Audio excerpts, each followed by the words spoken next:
I get it. Alrighty, welcome to a new day, a new time. What the hell just happened there? A new day, not a new time, a new day. I had some things change in my life. I think he just got confused at why his mic wasn't working. Oh, because you muted him? I muted him so he couldn't unmute himself. Yeah, because he was just like, dude, we're just about to start. Shut up. But anyway, I don't know who's all in here. Actually, I lost my chat because it's now hiding behind my stream yard. There we go. We got Tasha's in here. It's got a cam in it. Welcome. The car from the startup has a cam in it. Yeah. Oh, yeah. That was actually a Pontiac 400. Hey, there he is. I know exactly what car that came out of because I know where I snagged the audio from. Oh, man. But anyway, thank you, Tasha, for popping in. And again, I lost my stupid chat. There we go. Geez, you're not even like 10 seconds in the live stream. You're already gambling. I'm gonna have to say, take you to a gambling anonymous intervention. No fingers and no swearing until we get a couple minutes in, so you don't get me demonetized. Jeez. We're already a couple minutes in. We're 6 minutes in. Technically, we're more than 6 minutes in because we're past the watershed. It's been going We're since past 8:50. But yeah. Anyway. I mean, exactly. We're way past the watershed. We're fine. Oh, there we go. The clutch just sank. There we go. Are you okay there, T? No. Yeah. I've got some problems here. Well, there we go. Okay. We knew that from day one, but that's yeah, I know. You want to hear my teenager mobile? Yeah. Listen, it sounds mint with all that exhaust on it. You've got yourself a racer. Oh, yep. With no resonator, I do. Yep. All right. Well, see, that's the funny part about the Civic exhaust, actually, because it's rusted in half, like completely. So, and what's funny because Weight you can reduction. tell somebody replaced that exhaust once before because there's a bunch of exhaust clamps on it. So, somebody clearly did. What's going on with my audio here? We can hear you just fine. We can hear you, yeah. The reason why you couldn't hear yourself earlier was because I muted your ass when I started my live.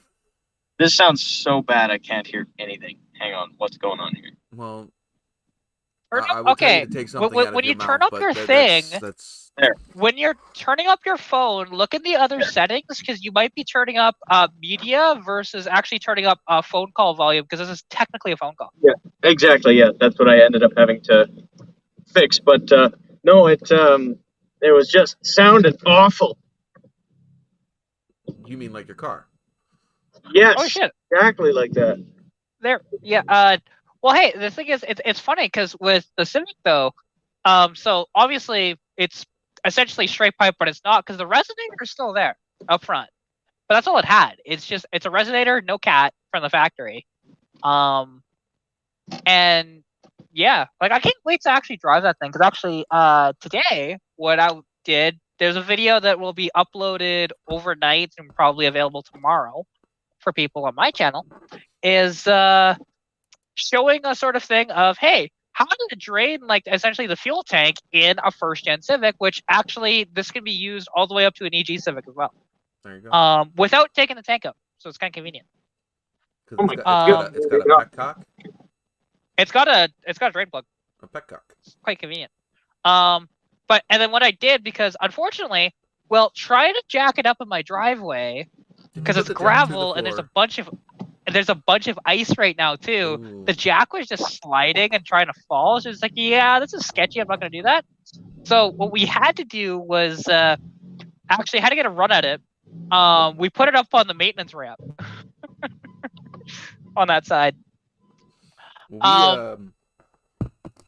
We're getting a bad storm tomorrow into Monday. Oh, that's shitty. It's not a nor'easter, but it is a nor'easter. It's just it didn't get it. there was a little bit too much of a punch from down below, so we might be getting more ice than snow. That's Down under. shitty. Yeah. Well, it's not down under. No, Well, it's he's the not down under. storm that you guys might have gotten about a day and a half ago. Oh no, we didn't. Here's the thing. Or are you guys too far north? Any weather you get does not come through us at all. Due to you're way more east. Right, no. Also, this storm originated off the coast of Seattle. Yeah, it didn't hit us at all. Yeah, because I didn't know how far right north now, it came, because it did a big S. Well, not an S, but a big squiggly. It hit well, Seattle, I'll tell you went right up, now. came all the way down and hit freaking Alabama and Georgia, and now is coming up the East Coast and going to nail the whole East Coast. All the way up into Canada. Like here right now, we're having because you've probably never heard this term of a Chinook. We've had it for close to a week now. Huh? I've heard of a Chinook. I don't remember what a Chinook is, but I've heard that name before. It's essentially wind that comes down from the mountains, and through barometric pressure, it actually gets really warm and heats up everything. It's like it was 7 degrees Celsius today. It was fantastic. Well, it's 7 degrees not Celsius here today. Yeah, that's cold. Like not super cold, but that is cold. Let's see here. What is because it's not 7 degrees no more, so I need to look. Oh god, using this phone is horrible. We wonder why we upgrade. Okay. Yeah, so for reference, here in Sundry today, it was 44 Fahrenheit. That's not bad. Considering it's January, that's freaking beautiful. This time last year was minus 40, so I'm totally fine with it being like this. But he died again. Tasha says she's never heard of a Chinook. Except for an RV. well, because here's the thing. So Chinooks actually only exist with the Rocky Mountains. And since the Rockies are that way, I can see them from where I am. So, and all of Alberta essentially gets these Chinooks, and they're fantastic because it's just a warm wind. I'm sure other places get them. They just don't call them Chinooks. Well, it's probably true, but they have to be in close proximity to mountains, though. There's a whole crap ton of mountains that I'm currently living in, so. Yeah, well, that's true. We get what they call cold air damming, which is where the cold air gets trapped at the base of the mountain and the warm air goes over above it. Oh, that was stupid. I just threw my pistachio in the cup and I'm holding the shells. Yeah, but basically, Big E is here. Big E is a lovely bunch of coconuts, which is really funny to say. It's a great name. He's had that name forever. I'm sure he has. Since I started doing YouTube, but like everywhere else, he's Big E. Like all of his other stuff. So I know him as Big E. And that's what most people think when I say Chinook. Everybody thinks of the helicopter. That's a given. Oh yeah, there's that. Too. Yeah. Which actually, can you move your mic a little closer to you? Me? Yeah, you. It's right here. Oh well, it's just you're a little quieter than normal. I might. Just a tad. You're not that bad. I can still. It might be here in Streamlabs. Let me know if I am too quiet in the stream, because it just might be the Streamlabs mic that is too low.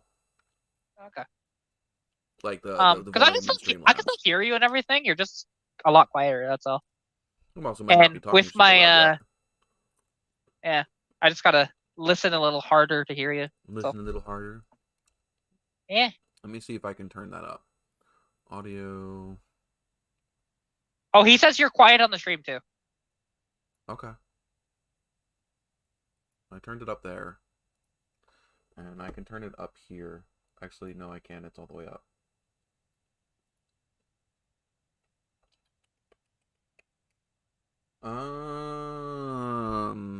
See if I can move it a little closer. Any better? That's much better. Well, I'm also talking into the mic now instead of up here. That also Yeah, well, I mean, to be honest, yeah, I think it's just because you've had an issue in the past too, where your mic has just been a little further than it normally is, and it's just. Well, yeah, because normally when I'm not doing the live stream, the mic is all the way up there in front of because it doesn't need to be in front of my keyboard. See, what you need to do is just like make like a tape line under your desk with an outline to put it. Well, I need to start like when I get my regular desk, I'll have boom arms for all that stuff. Yeah. I just need. Yeah, that'll work. I just don't have that yet because trying to put a boom arm on this freaking TV is stupid. Oh, he's back. I didn't realize he left. You didn't notice? No, I was busy dealing with the microphone thing. Oh yeah, that's funny. Yeah, I'm back. Oh man, did you get it in the garage now? Is that what it was? Yeah, I did. That was just too much. I couldn't. I can only do one thing at a time. I lost my channel. There it is. You're only an adult. You say can only do one thing at a time. Proceeds to do a live stream and pop the hood over his car at the same time. Hey, that's YouTuber base. That's automotive YouTuber basics 101. If you cannot pop the hood on your car and film at the same time, then you are not an amateur automotive YouTuber. Because by the time you get to the point to where you have been doing this for a while, you've got tripods and everything else to stick your phone on, and you don't need to freaking try to exactly film and work at the same time. So let me tell you. It looks like we're starting with the what's wrong with the truck segment with this. Oh wow, yeah, okay, that's a good point. Well, yeah. Like Lily, you're under the hood working on the car. It may as well be what's wrong with the truck segment. I guess I am working on the car. I pulled the engine cover off, so I may as well be a mechanic. Yeah,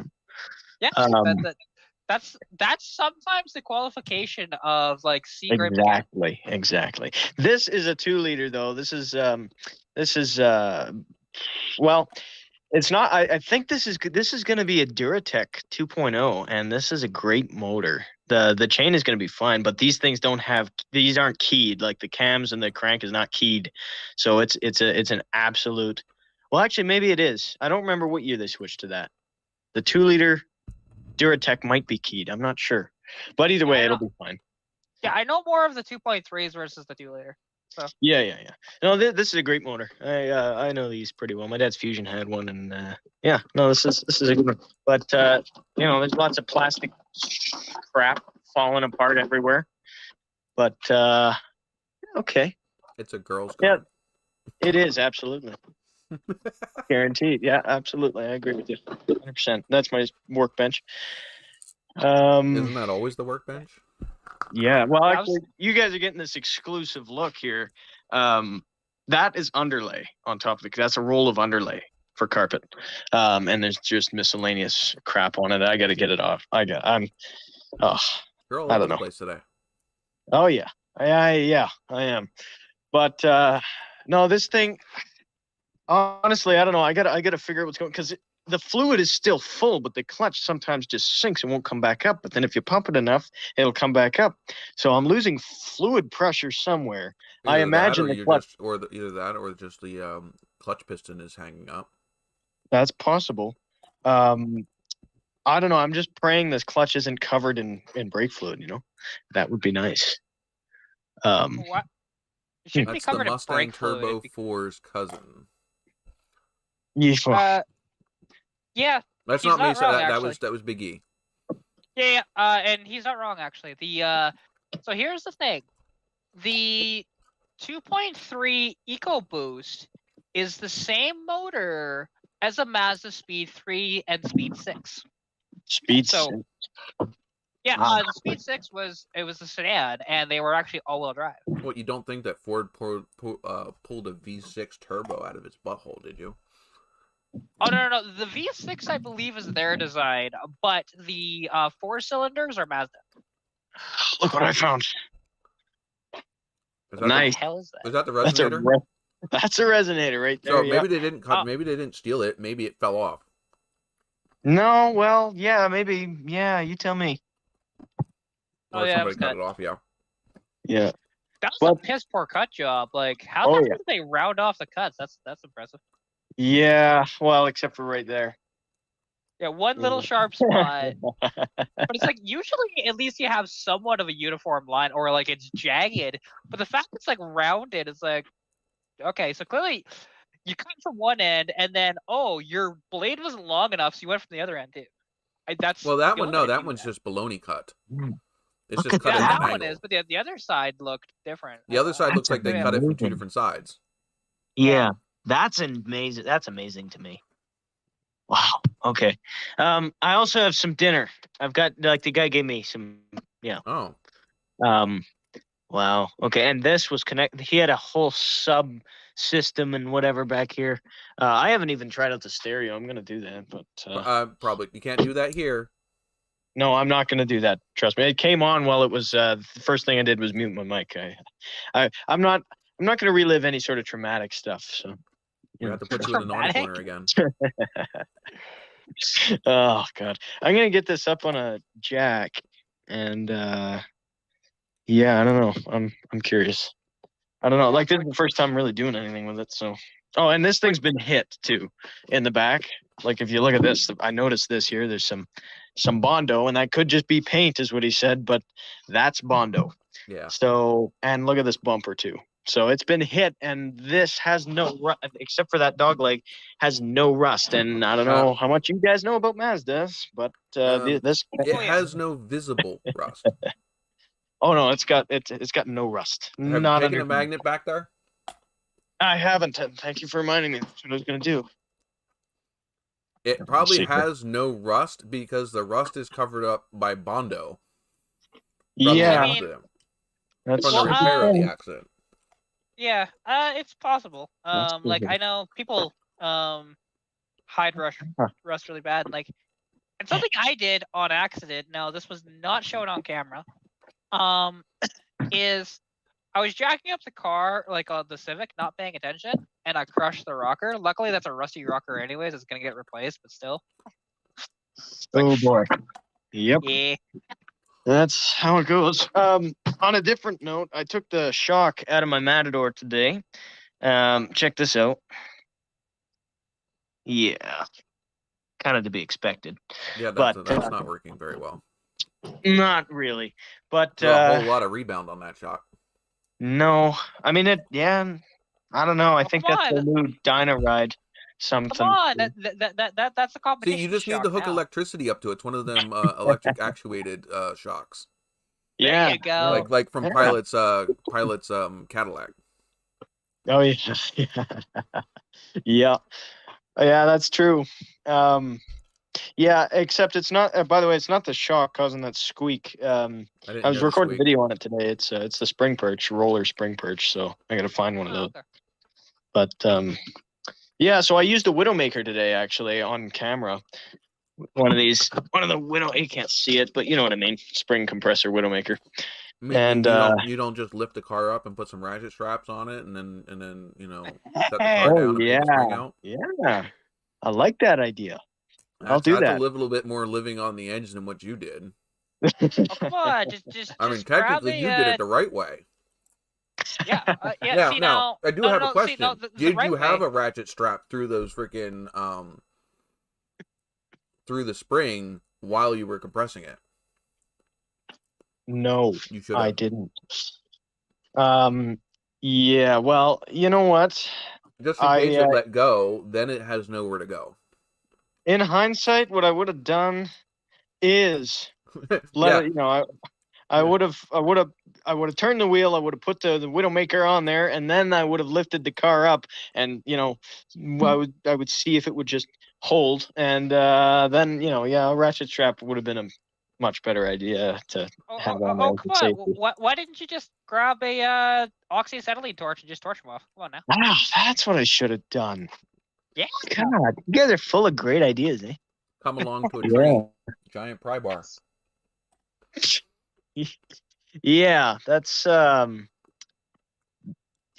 probably a better idea. Toe strap through the string tied around the freaking ball hitch of your dad's truck. Hey, well, that's the perfect engine removal. I'm sorry, I got it wrong. Yeah, well, what? Actually, I mean, there's that too. Actually, because when my my rear springs were so wore out on my Mustang. Like, they were fine for like 6 months, and all of a sudden they just started sagging hard. I don't know why all of a sudden it was just like that. Was it right after Christmas and Thanksgiving? No, it was during the summertime. So, but yeah. So I actually have a picture of when I did one of my celebration videos. The car's sitting like this a little bit, and then it just gradually got like it got worse and worse and worse, and then finally I'm going down the Deerfoot in my car, and every big bump I hit with my dad in the passenger seat, you can hear. Oh, that's what it was. Your dad was in the car. He's a big dude, but he ain't that big. No, Joseph, do you have a tripod out there? I do. Could you put your phone on a tripod? Before Yes, we all why? get seasickness. You're staring at this radio right here. How is this seasickness? no, dude, it's Apparently because you you were not keep watching moving what it you were around doing for the last 2 constantly. minutes. Yeah, like you haven't really stopped at all. Okay. Just give me 1 second here. Let me fiddle with my settings, not anything else. Don't get any ideas. Okay, here we go. Oh, great shot there. Yes, you're welcome. One time you'll get that. Okay, there we go. Now it's on the tripod, so I'm just gonna hold the tripod. Just put the tripod down. It's got legs. I can't. It didn't just grow legs and walk away, so I'm sorry. You're a mess. Yeah, you got it. Yes, I am. Why'd they call you team mechanic and not cameraman? Yeah. Oh, I've already known, like, because his like his captions aren't bad, but they could be better.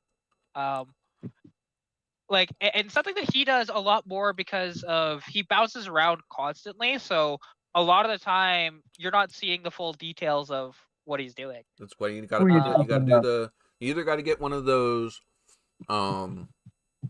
like head mounted ones or chest mounted ones, or just get a tripod. I've got a tripod. Get a drone that follows you. There you go. There you go. Yeah, I gotta do that actually. I've been interested in film.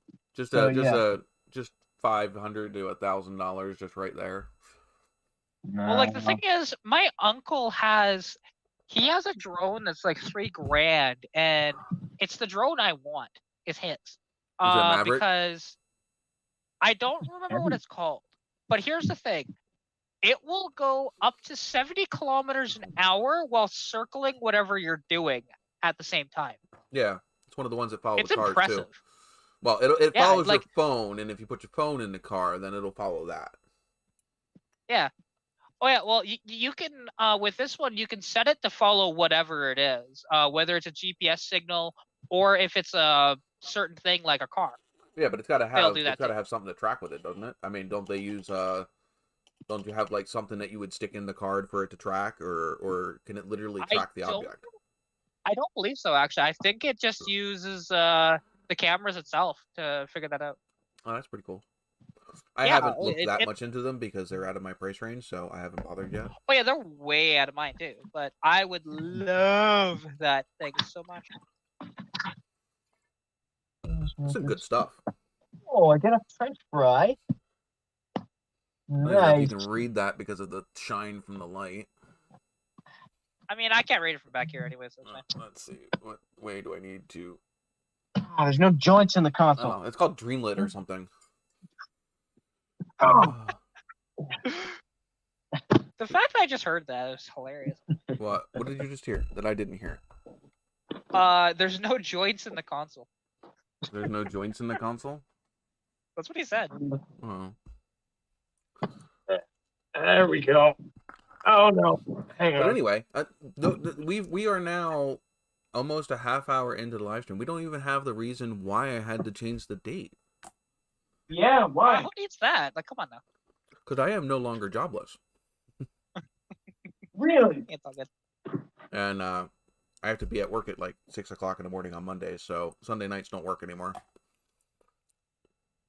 We also have another problem, which I think everybody in here, unless Tasha is no longer in here, already knows this. My Nova's in her need of a rescuing again. Yeah, that's a shitty situation there. I mean, the thing is, this hopefully... one, I didn't think that was like not on my list of problems. It's now on my list of problems. Yeah, well, hopefully you can get those saved. Yeah, I'm hoping. Chris contacted me this morning, and we're gonna see if we can try to work something out to be able to save them, till I can get the TA out of the garage. And the thing is I only really need one of those two cars. I just need the parts off of the one car that I don't need before it goes to the scrapyard. Yeah, see, if it was warm enough, I'd just say, just strip the damn thing and set it off. Well, it's already stripped. Oh, there you go. Just it's take the whole front clip that I need. Oh. From the firewall forward, including the subframe. So I need the rear axle out of it. I need, well, the rear axle, drive shaft. I need the front subframe, engine, trans, fenders, hood, core support, grill, that whole assembly in the front. And then I need certain patch panels, which is funny because that car is riddled with rust, but there are certain parts that aren't rusted that are damaged on the gray car. So I need to cut those pieces out so I'm not having to try to find them again. Yeah, that's fair. Yeah, see, like, because with the Civic, there is going to have to, like, there are no replacement panels available, so basically, when the thing can run and drive on its own, I will be driving straight to the machine shop and going, hey, make me metal. Make me metal. Just here's your guide, measure it all out, do all of that before the rockers and everything, because I'll cut them and weld them myself. You need a dwarven kingdom to be able to take it to. Oh no, I'm going straight to the machine shop. They'll do it. They've done shit like that for me before. That was a fantasy sci-fi reference. Yeah, I know. I know. We just got so good at getting him to put the thing on a tripod, and here he is off the tripod, swinging it all over the place again. Children, I tell you. I know. Just can't leave things alone, can they? No, sir. Check this. Can you see this? No, I see a jack underneath of a car. Yeah, but it's... Is that what we're looking at? There we go. Okay, there we go. Now I can tell. I mean, if you really wanted to punish yourself, you could try throwing a jack underneath the front of my TA. Yeah, that's a good point. I could absolutely do that. GMs are terrible. I don't want to work on those. I have a whole ground effects kit on the front of those cars that come factory that is a lot lower than the front bumper of that car. You're right. Yeah. See, that's why on something like that, you don't go in from the front. You just go in from the side at the controller. Yeah, but then I don't get both wheels off the ground at the same time. It takes too long. And you know what you do? What happens when you do that on a TA? Will get both wheels off the ground. Do you know what happens when you do that to a TA? What? You snap the rear sway bar end links. Wouldn't want that to happen to this Mazda 3. Personal experience twice. It took me twice to figure out what the hell actually broke it. That is a stupid design. Because you should be able to jack any car from there. Yeah, but the thing is the Trans Am is not designed to start rock crawling. So it's not designed for that much flex to where you're jacking the whole one side of the car up enough to get it onto a jack stand, while the rear end is still planted. It's got rear sway bar links, so they only move so much. And what happens is once you jack the one side of the car up and the other front tire is still on the ground and both rear tires are on the ground, there's a lot of twist on that back sway bar. And it snaps the sway bar link. Yeah, see, the thing is, Fox bodies don't have a rear sway bar unless if it's SVO or at least any significant rear sway bar. Because the SVOs they're thicker. Okay. And then the Selines, but that's about it. You got to think about what the Trans Am is. Yeah. It was Think about a purely handling car. You think about an SVO Mustang, same thing.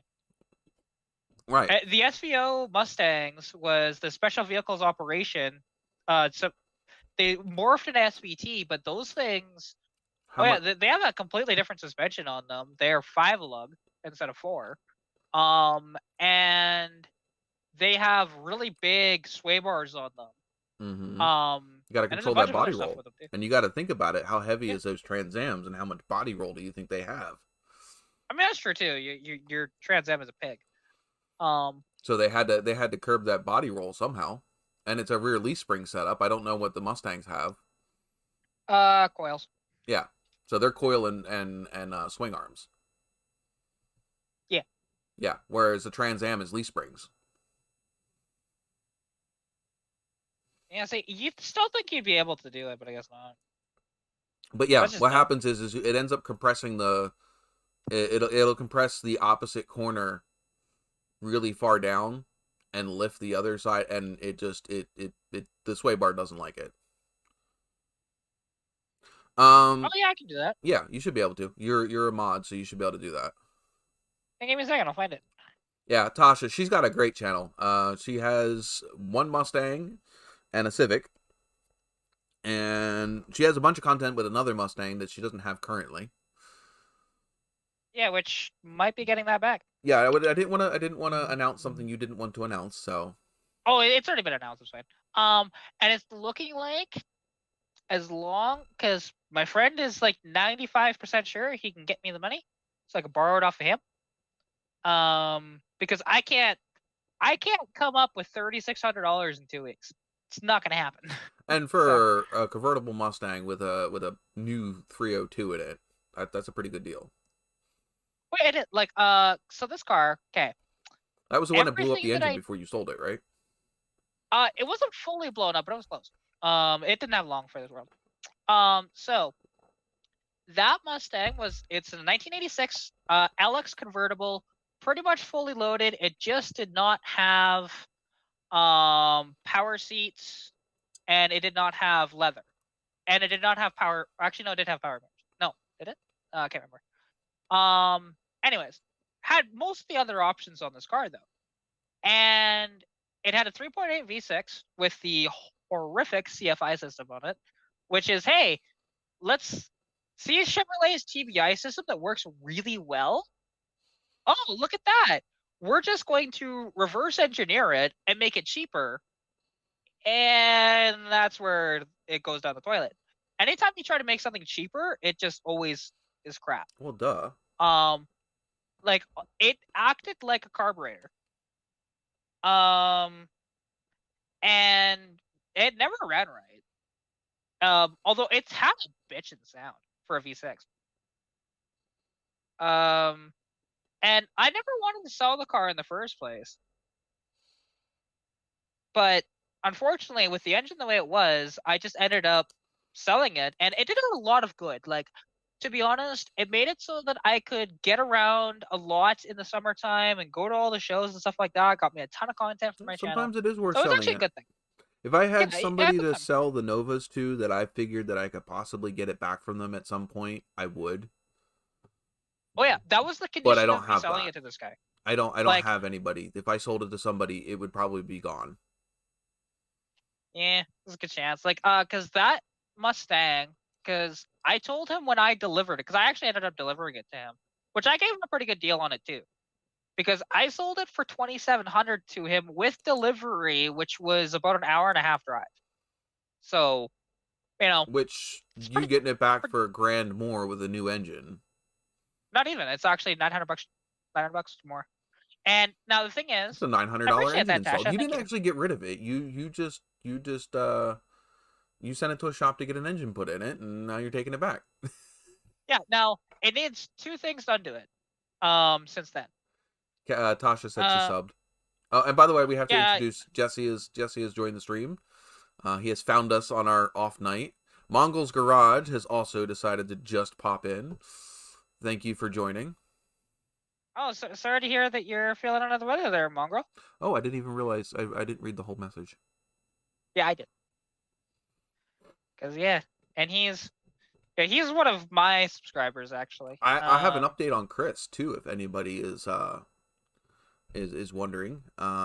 Chris is doing better. He's probably out of the actual COVID itself and is in that point to where he needs to rebuild all of the strength and lung power that he had lost during his bout with COVID.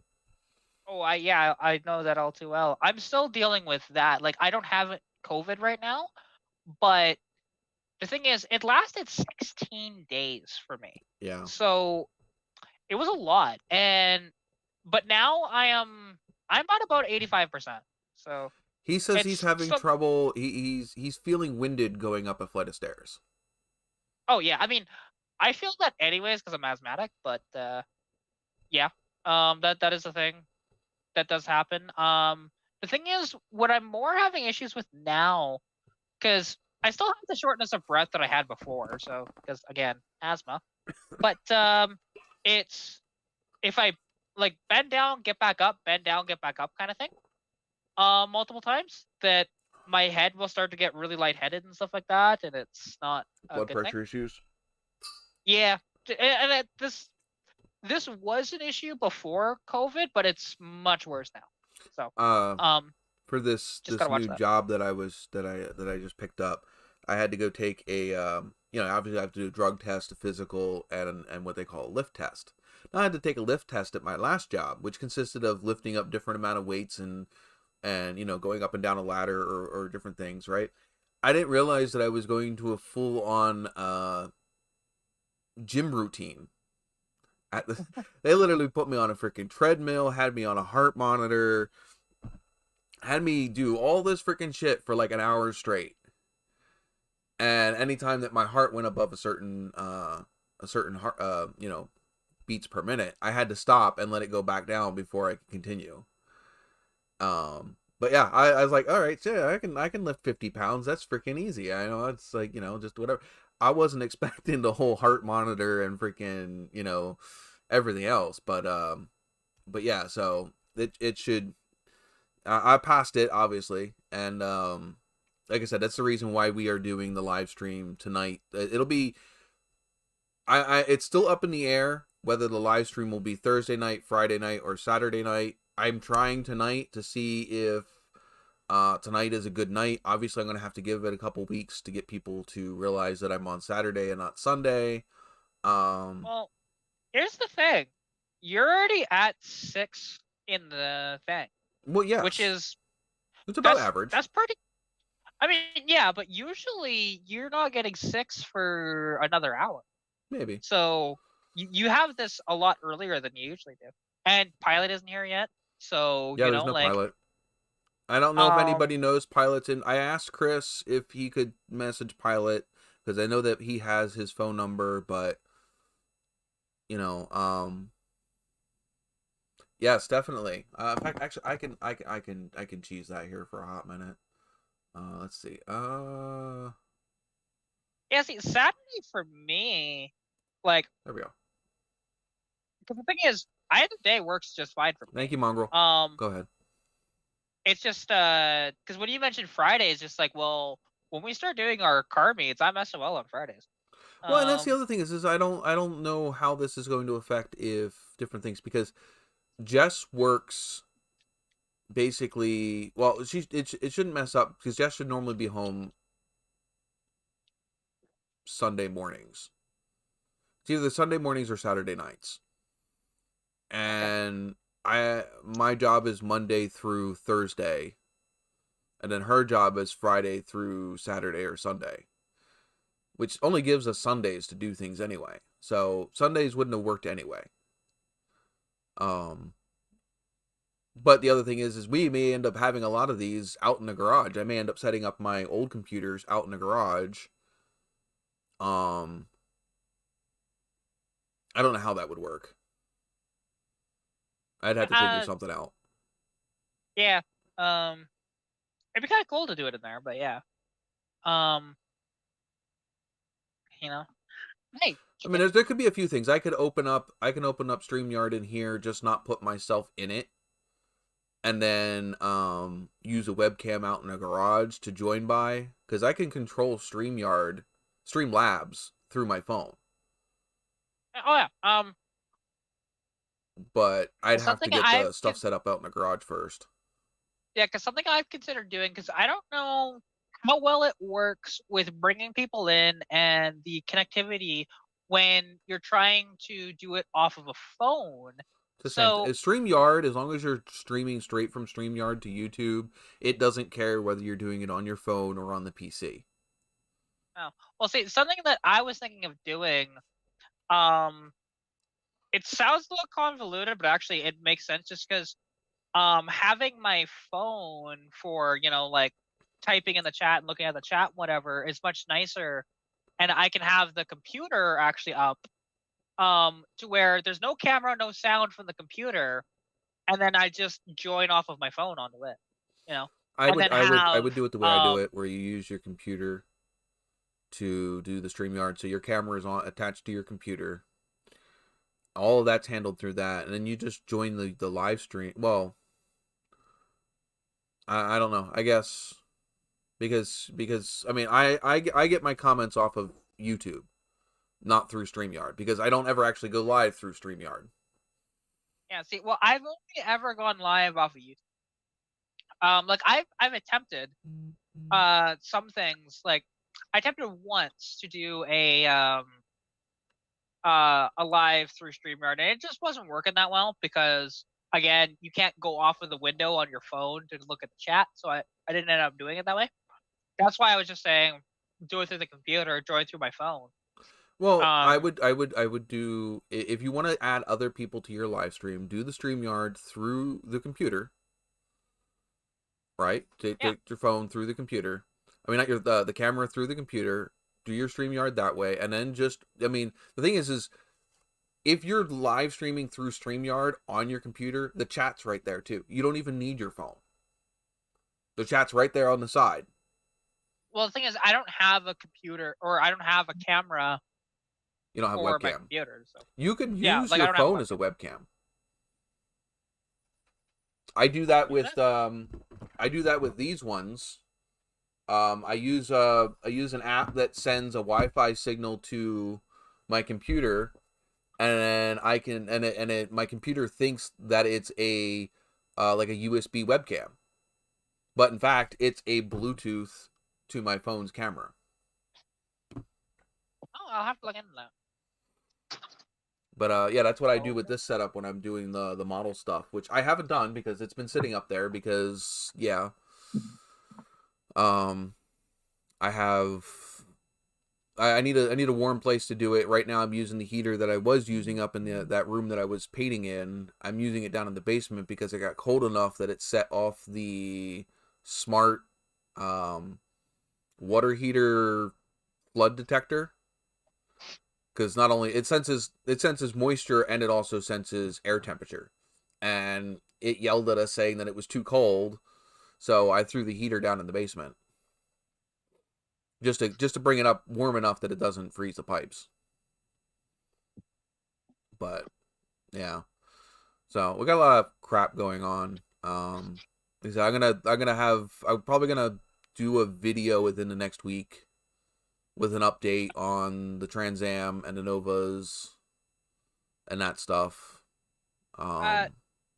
Jesse, he's trying to figure out because sometimes his clutch does not depress. See you later, Biggie. So that's what he's trying to figure out. Yeah, he's either got a sticky clutch or he's got a clutch with a hole somewhere in it. Yeah. So he's just trying to figure that out right now. Yes. Because he's too anxious to wait and do it later. He's got to do it now. Yeah, I'm not sure what's going on. I mean, there's no fluid leaking, and I don't see any fluid loss at this point, so it's probably an issue with the pedal. Either the pedal or the slave cylinder itself, as far as hanging out.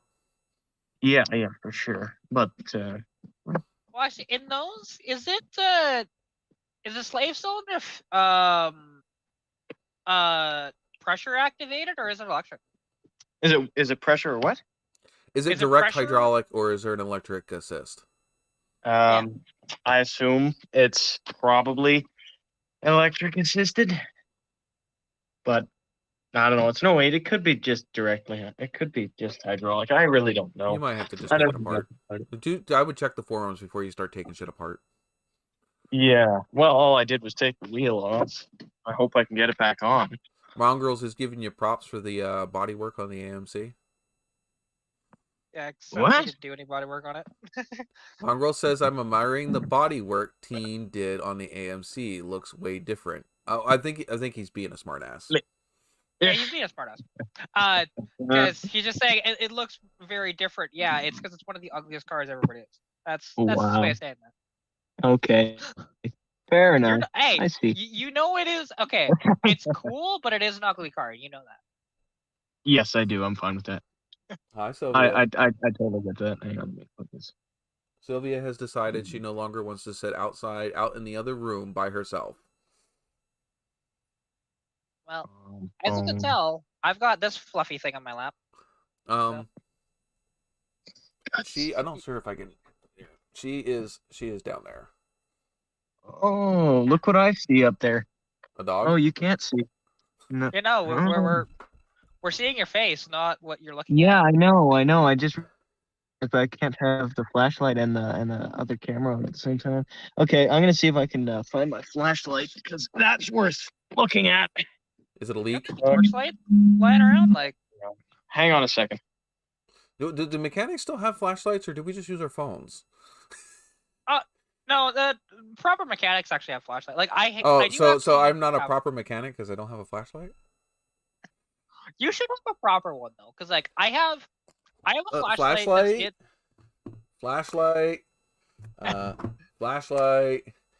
see, a flashlight works better than your phone though for when you're looking at just one flashlight right there. There's how many flashlights? No, I have one of them big. I don't have a smaller flashlight, only because I keep losing them, and most of the ones that I have are probably back when they still used incandescent bulbs. No, I have a couple LED ones, but I don't know where the fuck they're at, and probably none of them have batteries in them that work. Because 9 out of 10 times when I need a flashlight, I'll just go buy a new one because I've probably lost the other one by then anyway. But I do have one of those really big, long LED strip lights, and I do have a drop light. You see, I have an LED torch light, which is very nice.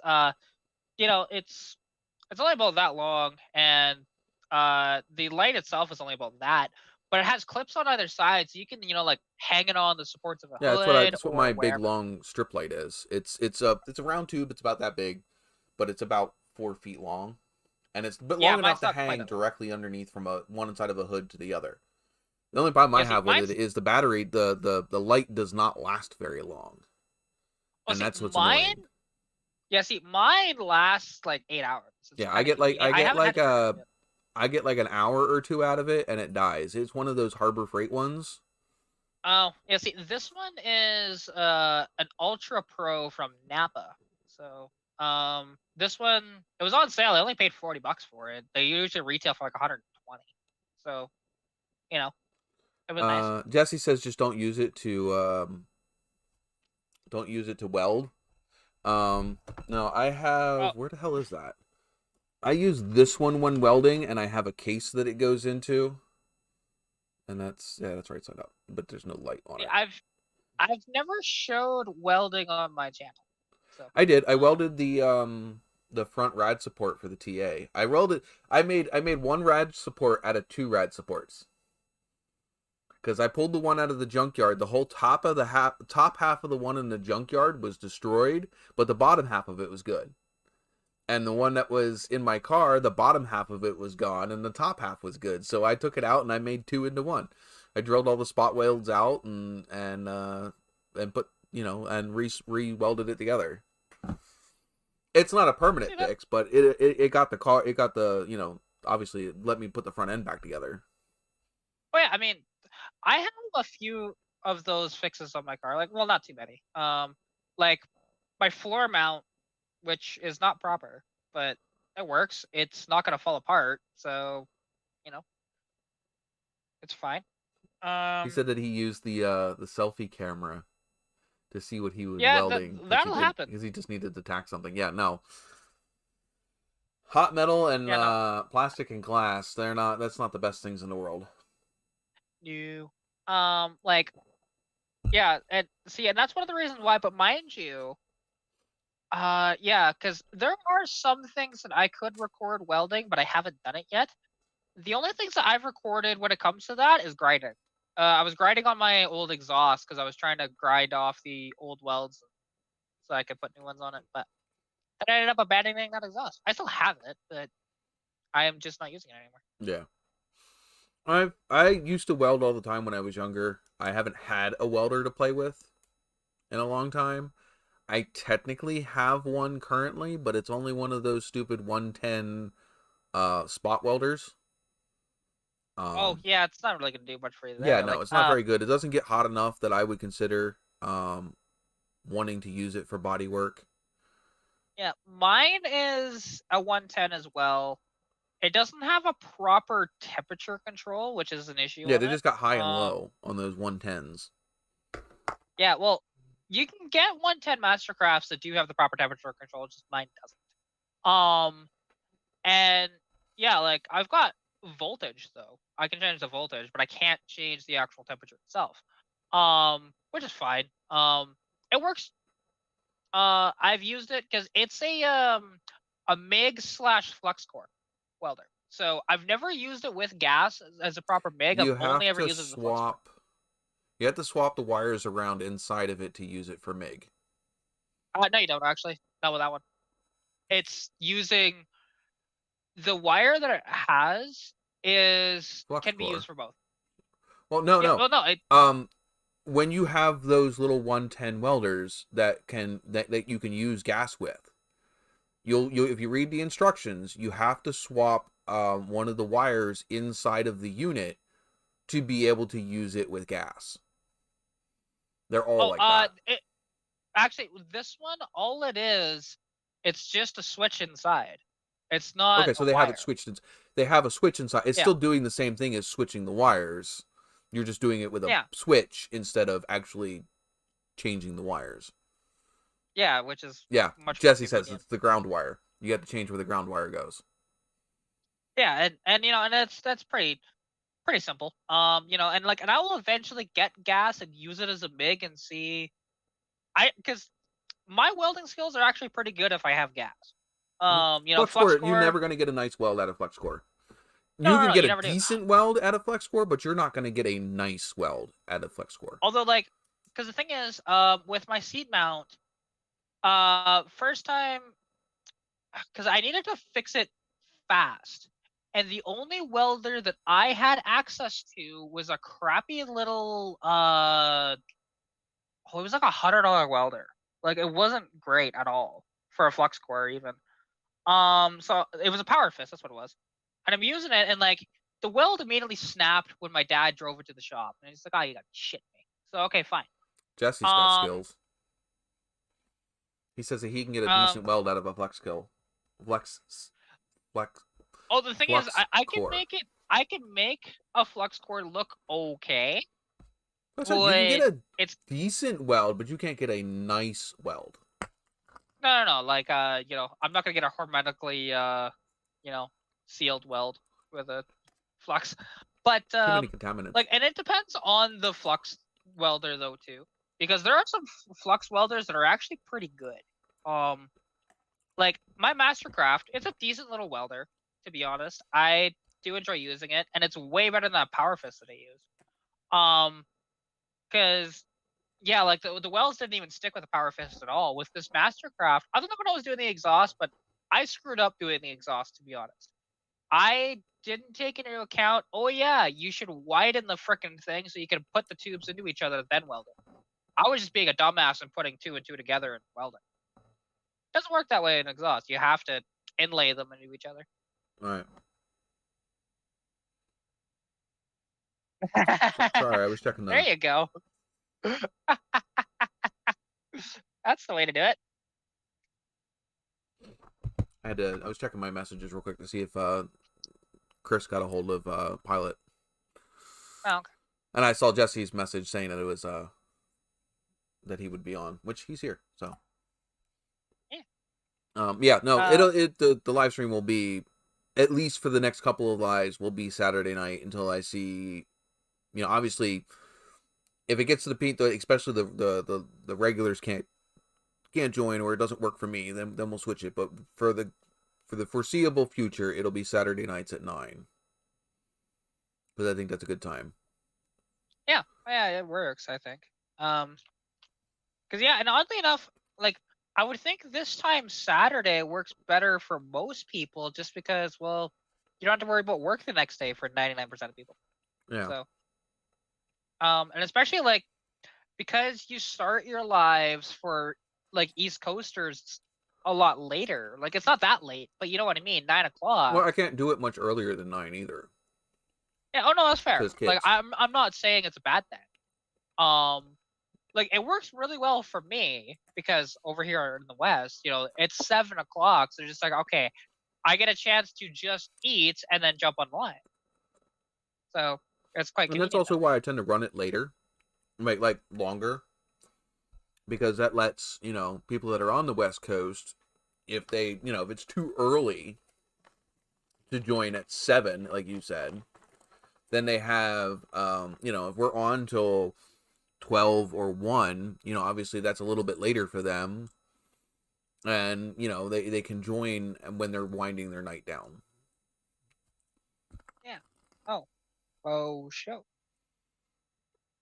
A grinder and paint make me the welder I ain't. That's funny.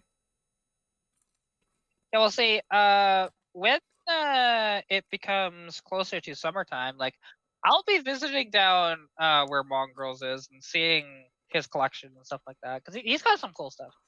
I glanced over his channel. I think I just subbed to it yesterday or the day before. So I just want to say this: we are 3 weeks in, and I've already hit 1 million points. Wow. Win. Come on, guys. You guys are going to have to freaking, step up your game to catch her. Yeah. Well, Jess is the only one that's somewhat close. Well, and at this point, though, you can almost be here every week if you keep using the laundry room. Yeah, I could. And the thing is, like, in the summertime when it's warmer as well, and it's, light is longer, I'll be doing some in the car. Yeah. Because I have a nice mount on the dash of my car. It's wonderful. And like, that's why I was telling Joseph there that to go get one. Because they're like 20, I think they're $21 from Staples. But it is one of the nicest mounts that I've seen for a car. Oh shit. So, I just actually checked to see actually logged in to see the messages that Jesse sent. He sent pictures of the he's doing a model, I think, of his Ford, his older Ford, in the Discord.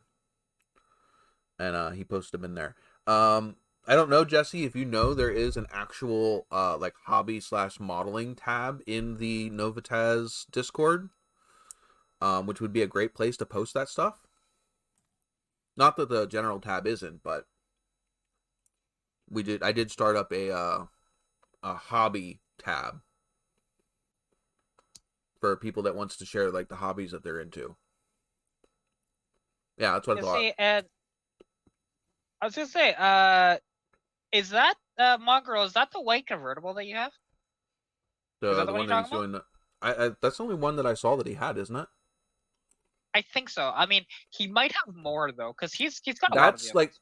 Like I don't sub to everybody because I'd have way too many freaking videos, and I also don't always like everybody's video. How do I say this? There's only certain types of videos that I like to watch. And just because I sub to somebody doesn't mean I watch every single one of their videos. But I went and checked out his YouTube channel, and that's the car that I saw that caught my eye was the Mustang. Yeah, see, and that one is just a compared to if I get my convertible back. Yeah, that was just a few years earlier, but similar. Actually, no, wait. I think it is the same year. Well, maybe it was a different Mustang that I saw. What's the older white car that he has? Yes, it's the 68 that I saw. Oh, okay. Yeah. I was gonna say, because yeah, I'm like, you know me, I'm not necessarily a fan of the Fox bodies, so I'm like, no, it wouldn't have been a Fox body that I saw. At least not one that caught my eye. Yeah, I like the older one. ones. Had the 68 though. Yeah, like, and the thing is, because down where he lives too, because really, like, he's in Vulcan County, which is basically middle of nowhere, like worse than I am. Like it's a kind of mainstay to a certain extent, but it's big open prairies and stuff like that, so you can get away with. So like our Midwest. Yeah, basically. Yeah, and hey, speaking of Discord, thank you, Streamlabs. I swear Streamlabs listens into the stuff that we're talking about and posts the links at the right times, because it just posted a Discord link. Nice. No, I do believe everybody that's in here right now is already on my Discord. I mean, yeah, I've never posted in there, but I have joined it. Yeah, because it said you were playing World of Tanks earlier. It probably still says that because I did not log out of it. Yeah, it says you're idle. Oh, okay. Oh yeah, no, that's right. I did alt tabs. That's why. I think Mongrels was playing. What the fuck was he playing?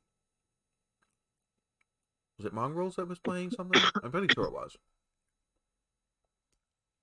I forget what it was though. Ugh. But I play mainly I play like 7 Days to Die. I play War Thunder. Some other stuff. Yeah, I play a lot of World of Tanks. Maybe it wasn't Mongo's Garage that was on Discord.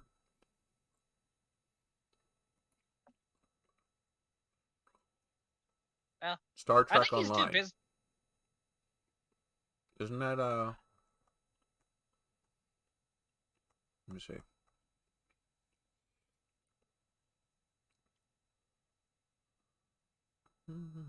That's Cat. Yeah. Oh, he says. Star Trek he Online. says he was up. Yeah, he said he was updating that. Well, it still says he's idly. Not to throw anybody's business out there, but we all play different stuff. Yeah, exactly. Yeah, like I play a lot of World of Tanks. Like yesterday, I think I played close to 80 battles in World of Tanks. There's a lot. But yeah. And I'm trying to win an auction in that game right now too. So we'll see if I win. You can auction, and it's been a hot minute since I played World of Tanks. I didn't know you could auction. Oh, to be honest, they only do this every few months, and they'll release like a really rare tank. Right. That is set up for auction. So I did my absolute max bid, and we'll see if it's enough or not to get the tank unlocked. Oh, so I'm cool. not sure. Yeah, it's. And the problem is because they're only allowing 1,500 of them to be, auctioned off, and so they're little hot commodities. So we'll see. Yeah, they do some like stuff like that with other, War Thunder and stuff. They have that, that thing that you got to do, but you end up having to be able to complete the whole thing to get the big prize. You end up having to dump money into the game, and I hate games that make you do that. If I can't play to earn what I need to do, and I have to pay to do it, then that's ridiculous. At that point, just make it a DLC. Yeah. Yeah. With World of Tanks, I mean, there's a lot of stuff that's like pay to win in World of Tanks, but the thing is, though, is if you wanted to, you could actually do free to play throughout the entire thing. No, same thing without with War spending Thunder. a dime. I paid for it for like a month or two for their whatever whatever. If Big E is here, he'd know exactly what it was called. But the other problem is I don't play long enough. I can't grind the game enough. That's fair. I mean, and that's the other thing is it sucks because most of those things, if you have a job and a life, you cannot play the game enough to be able to get any of that stuff. Oh, sure. Absolutely. And actually, so I wanted to ask you now, and if you don't want to answer, that's totally fine, Mongrel. Now, is it just like the flu, or is it the other thing that we don't? The nasty. Yeah, because I went through that. It was awful. The nasty sucks.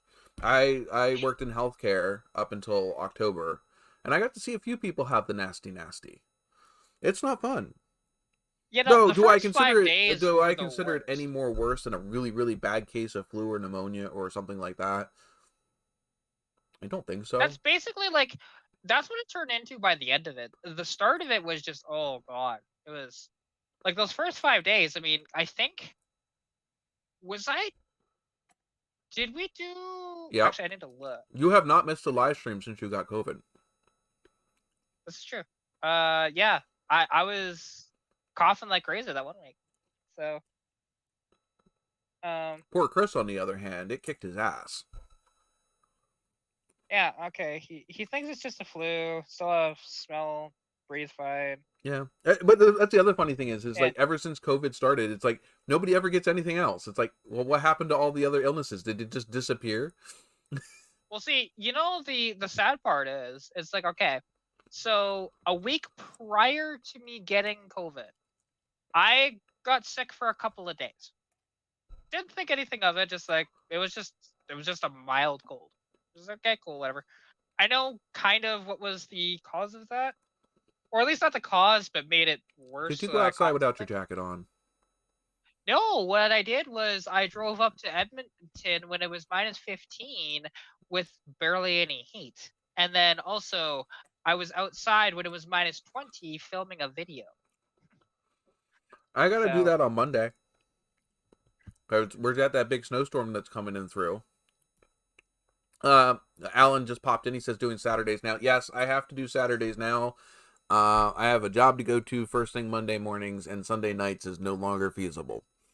But anyway, speaking of said job I have to go to on Monday, we're getting that giant ass snowstorm. I have to be at work at 6 o'clock in the morning. That snowstorm is supposed to still be hitting us at that time. So the truck doesn't have any heat. To be fair, Mongrel, that trip was technically just north of Beaumont. They consider it City of Edmonton, but it's closer to Beaumont. Although I did end up going up to Edmonton and going back down to number 2. Because I decided, you know what? I want Harvey's. So I got Harvey's that day. Yeah, well, so Alan knows the storm that we're having because he lives like not far from me. Though I think he's far enough east that he might get less of it than I do. Yeah, see, the thing is, the storms you guys get are a lot worse than what we get. I will fully admit that. Because, yeah, like, we'll get a good amount of snow, don't get me wrong. But we don't get like 4 or 5 feet of snow like some other places can get that are out east. Yeah. Now, we're not looking to get 4 or 5 feet. No, I didn't think so. But you know, but at most like a foot and a half for this storm. Yeah. Okay. Yeah, because we've gotten that's actually a lot. Like we've gotten, I think the most this year was a foot. So, within about a 24-hour period. I think we're getting. I think where I'm at is going to get anywhere from 6 to 10 inches. But it's the freezing rain that I'm worried about. Oh my God, he's back. I'm back. I've been watching the stream though for the past little bit. There's something I have to take care of. I got a call there, but yeah, we're good. Okay. Set your tripod up, sit down, relax, and grab something to drink. Well, I already had something to drink, so now I'm prepared for this endeavor. I had a This is root an beer. endeavor. I didn't think it was that bad. I couldn't find the flashlight, so we'll see. Alan, We'll I see. have the truck ready, except for the truck. I'm pretty sure something made a nest in my heater box, so Nice. it's not blowing any hot air. So the Ouch. truck is a little chilly. I drove it the other my day. car right now, I think I know what the issue is with my car. Because when I did the when we did the timing chain in my car, I didn't do a 50-50 mix. I mostly just did, I swear to God, it was like 90-10. So it might just be that it's gelled in the system and I need to flush it. You did 90% coolant? Pretty much. I was not really You thinking can at actually the still time. find 100% coolant where you're at? Yes. Yeah. Most of the stuff down here is all 50-50, and I hate it because, like I said, I love it. Yeah, you half can the get time concentrate up here. my car, like if I do something, I'll fill it with water during the summer, and then I will end up draining half of it and dumping 100% coolant. But I couldn't find 100% coolant this last time. Okay, see, the thing is, because up here, yeah, anywhere, literally any store that carries coolant will have concentrate. Which is 100%, and it's fine. And the thing is, they're normally the same price, but then you end up paying for 50% water. It's annoying. Yeah, like, well, yeah, exactly. You save money doing it the other way, which, like, yeah. The thing is, I did not dilute it myself. Like, normally, because what I would do is, instead of doing, like, 50-50 in a jug, unless if I have multiple jugs around, I'll just pour a full jug into my car, because it'll take and then pull a quarter jug of water.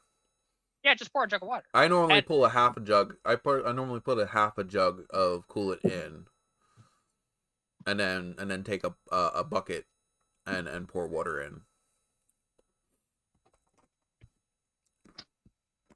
But yes, I prefer concentrate, but I couldn't find it when I went and did the when I flushed out the truck. Spring. Huh? I don't actually, now that I don't understand. What I don't understand is that you mentioned paying more for water. Why would it not be cheaper to buy 50-50? I mean, because they have to do the extra mixing. They have to Convenience. But yeah, it's convenience. Like up here, concentrate and 50-50 is the same price. Yeah. It's where it is most of the way. Close. Yeah. Oh man. I usually find concentrates a little bit cheaper. Alan says he buys the 50-50 because he doesn't want to deal with it.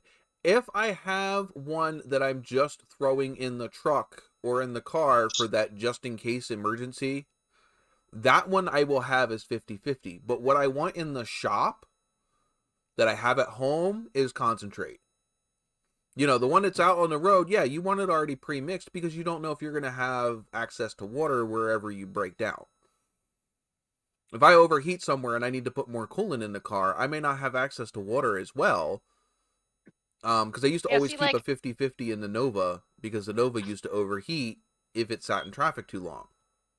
You see, I have never put water, like straight water, in a system. And I don't know if I ever will, unless if I'm like in a pinch. Only reason why, it's because I don't really want it to rust out the inside, because that's what it does. Exactly. Well, down here, I don't know. Down here in when it's warm, don't always run. It depends on the engine, but I don't always run coolant. If I've done some sort of work, I might just fill it up with water, and not worry about it until winter. With the Civic, because which was kind of nice actually when we got it, because there was no fuel in the fuel tank, so that's convenient. And there's no coolant in the system. Now, I don't know if they drained all of that out of it, or if there's a leak. So I'll have to I'm just gonna put a bunch of water in there and find out, and then I'll drain it all out and put coolant in it. Yeah. But and at the time I was also flushing out the truck, so I was flushing it out with vinegar. That's fair. Yeah, like, and actually, because what I did with the Civic right now, because just in case, I don't know how the bottom of that tank looks. So I can't really tell, and I don't have a borescope. So what I just ended up doing, because I pulled out the thing and no gasoline came out. I'm like, okay, there should be about 3 liters in here. So, which is not much, but mind you, it is at an angle, so it might, and the plug's back here, so it might just be at the front of the tank too. Which is fine. What I did was I put, I think it's 7 liters of vinegar in there. I'm just gonna leave it overnight, then drain it out tomorrow. But you know, just to Okay, I can show you exactly what I wanted to show you earlier now. Okay, here's the clutch pedal right here. And up here, where it goes into the firewall, let me see if I can get a good angle on this. Look at how soaking wet that is with, you guessed it, brake fluid. So the seals are out of it. Exactly. So it's time to pull it out, rebuild it, or replace it. I'm gonna just replace it. Yeah, that's today's generation. Well, yeah, no. Here's the thing. I'll never find a rebuild kit. Yeah, it's too new of a car to have a rebuild kit for that. Yeah, exactly. No, I mean, it depends. If it's just you can't tell me that's today's generation because I know it is, and that's all I do is rebuild stuff. I mean, stuff I can't do, like that's you. That's different. I'm saying that's me. It is today's it's today's society to throw away and replace than it is to fix. Absolutely. It's why I don't have a job and what I actually learned how to do. Depends on your scale, because you know what? If an average kid my age had this car and had that same slave cylinder issue, they would throw the car away. No, they'd take it to a shop. Yeah. Duh. Well, actually, no. That's probably how you got it. Exactly how I got it. So yeah. Yep. You got it. They could have probably just taken it to a shop. I don't know how expensive that slave cylinder is, but it's probably not that expensive. It's not. It's really cheap, actually. No, I mean, I'm sure though, for a shop, they're gonna charge you probably around $600 total for that, though. Oh, I don't know. That would be insane, but I wouldn't put it past them. You know how much it is to replace the heater core in my truck at a shop? Yeah, well, here's the thing. Most shops are going to charge book time, even though they can do it in half the time. Well, that's how. I mean, if you're a mechanic, that's how you make money. You don't make money by getting the job done in the amount of time it says you're supposed to get it done. You get it done. You get paid money or make money by getting the jobs done faster. And that's where your experience as a mechanic pays off. The more jobs you can pack into a day, that's where you get your overtime. It's not actual physical overtime. You are just getting paid more. Yeah, I agree. By the amount of hours you put on the clock. And worked in job time. But then again, you still have the same other balance of that job that takes twice as long as it's supposed to because everything goes fucking wrong. Yeah, that never happens though. Oh, never. Yeah, never at all. Like every time I tell my girlfriend, oh, this should only going to take 20-30 minutes, she goes, oh, you mean 2 to 3 hours? Yeah.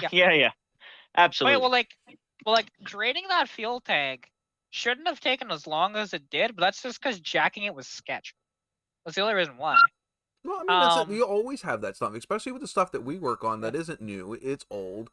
So you're always going to have that shit, that bolt that doesn't want to come off, or the part that breaks instead of freaking being removed, and then you got to freaking do all the bullshit to freaking get it, whatever. Oh yeah, well, it's like the Civic, because what I did actually, because I just grabbed a ratchet, right? Just like, well, okay, it's just a bolt on a fuel tank. How bad could it be? And then okay, you're not moving at all.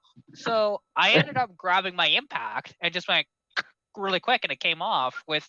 It only bit for a second and then it came off. So yeah, you do that on things like my truck or my Nova or the TA. You may end up with just a head of a bolt in your socket, and the rest of it's still on the car. Yeah, see, I don't do that with every single bolt with the impact, but to be honest, my impact is not as strong as a cordless Milwaukee or something like that. Mine is a Black & Decker that's corded that is probably 20 years old. Nice. Works just hey, that was the best $7.50 I ever spent at an auction. Just Right? No, yeah, exactly. You know, Here and I then am missing my air impacts. Mine's just a corded Black & Decker. Well, one of the first things that I want to do with the garage is get an air compressor installed, because air tools number one are just cheaper than most electric stuff at the moment, and if I'm only working in the shop, it just makes sense to use air tools. Well, also air tools are there's much less maintenance involved. So what a well, actually, you have to oil it every day, but yeah, okay. Like this, that's a kind of a dumb place for an ECU, isn't it? Because think about it, you've got I mean, it's not awful, but you've got a wiper cowl here, and these plugs are facing down, so are facing up, so all of the water is just gonna go right into there. I mean, it's probably no the one big is deal. in my truck. Oh, dude, there's not even a box for it to be on. It's just right on the firewall. Yeah, you want to know a bad design? Yeah. That Honda Civic, because the hood has these louvers in it, essentially, right on either side of the hood. Yeah. And what's right under the one louver? Oh, look at that! There is the ballast resistor and the coil sitting right there. Oh, nice. Right, and water gets right in there. Like, okay, yes, the water, because it's not a perfectly flat surface, it will kind of go down the fender, but still, it's still getting water on it. Yeah. So, Mongrel says that he would replace the safe cylinder too if he could, and Jesse said that the Milwaukee Impact, he would like a Milwaukee Impact because he's not the strongest, and it would save him time instead of being like, I mean, I don't disagree with you. I mean, I would like a Milwaukee Impact too, but I don't have the like $400 to $600 to afford one. see, a lot of the time with that sort of stuff, I'm just looking at auctions more than anything else, because usually, and depending on the auctions, you can actually find them brand new in the box for like 30% their MSRP. It's great. Yeah. Jesse says they're like $300. Granted, I haven't looked at the price of them in a couple years. When I went and looked at them, they were still like $400 to $600 for the 3/4 and 1/2 inch drives. Or the 3/8 and 1/2 inch.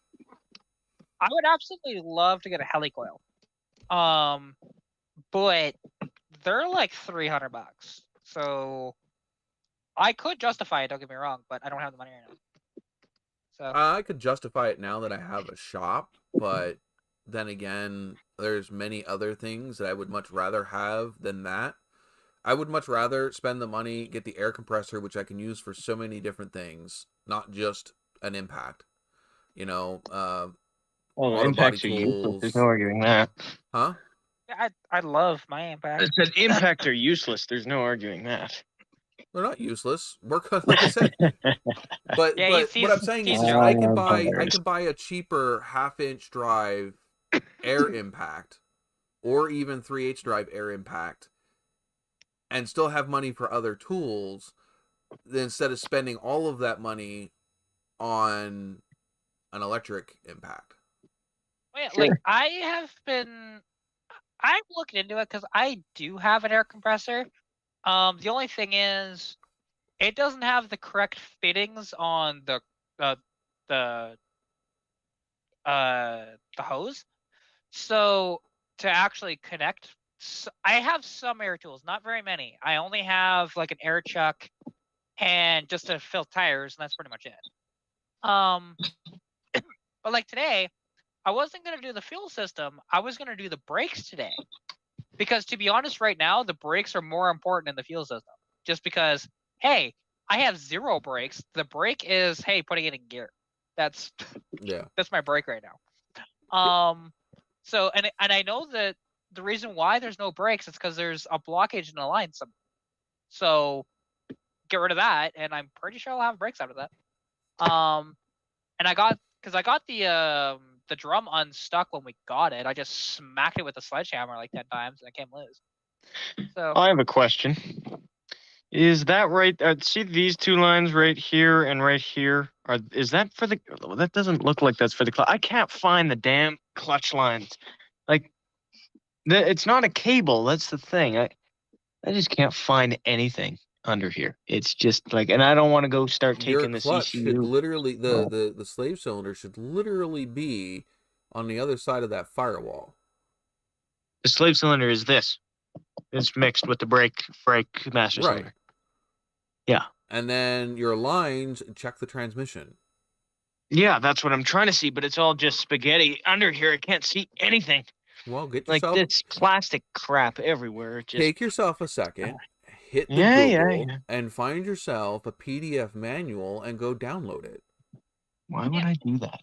Because no, okay. Those two lines right there are for the shifter.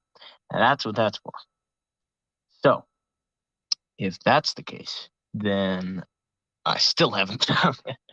I don't know. I'll find it. It's just, it is what it is. I just don't want to take this brake booster off, which I'll probably have to do anyway. But, oh, wait a minute. No, that's the ABS. Jesse's right. I'm too used to old cars. Yeah, me too. That's freaking. Oh yeah. Although I think out of all of us, Joseph, you've probably worked on more new cars than all of us. New cars. Newer cars. Yeah. Well, this is on par with the newest car I've ever owned. This and an 08 Focus. These are both 08s. But you've worked on other people's cars. So Yeah, I do. But I'm just trying to think of the newest car I've ever worked on. Mongrel said the slave is at the transmission, the master is on the firewall, should be a single line. But you just showed me that the slave cylinder is on the firewall too. Well, the slave cylinder is part of the brake master cylinder by the looks of it, because that's what I thought too. I thought the slave cylinder would be there, and it very well could be. But I was told, and it sure looks like it is that right there. But I don't know, so I'm gonna have to just start. That might just be the reservoir. Yeah, because the reservoir, it might just be the reservoir, and then because 99% of slave cylinders are either on or inside the bell housing. Yeah, exactly. This is not inside the bell housing, but yeah, you're right.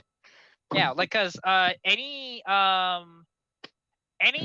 manual Ford like can in you the find Mustangs, the line that's coming out of the firewall where the pedal is at? No, I haven't. There's too much crap in the way. I love how he censored himself. That's great. Yeah. See now, okay, technically the newest car I've ever owned is a 94, but I only owned it for 2 weeks. Oh, the newest car that I've owned that my name was on the title would have been the 03 Cavalier. Okay, so if we want to say it we that do have the way, Kias, but I don't own those. See, now technically, even my 86 Mustang wasn't in my name because it was registered under my dad, but it was still my car. So I'll say the 86 for a car that I actually drove and everything, like more than once, then yeah, my 86 Mustang is the best car. I've driven a lot of newer cars more than once. Yeah, I've had access to a lot of cars, but doesn't mean that they were mine. I mean, crap. Yeah, well, because the thing is, the 94 that I'm talking about was a GMC that I flipped in 2 weeks. I drove it from Calgary to here in Sundre, and that's all I did. I didn't even change the oil into that damn thing. Mongrel says he's worked a fair bit of newer stuff, mostly Dodge and Ram. I have a Dodge Ram. I don't care what now it's Stellantis says. It's a Dodge Ram. It's not a Ram. That's all. Depends. Once you get the Ram did separate from Dodge, so now it's a. Oh, I don't care. I will still call it a Dodge Ram. I don't care. Like, because it is. What is that? It still is. I don't care what they say. Vape accessories, man. See, that's why you didn't find roaches. There you go. You know, you're finding vape accessories, they're too hip but for the old paper and plant. Oh, yeah. Well, see, the thing is, you're in the wrong car for finding vape supplies. You're supposed to be in a Subaru. Yeah, well, or Volkswagen. Subarus are much more known for it, though. I don't know. Yeah, I guess you're right.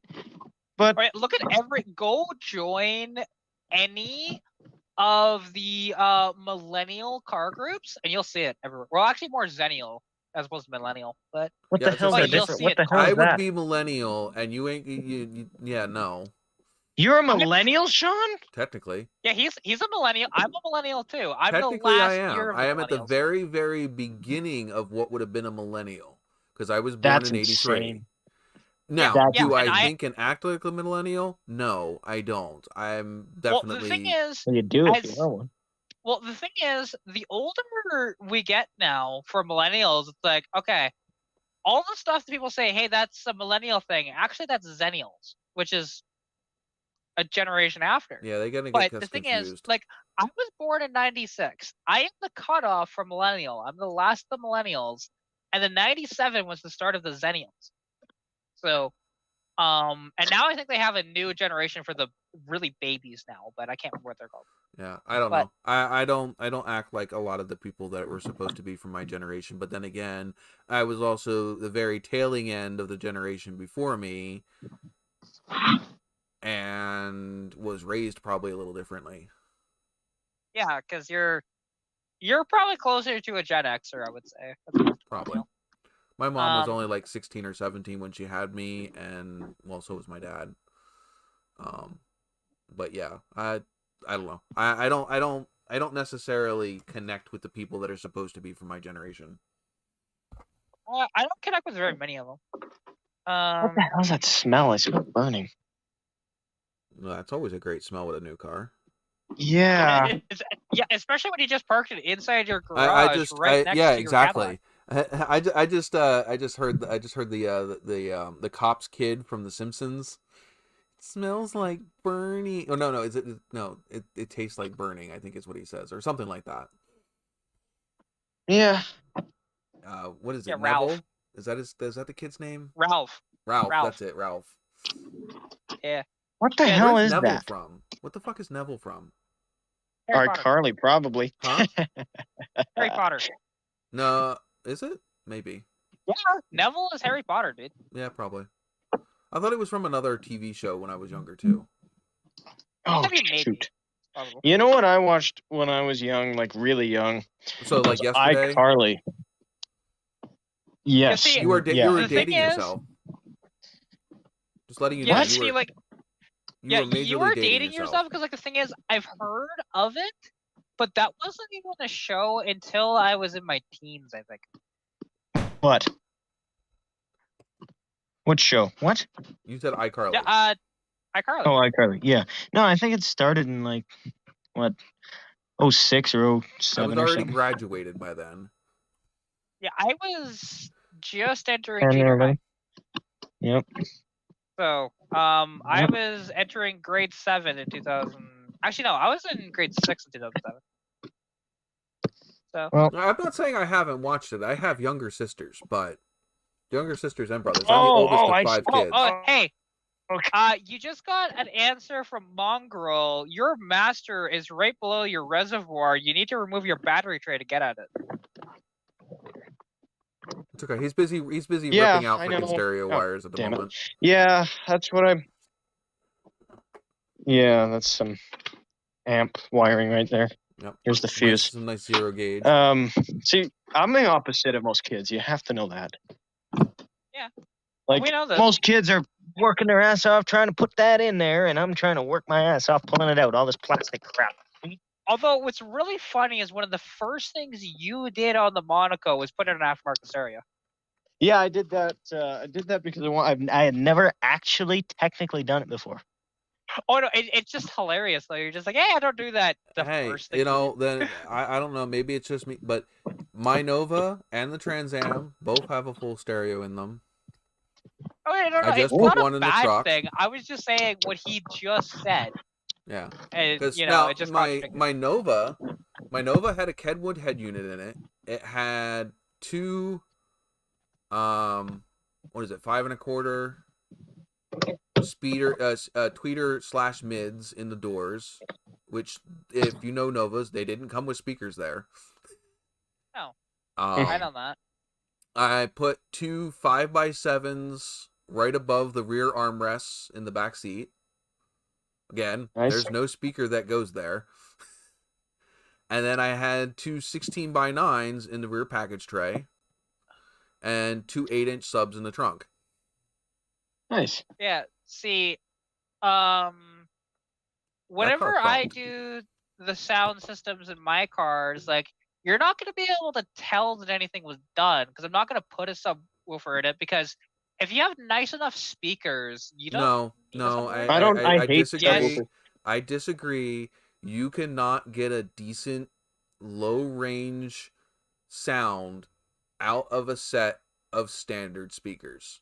They're made for mid and high range sounds, not low range. Tell that to this Crown Vic speaker. I know Crown Vic speakers. No. Go look at any, because I would rival this with saying go look at any of the Chrysler products from the 90s that had infinity speakers in them. Still, you're not going to get, if you put, I mean, I'm not saying you need 12, 15-inch freaking subs, but there's a reason why there is a sub. I mean, if you even look at I wouldn't say modern speakers, because modern house speakers are junk. But if you look at a set of standard house speakers, they have 3 sets of speakers in every single box. You have a tweeter, you have a mid, and you have a low range. Now, there's a reason for that, because each of them produce a sound at a different range. Whenever you try to get a, let's say, you know, you were talking about, you know, those speakers, you can get some low sounds out of them, but you're sacrificing sound somewhere else to do it. Well, yes. Although, you know what? I mean, I know quite a bit about speakers. I've forgotten quite a bit of it too, because, yeah. And you know what? I mean, the stuff I listen to, there's no point. And Kat, the one thing that you failed to mention there was I put the sub in the Monaco first. One of the first things I did, but then the next day I took it out. You still kept that aftermarket head unit. You didn't necessarily need to take it out. You could have just tuned it down, which is what I did with the Nova. I had two 8-inch subs. But they weren't like, oh my god, shake the car apart, because they were balanced with the rest of the speakers. He took it out for originality purposes. Originality, and because I just didn't want it in there. I had no use for it. Like Gordon Lightfoot, it doesn't require a lot of sub. Yeah, I know you don't know him, but you know. Edmund Fitzgerald, Sunny Day People. Yeah. Rainy Day People. Rainy Day, whatever. Shut up. You know what I meant. Yeah. I know. Like I said, I have Gordon Lightfoot on my computer. That's awesome. That's good. I know who he is. I'm actually happy to hear that. A circle of life. All right, Rafiki. Oh. But yeah, no. I mean, but the thing is I listen to all kinds of stuff. So do I listened to the Gorillaz. I listened to freaking Seether. I listened to freaking Five Finger Death Punch. I listened to Grateful Dead. I listened to all kinds of stuff. So I like the fact, and the thing is anything that has a drum beat in it, that's what the bass, that's what the sub emulates, is the drum beat. Oh yeah. So you can't tell me that Gordon Lightfoot doesn't use what a sub can, because there's bass in that song. Unless he's playing everything on a piccolo, you know, there's the sounds that the sub produces. What I should have said, absolutely. What I should have said was, it's not demanding music. It really isn't. So I don't need a 2-ohm giant 12-inch subs and a mono amp with 2 channels. I said I had 2 8-inch subs in my Nova. I know you said that. And they were tuned down to make a nice clear bass sound without overpowering the rest of the sound system. Yeah. But then again, I did have. I don't need a subwoofer. It takes up too much space. Let me tell you this. I'm content with 5-6 speakers a car. That's fine. Now argue with that. You can't, because I am your fine opinion. But Mongo's right. He is right. A 6x9 is a happy compromise, especially if you have the ones with separate cones. Because my 6x9s, the 6x9s in my Nova, they had a mid range. They had 2 separate speaker cones. Those are Sony. Those are not like Sony Explodes. What are those? These right here are. Let me show you. It's They're the backwards, but stock Ford. those are Ford Crown Victoria speakers What from is the cone made '93. out of? Paper. Ugh. But I'll tell you what, and it's woven. It's not just paper. They're good quality, especially They'll for, and still they have the blow. premium sound for the LX. But let me tell you that for Ford paper speakers that are 30 years old, they sound pretty damn good. Because I was Put a listening to Van decent Morrison. sound system in that car and then play the same music and tell me it sounds good. Yeah. There is a Wait, like- difference. There is used to the Well, there's a freaking crappy difference. sound quality from a stock car, and then there is I've listened to good quality speakers, and you cannot tell me that they're the same. They're not. Wait, well, like Yeah. it's the You're right. difference of like if you go in any of the Chrysler LX platform vehicles and you jump in one that has just a standard sound system in it, and you know it sounds okay. It's not great, but then you jump in one that has the Bose sound system, and you're like, oh my god, this is really nice. Now, obviously, aftermarket would be even better than that. I know that, but to be honest, like there are some stock systems that sound freaking incredible. I won't lie, but they are the upper echelon of it, like my dad's Magnum. Yeah. That way. The front speakers in my Nova were Earthquakes.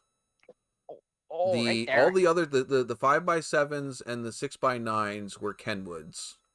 And then the 8-inch subs in the trunk were also Earthquakes. Well, see, Mix and something I match. want to do, and I used what I had. That's Yeah. true. I also was running I know, a Kenwood. I was also running a Kenwood Exelon head unit. we'll see something that because me and Joseph have talked about it, and we'll see if it'll actually come to fruition or not, or if I just end up buying new speakers. I mean, it's not the end of the world. But I have these old. Actually, they're in my living room. I have these old Blaupunks. They're old Blaupunks, but Yeah. they're just so cool, being as old as they are. And I'm curious to see actually how they sound. But the one especially is just destroyed because it sat out for so long out in the sun and it just got baked. And those You know? were decent speakers back in the day. Oh yeah, and the thing is, and I know he was doing some research, seeing if he could find some cones and stuff like that for him. There are but people there's that not will really recone much. them. Yeah. Oh yeah, and that's probably what I'd end up happening, and then also the seals need to be done too on both. But other than that, because the actual the electronic part of it looks fantastic. It's just the cone and stuff like that. But yeah, like those Blaupunks, because they're only what are they? I think they're like a 300-watt Blaupunk. Goes to show you how old they are. But they were a very high-end speaker back in the day, and it would just be kind of cool to have something that, like, of the time period for at least two speakers, anyways, for the back, because they're 6x9s. They were the rear speakers. They were in my '83 Mustang when I had that for a bit, but it was just a parts card that I had. I gotta see if I can find the setup that I had in the Cavalier. Well, see, the one thing is with a Cavalier that you can do a lot easier than any other cars, you can hide a subwoofer underneath the rear seat. I did not hide it underneath the rear seat. I had two, I do believe they were 14-inch Earthquakes, and I stuffed them up behind the rear wheels, up against the fenders. Oh. Wait, does this car actually tell you what gear it is, even though it's a manual? No, I wish it did. That would be so cool. Oh, I thought I saw it, like you had it in second gear there when you were revving, and I'm like, wait, what? Oh yeah, right. Rev it up to 7,000. Have it in second gear in the garage. That would be great. Oh yeah. No, that thing. I'm actually not doing everything I want to do with it right now because I'm on the live stream. I'm gonna have a bit of a series with this car, some kind of a flip car series or something. Which is why I'm amazed that you're doing stuff now. What do you mean? Because you're not filming any of it. Okay, well, yeah. Okay, well, I'm not. This is an exclusive sneak peek, is how I'm gonna chalk that up because I just poked around and I pulled the teenager wiring out of there, and now I pulled the THC stickers off, so now it's ready for YouTube. But I put it so just first thing I'm gonna do is put in battery in this. Oh, there you go. So Harvey's there's the here. setup that I had in the Cavalier. Oh my god. Oh, see, that's not bad actually. Like the thing is, that's a cleaner That's not even all of it, because most. all of this stuff sitting here actually went underneath of a false floor that I had on top of this. So the false floor went up right up to the underside of the speakers, and all of this wiring was hidden underneath of that false floor, and it was attached to the underside of it, so you could lift up the false floor and get to the spare tire without having to remove your whole fucking sound system. Yeah, and I had kids, nicer. so I still had to be able to put strollers and everything else back in here. Yeah, and oh hey, one of my viewers actually is tuned in, Harvey. Welcome to the live stream. I don't know. So yeah, there's the way I had and all of this got packed with stuffing behind here. Basically, wadding and whatever to hide underneath of the to dampen the sound. This is not the finished product. Let me see if I can find the finished product. I have other pictures in here, so I don't want to keep sharing this. That's the thing, though, with me. Part of it's aesthetics. Like, part of it's like, I don't want to have a trunk with colorful wiring and colorful. If I had like a black, small little black box sitting up on the deck lid or something, or like that would be ridiculous, but something hidden away, and then the amp you can't see, it's buried beneath the carpeting. Yeah, fine. That's great. Well, but that's I'm not like how you do it, because like I said, I had all of I don't like any of that obnoxious giant stuff either. I hid everything that I did. I mean, obviously, it's kind of hard to hide those big ass fucking subwoofers. I think I did a damn good job of hiding them. Oh yeah, absolutely, sure. You did. Like, because the thing is, like, if you do it right, it's much better. And hey, no worries, mongrels. We definitely appreciate you coming out. Hope you feel better soon. I can't see him talking because I can't see the chat. Yeah. Well, I see the chat, so I am replying. See you later, mongrels. When he's one of my guys. So. And Harvey Wright, welcome aboard. If you actually like what you're seeing and want to hang out more, hit the subscribe button. I do have a nice little surprise when you guys do hit the subscribe button during the live stream. Oh yeah, I haven't seen them. Have you changed that? Mm-mm. Oh, okay, still the same one. Okay. It's longer, but I haven't changed it. Wow. Look what I found. Is that Hang on. It's a muffler. Yay, you found a muffler. But where did it come from? It's an OEM muffler. It needs to be trashed, because who likes OEM? Where did it come from, though? It looks like a Ford Motor Company. It is. Yeah, which would have been a stock muffler for that car, totally is. guaranteed. 100%. No, it is. I'm just saying, where did it come from? Like, it's not, there's no place for it under there. Probably not from that car. Oh, it is from this car. It has to be. Why is it here? Unless if it's from, because it's potentially, could that have come from a Focus? Why would it have come from a Focus and be in the trunk of this thing?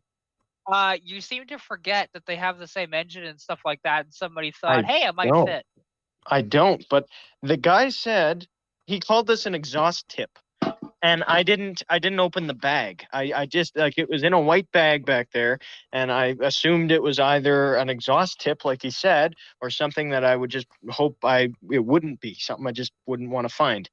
But so he said that's the resonator, and that's the muffler, or the exhaust tip. And now that I see it, like, this is bewildering. I don't even understand. Yeah, well, that is an OEM style Ford, like Fomoco muffler, and it looks like it's off of a that is a similar style to a Focus. I hear somebody subscribe. Oh, here we go. Thank you, Harvey Wright. So for those of you guys that didn't- aren't in this channel, I have different things that pop up when different things happen. So if you donate to the channel, there's a little animation that pops up for that. Different things. So I don't hear that one that often, so it's nice to hear it once in a while. I can't find the hail picture that damage. I'm looking for. Yeah, this thing's been hailed on. Okay.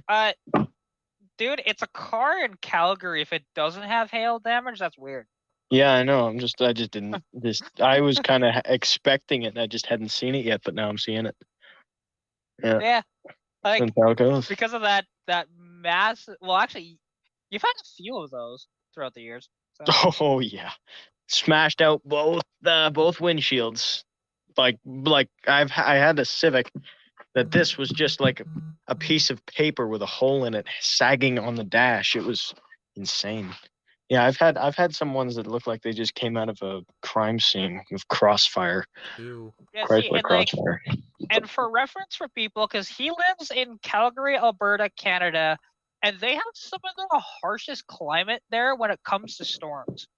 Yep. Like of just about anywhere in Alberta. Like I think you guys Except have the for worst. tornadoes. Hey, there was one tornado, mind you, it was before you were born, but did rip through, not in Calgary, but near it. Very close. Exactly. There's a lot of tornadoes that happen that seem to completely circumvent Calgary. Like it seems like it's just totally like it's insane how it works. I don't know. Yeah. Yeah, and Calgary has also the biggest population here in Alberta as well. So that's a cute little horn. Oh wow. My god, that's adorable. That's not even like that doesn't even sound Japanese. It sounds like a half American horn that Turning one of them Japanese, is No. I think I'm turning Japanese. Yeah.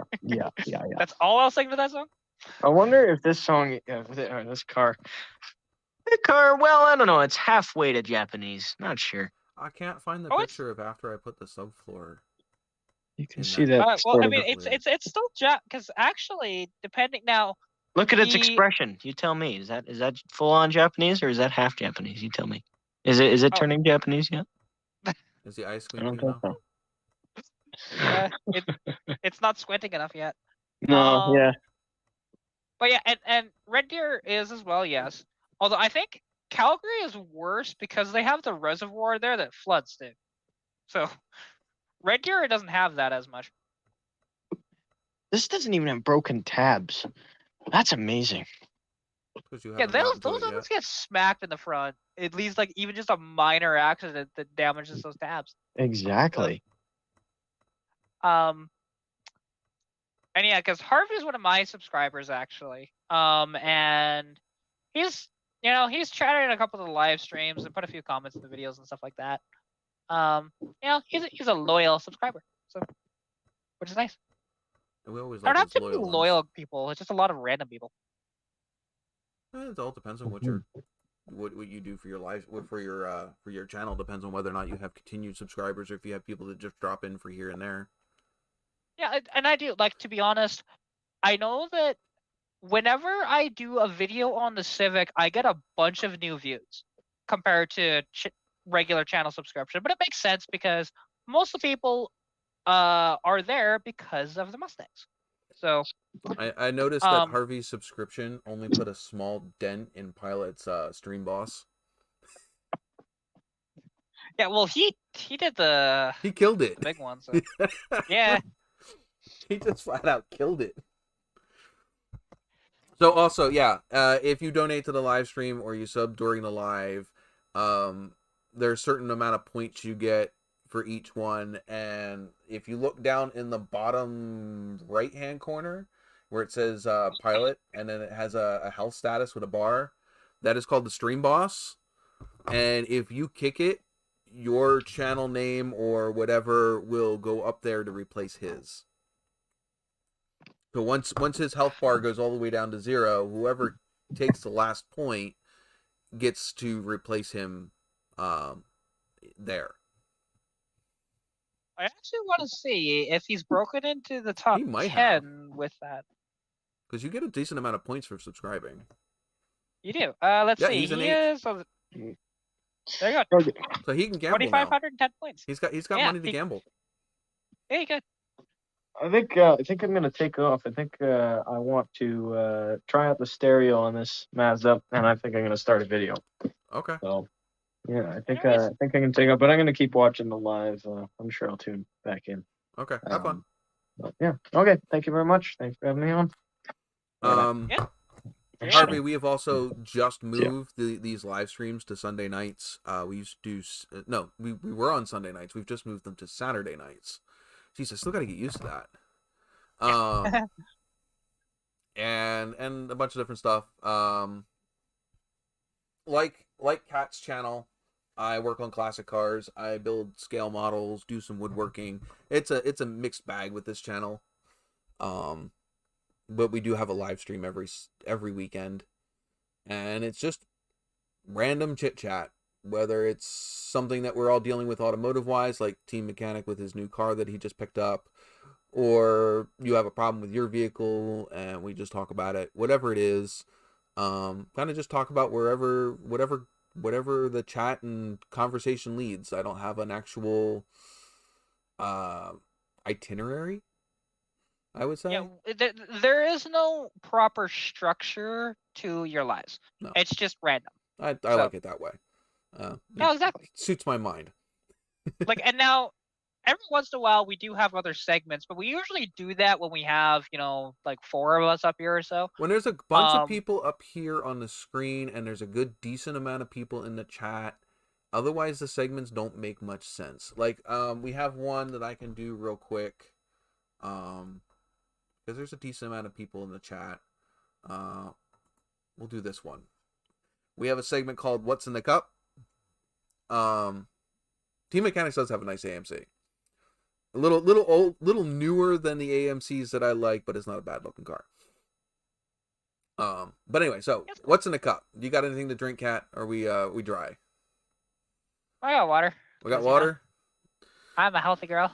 When I say that, I'm not. So at this point, you just type in the chat what you have to sip on, whether it's non-alcoholic, alcoholic, it doesn't matter. Just whatever you're happen to be quenching your thirst with at the moment. I have a few things that I've been drinking during the live. I have a giant jug of water. I am also drinking a wine. Currently, I don't know. It is Dreamlit. I get a wine subscription, so I have different stuff. I was thinking about cracking open this Gentleman's Jack, but I don't know if I'm going to. Oh, look who showed up in the chat. Oh my god, it's a pilot. About freaking time. We're only 2 hours into the live stream, but glad he's here. Harvey is drinking some 7-Up. That is always a good choice. Now, absolutely 7-Up or Sprite? 7-Up. 7-Up? I think I'd pick 7-Up over Sprite as well. It's hard to find 7-Up, though, around here. I can find more Sprite than I can 7-Up. Yeah, out here it's not too bad, because you have both Coke and Pepsi products out here, so... Well, we have both Pepsi, but just for some reason, 7-Up is not one of the ones that... Because Sprite is a Coke product, I think. 7-Up is the Pepsi product, or is it the other way around? Oh, I don't know. I don't remember. Because they're all in the same freaking aisle. I just grab what I want. But 7-Up, I don't see 7-Up like on the store shelves down here as much. Yeah, it's not it doesn't have as much of like an upfront presence. That's true. He was watching a party in Arizona with number 45. Who is number 45? Am I supposed to get that one? Because I don't get it.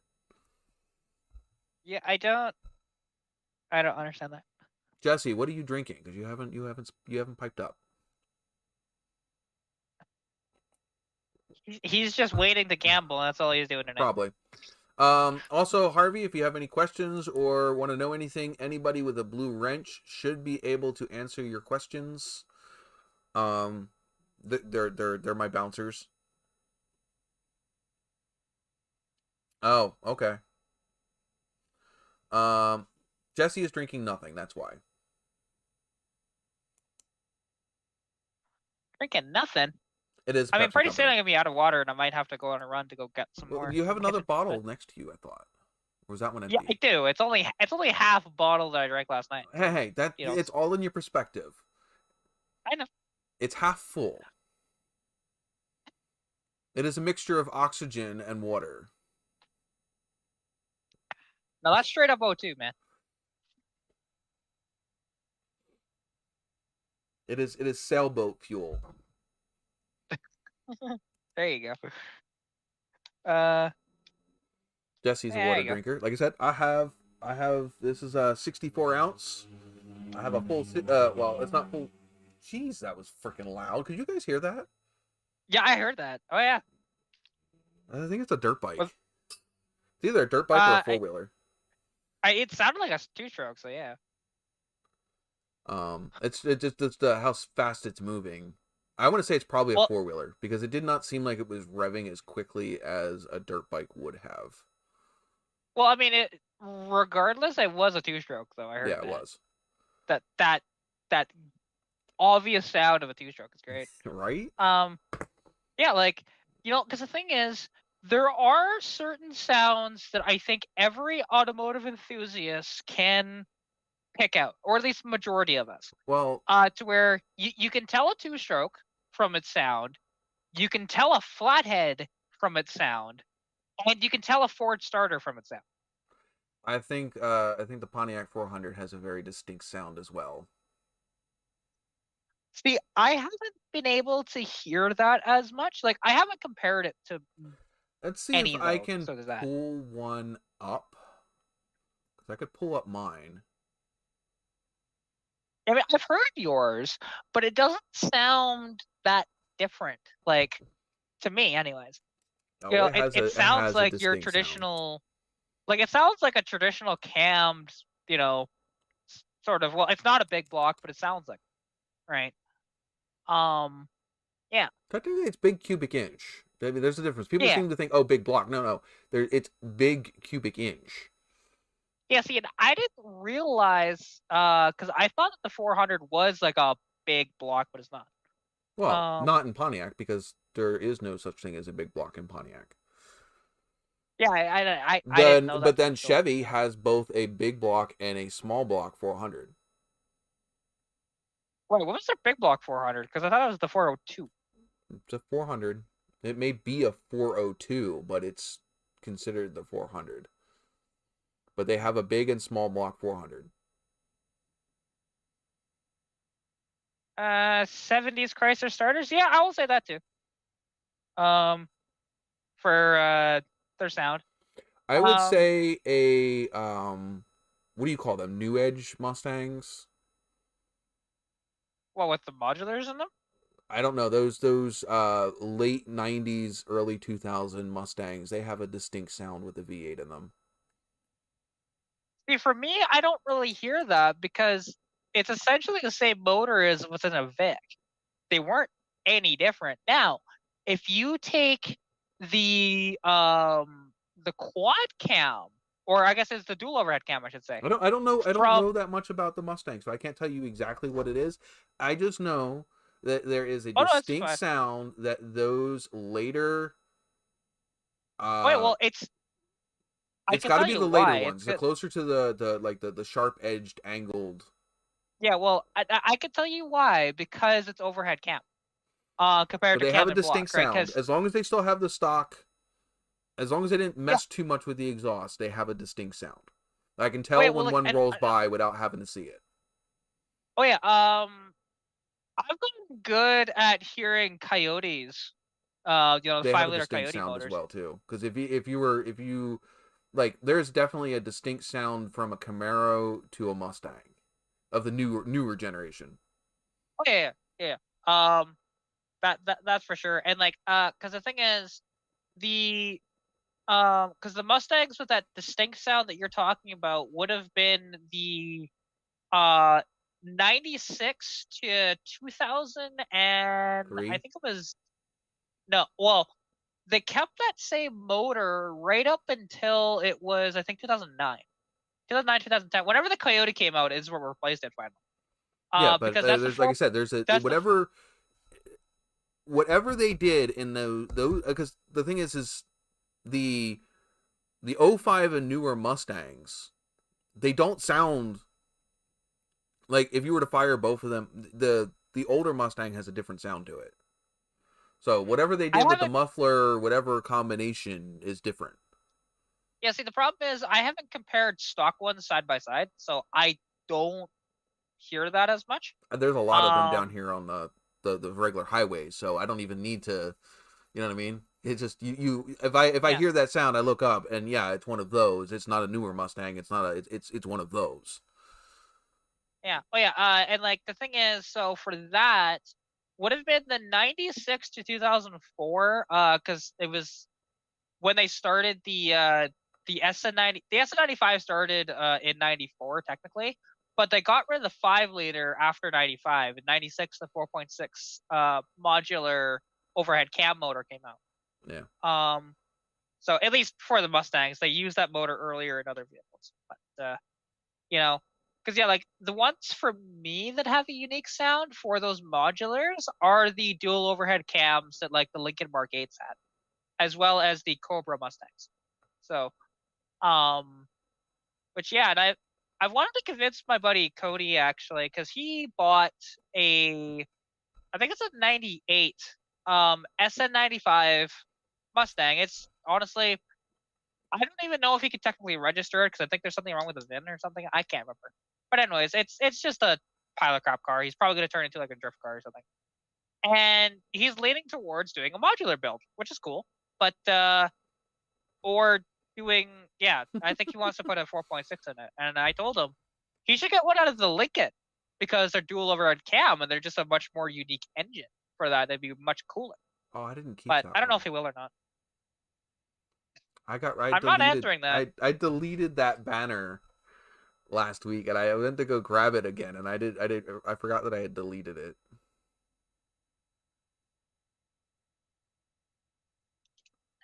See, is there actually anything in there this time? No, it's empty. There you go, sailboat fuel. You keep that open for a second, there's going to be a cat in there. Nah. My cat loves, especially if I like open up the dryer after it just gets done drying, our cats will go in and lay in it. Yeah, well, he's tired. You know, he's just happy to be here. Aren't we all just happy to be here? Yeah, I'm not showing you the washing machine because I'm not getting out. So I don't think there's anything in the washing machine, and if there was, that'd be disgusting because it would have been sitting in there for days. Say, well, he didn't ask what's in the. He didn't ask, specifically the washing machine. He just asked what's in the laundry. And the only thing you can see is the dryer. Yeah, and you can't even see my hamper from this angle, so. Yeah. I don't know if Jesse was idle knowing the laundry or what. Speaking of freaking laundry, we have a 2019 GE washing machine that came with the house. We just had to freaking drag our old Roger out of the garage and yank the other one out of the laundry room because it stopped working. Yeah, that's modern electronics for like washing machines and fridges are just junk. Well, I tore it apart today. I tore it apart, which was a pain in the ass because you can't find anything online anywhere for how to disassemble these. I ended up finding some exploded views of like all the different parts that are in them, and that's what I used to take it apart because there was no like service guide. The only thing I could find was like the owner's manual that comes with them to begin with, which they don't tell you how to take apart shit with an owner's manual. Not anymore. They used to, but yeah, and I think it's the belt. I think the belt went that runs from the motor to the bottom of the transmission. Because it was slipping, and there was a lot of, I don't know if it was oil or grease that was in that area, and I think the felt it was just literally slipping on the drive pulleys. Because you would smell this like burnt rubbery smell, and I thought it was the motor, but the motor smells fine. I pulled it all apart, everything down. It's only the belt that smells a little funky. So I'm assuming it's the belt. Yeah, I mean, it's pretty common, and I don't understand why. Because, like, the thing is, and like what Harvey just said, like he's still using his '94 Maytag.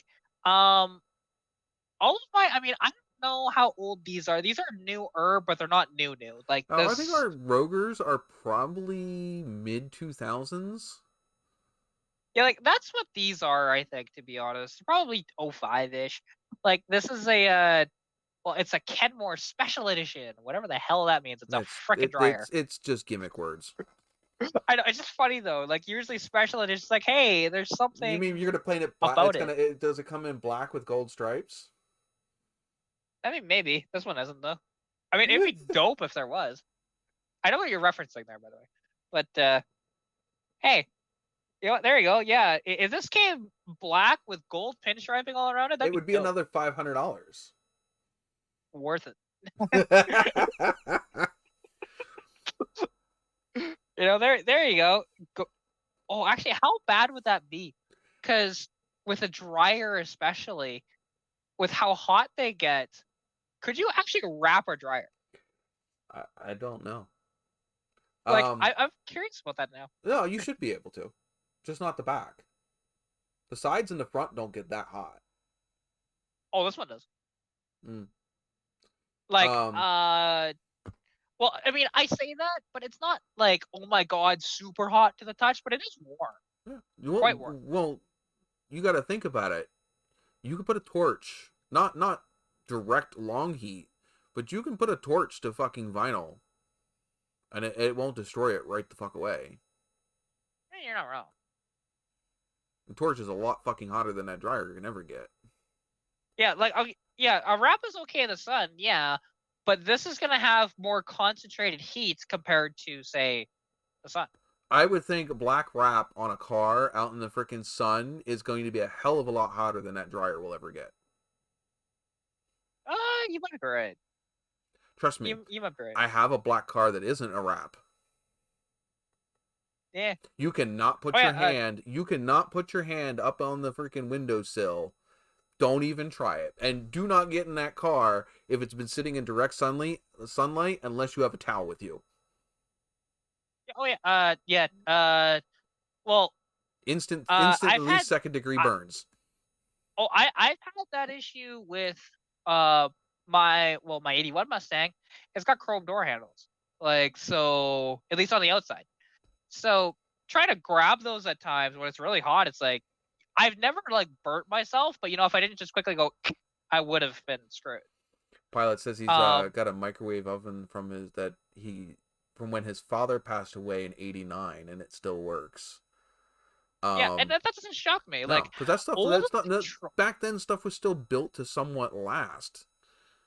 Yeah, nowadays it's just you're lucky you're not going to go out and go buy another years. microwave if your one that's still in the house still works. Yeah, like, that's the thing. They make everything now to break. You know that started. You know what that started with? You know what the very first product that they started doing that principle to, of making things not of the best quality because they wanted people to come back and buy more? I'm gonna guess the iPhone, but it might be earlier than that. Way earlier than that. What was it? The original light bulb. There is a light bulb in New York City that is still burning today from way long ago. I think they're like 1920s or 30s. That is still burning today. Actually, it's earlier than that. That light has been on for over 100 years. Right. And what happened is several different light bulb companies came together and made a pact that they would not make a light bulb that lasted longer than a certain amount of hours. Because what happens is people were out there going and putting light bulbs in their house, and they were lasting a long time, and they weren't buying more light bulbs. So they made a pact so that way people would continuously have to buy light bulbs. So you have that revolving customer. Yeah, that makes sense actually. Yes, it is in a firehouse. Yeah. Yeah, your dad's Vega had black vinyl seats. Oh yeah, I'm sure. Like the thing is, that's why I like my fabric seats more than like leather or vinyl. I like the way that the Because vinyl or leather looks. And so like my Nova had cloth seats. It originally had it was tan vinyl around the sides, and then the very top where you sit was like I don't even know what you want to call it, but it was like a woven tan pattern. It wasn't a solid color. And I swapped them out for black vinyl. And painted the whole inside of the car black. The carpet, everything is black. well, that's fair. From like an aesthetic standpoint, I can understand that. But like with me, because even like sitting in my dad's car, because his just has gray leather seats. Yeah, they get And hot. oh god, it's just it's That's stupid you know what I hot. learned to do? You know what I learned to do? You park the car in the freaking shade. Yeah, sometimes you don't get that luxury. Okay? I don't. I will go out of my way to find shade. When I was driving my Nova, I would park underneath of the only tree in the parking lot. Because Yeah, I knew see, that if I went into that store and I spent any more than a half hour to 45 minutes on a bright sunny day, I was not going to be able to touch that car. The car had its own personal alarm system called Hot. yeah, well, also there comes No, an it issue with wasn't his car Houndstooth. too, because when they're cold, they freeze pretty bad too. Like leather Aluminum, does. solid aluminum steering wheel wrapped in leather. That was what was in the Nova. Oh god. Oh, I yuck. literally would put on a pair of gloves and wrap the end of my hoodie around the gloves to grab that steering wheel until the steering wheel heated up. And the heater vents that were on my car, because I drove this car in the winter, the heater vents weren't pointed to make me comfortable. They were pointed directly at that freaking steering wheel because you could not hold that steering wheel till it warmed up. Let's see, and I'm just trying to see if I have pictures on this phone. I know I have them on that one, but I don't know if I have them on this one. Of the seats that I want to put in my car. I should be getting a sewing machine this year to finish the TA seats. Which you weren't following my channel when I first started the TA seats, did you? Nope. I've only been following you. I mean, really. Actually, I think a lot of people that are following me now were not following me when I was actually making car content. Yeah, this is true. Like, here's maybe the thing. Pilot. Pilot with me, like, I did not follow your channel until I want to say it was like February-ish of last year. So yeah, it's not quite a year yet. Pilot, they make a cooled steering wheel when it's less than 30 degrees outside, and it's made out of solid aluminum. That sucker's an icicle. Oh, there we go. I do have. Okay, I need to move these into separate albums, and then I can send it to you of the seats I want to put in my car. So you're gonna make me open them. Oh, I do have the seat ideas album here. There we go. Cool. I didn't know I had that.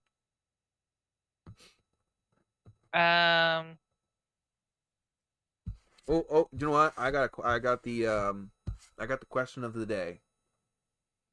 Oh. Okay, as for all the beans, I will match Katarina's score if somebody guessed this. What were the seats that I put in the Nova? What were they out of? Because the original stock bench seat, I'm going to tell you, was not in the car anymore. I have 2 buckets in the car. Or yeah, they we've were had in the car. this conversation before. I know. But I don't normally ever put a question up that hasn't been talked about in a previous stream. Or isn't on my channel somewhere. Because I think that would be unfair. But anyway. So obviously I do not have the original bench seat because my friend at the time that I pulled it out of the car, his dog decided to rip it apart because it was in my bedroom. He got in my bedroom and ripped the seat apart. So I don't have the original bench seat, but I have 2 buckets in it. If anybody can tell me what those 2 buckets are out of, then I will match Katarina's score. I will just make your score whatever Katarina's score is at the moment. Which it seems is to be currently at 1.23 million. 1,234,808 points. I will tell you that That really narrows it down. they have lumbar support, and they do not tilt all the way forward, so they're not a full forward folding seat.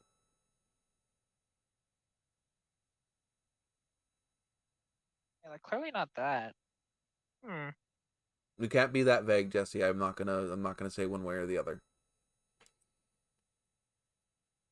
You don't necessarily have to guess the year. You just have to guess the make and model.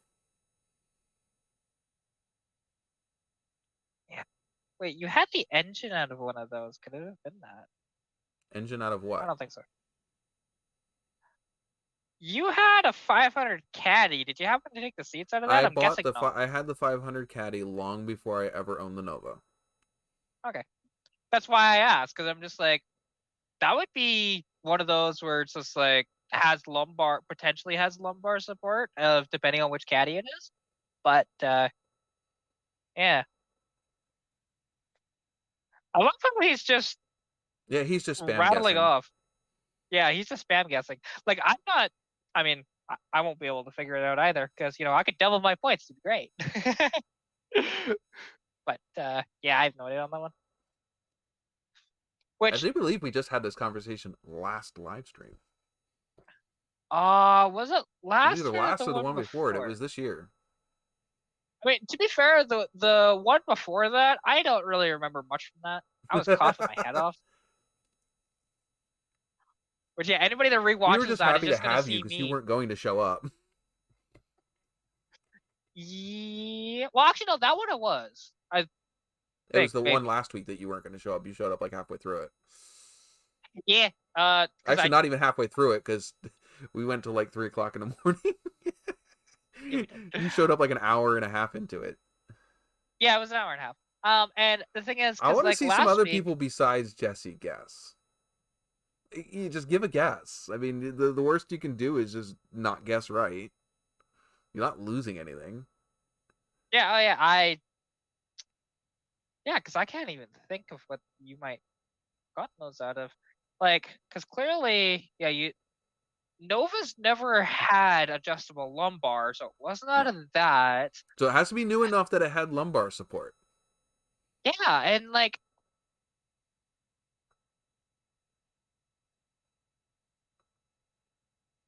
no, and it obviously was not out of a two-door car because it doesn't have the full forward tilt. Like a 2-door car, and you should know this. You have Mustangs. They fold all the way forward to the steering wheel, so you can get in the back seat. Yeah. It does not have that. So have fun getting into the back seat of my Nova because it doesn't have that. Are they out of like a 90s Caprice? Cat, you're not right. No? Okay. I didn't think so, but I was just guessing. I'm waiting for a guess from Pilot. I know he's still here. He's got to be still here. He's always here. And like, he's apparently still having the same check engine light problem as last week. Yeah, it probably is. Like, it's it's so funny. Like, no, I understand on newer cars with check engine lights, you get a lot more worried about it. But no, they're a bunch of freaking fiddly shit. Oh yeah, exactly. He's thinking. He doesn't want to give out a guess until well. We're dragging this out. These always end up being like, I always think that like, oh, this should be, you know, like if somebody's paying attention, you should be able to get this, and then it's like, no, it always ends up being this like super hard question. The only one that I ever do that is easy that everybody always seems to get was what was my first car. Yeah, well, you guys always end up picking that one up pretty quickly. Well, you know, the dumb part is the last time you did this, we had a conversation like the day before about it, and it's just like, ugh, and I can't believe I got that wrong. I was being stupid. Lincoln, I've been thinking, what in the world have you been drinking?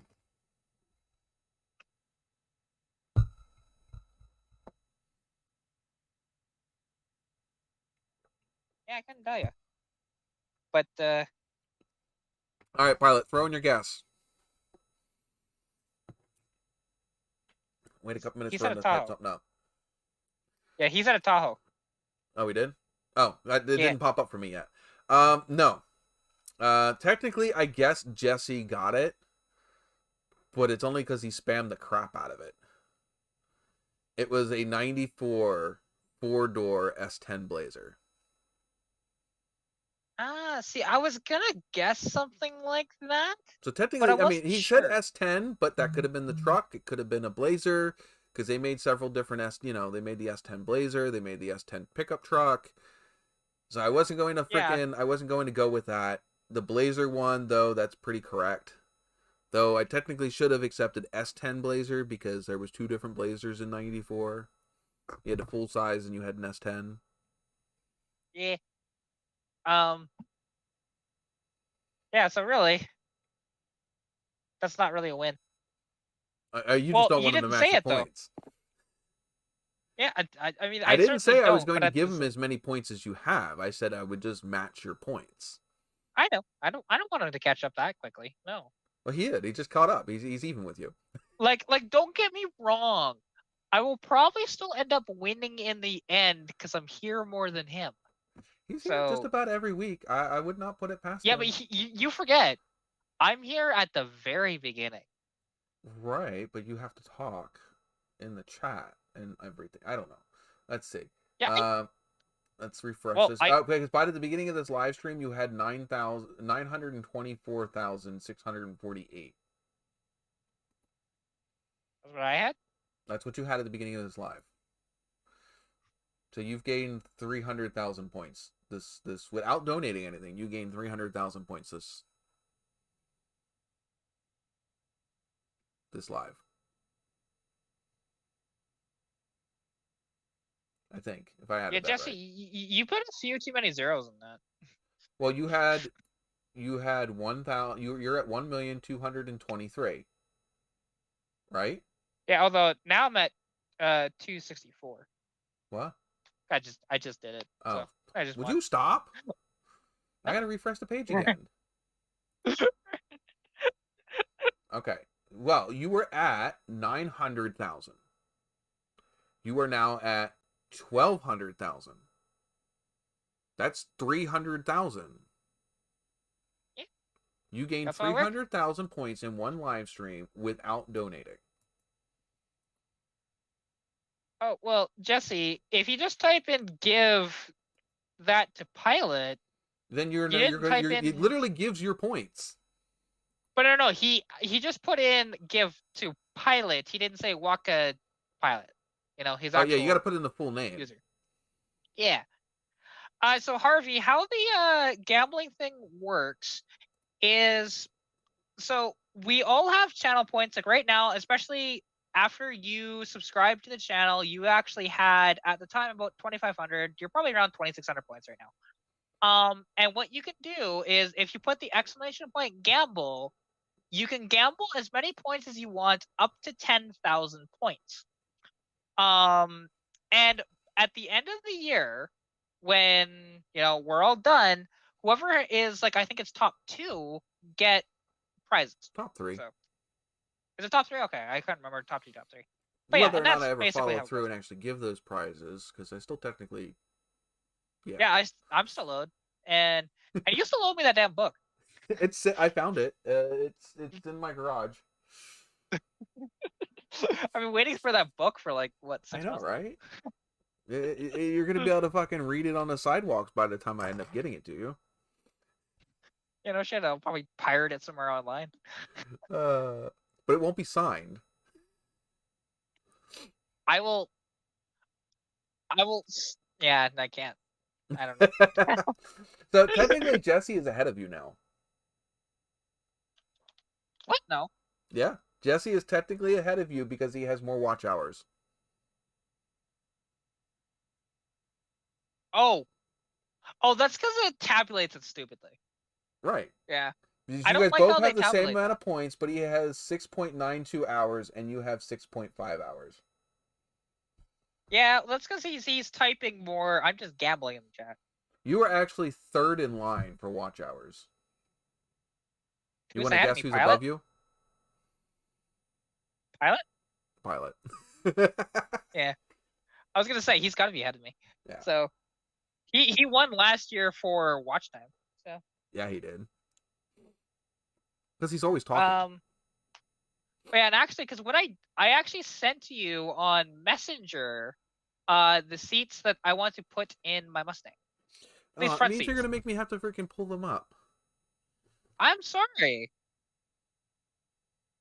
Harvey, if you want to gamble, you actually have to put it in amounts afterwards, or if you want to gamble all of your points, I would have to not put it on. gamble all of your points right away because you don't have 10,000. Well, here I can show him how to gamble, not your full amount. Yeah, so if you do like, I'm probably gonna get timed out because I think gambled. But as long as you're showing him what to type.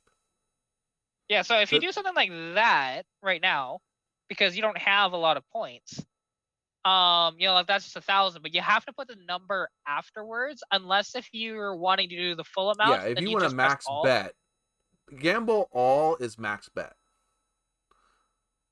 Yeah, which I can. And max bet is 10,000.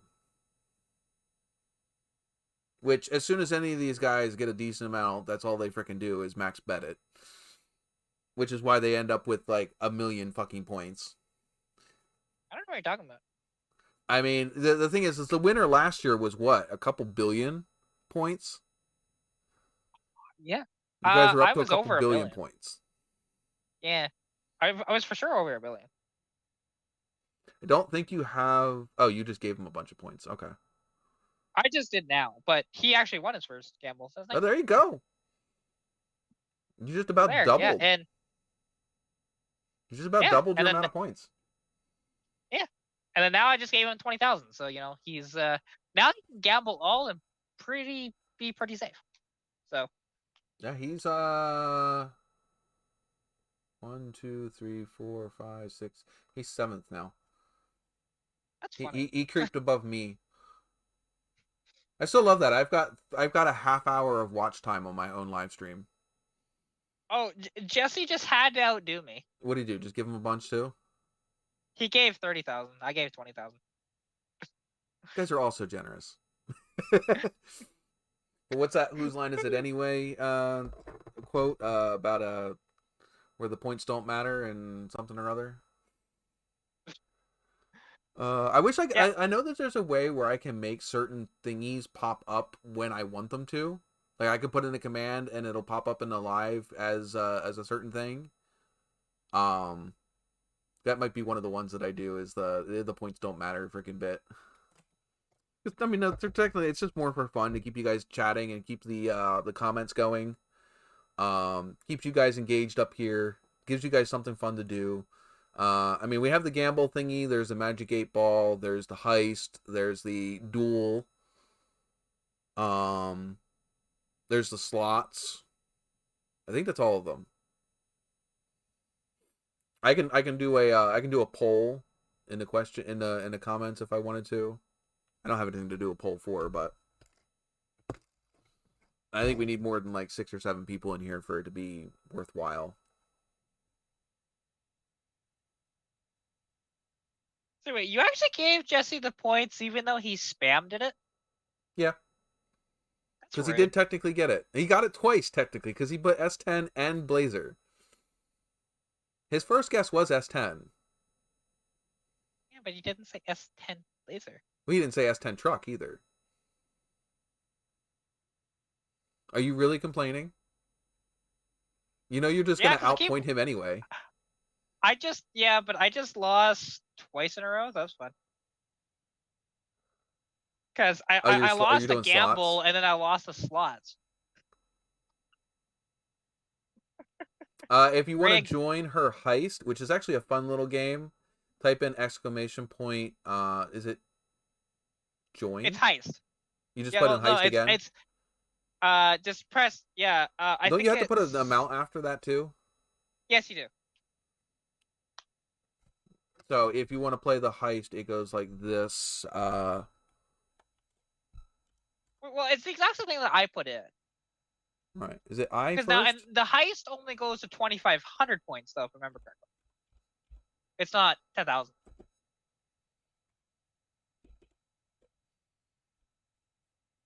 I think you actually put join, not heist again. No,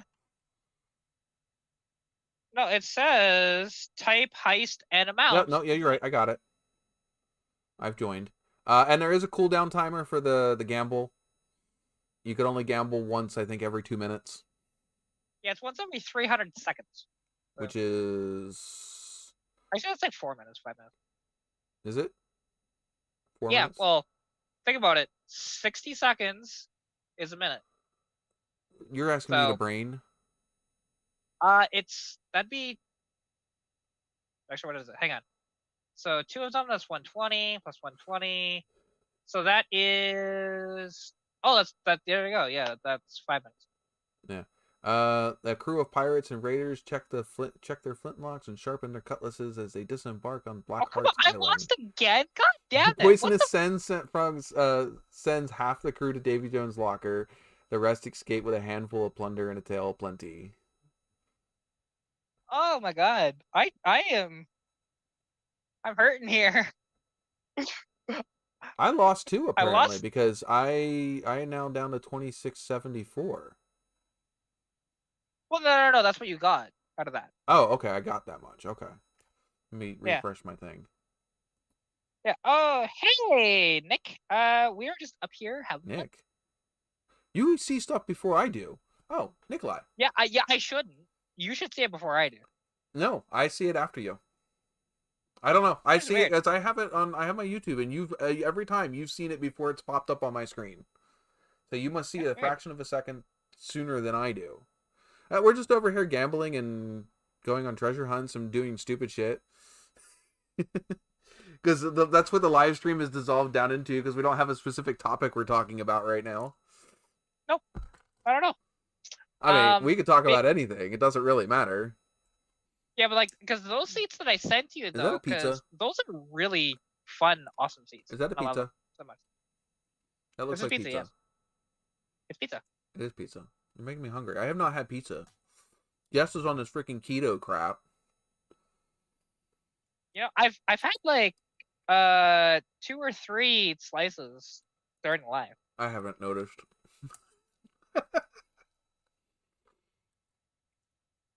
Okay. I will find them. Jeez, you guys are so pushy.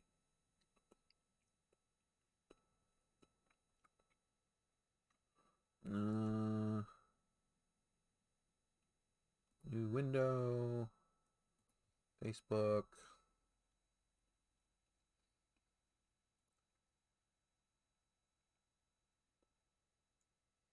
Come on, load.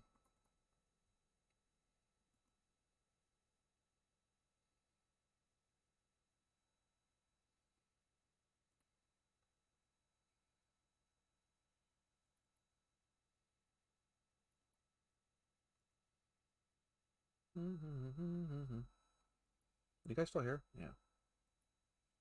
Yeah, you got quiet on me. Yeah, no. I was looking at stuff really quick. Okay. Share screen, Chrome tab, Facebook. There you go. That looks like it's out of a junkyard. If you consider Greg's property a junkyard, then sure. I don't know. I'm just looking at the stuff in the background, and it definitely looks scrapyardish. I mean, some of it can be. I won't lie. I see a bunch of doors stacked up. Let's see. Okay, so that's where it was sitting before, actually. That's right. It's moved since then. We moved it to a different spot. But Jesse says, is that from a Ford van? no, yeah, you can't zoom in on that, can you? Because look at the headrest. Yeah, it says GS or CS. Yeah, Carroll Shelby. That should be a big. I can't without giveaway. moving to a different. Yeah, that's fine. There's the other picture. Yeah. Yeah, it's not from a Ford period, actually. That is an 84 Shelby Charger. So what, the Daytona? Yeah, no, actually. The Daytona was different than the Charger. Okay. The Charger was on the L body. The Daytona was that the M? I think? I can't remember. But they were different than each other. So those are the seats that I want to put in my Mustang, and it's actually not that hard to get them in there. I will have to modify not the rails themselves, but actually where it like mounts all together. I'll have to do that, but it's not that hard. We have a news update from Pilot. He says that there was a hostage situation in Texas, and he took 4 hostages and is dead. Oh. That's depressing news. Why can't you ever give me positive news, damn it? Yeah. Like, they decided to scrap the fact that they're going to go to electric cars, and we can all enjoy our gasoline engines forever. I'm waiting for the day that they realize it's a mistake. Like, I understand that, the internal combustion engine is not the way of the future, and I understand that. That's fine.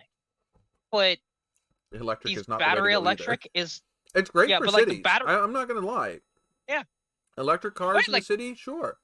But did you hear the other thing, that they're trying to go to the point to where nobody owns their own car?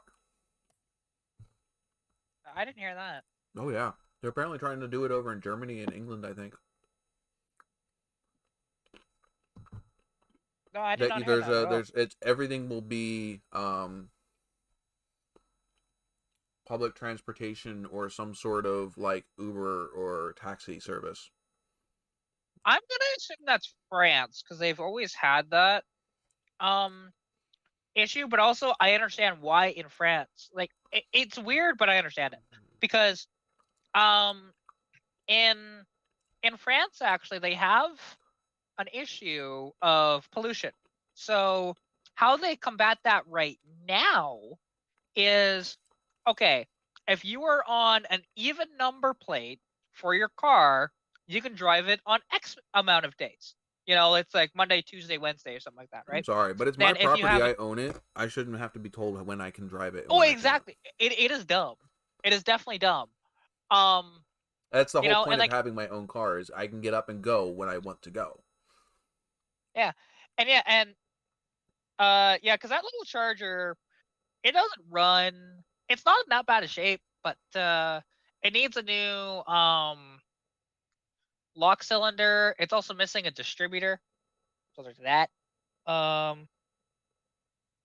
And yeah, it's just, and also I know it needs a fuel pump too.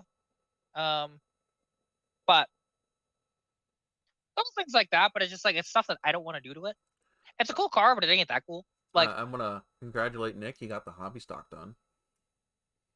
Oh, congratulations! I didn't see that. And apparently has lost 60 pounds in 4 weeks. Now that is amazing. Now I wonder if he's on like a keto type diet, or what kind of diet he's on, because me and Jess are kind of doing the same thing, but not that fucking crazy.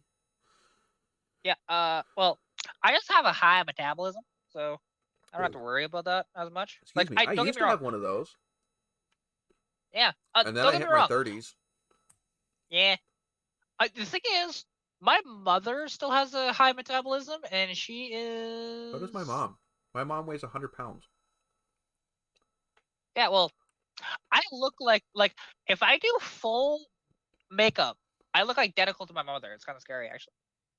And I mean, she was born in 1970. So did your dad give any DNA?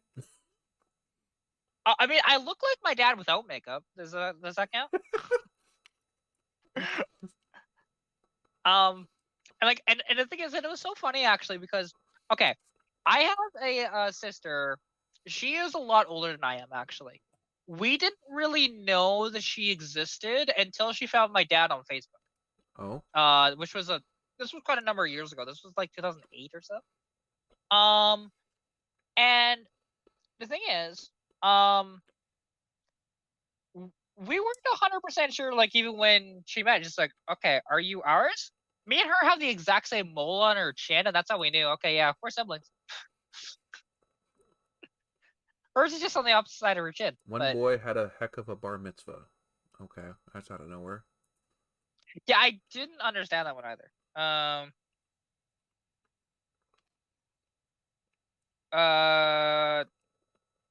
Yeah, we'll see. I have a feeling that if you're on a gravel road, the lane departure will just shut off. It has to. Yeah. Because there's no lanes. Well, and we talked about this the other day about Biden wanting to have every car in the United States, every new car in the United States after 2026 installed with that driving monitoring software or whatever that would turn your car off if it felt you were driving impaired. Can you imagine anybody in the healthcare field having one of those cars? Now, if you guys know anybody that's in the healthcare field, know the amount of hours that they put in.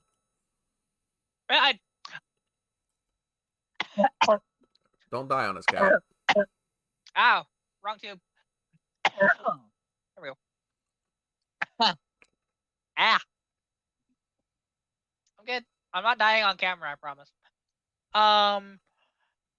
The thing is, like, I don't volunteer firefighters, and he tells me all the time of stuff like, yeah, just as I was going to bed an hour later, hey, look, I got a call and I have to go save somebody that rolled their car into a ditch and stuff like that. Yeah. Nick's the same way. Yeah. Nick is also a volunteer firefighter.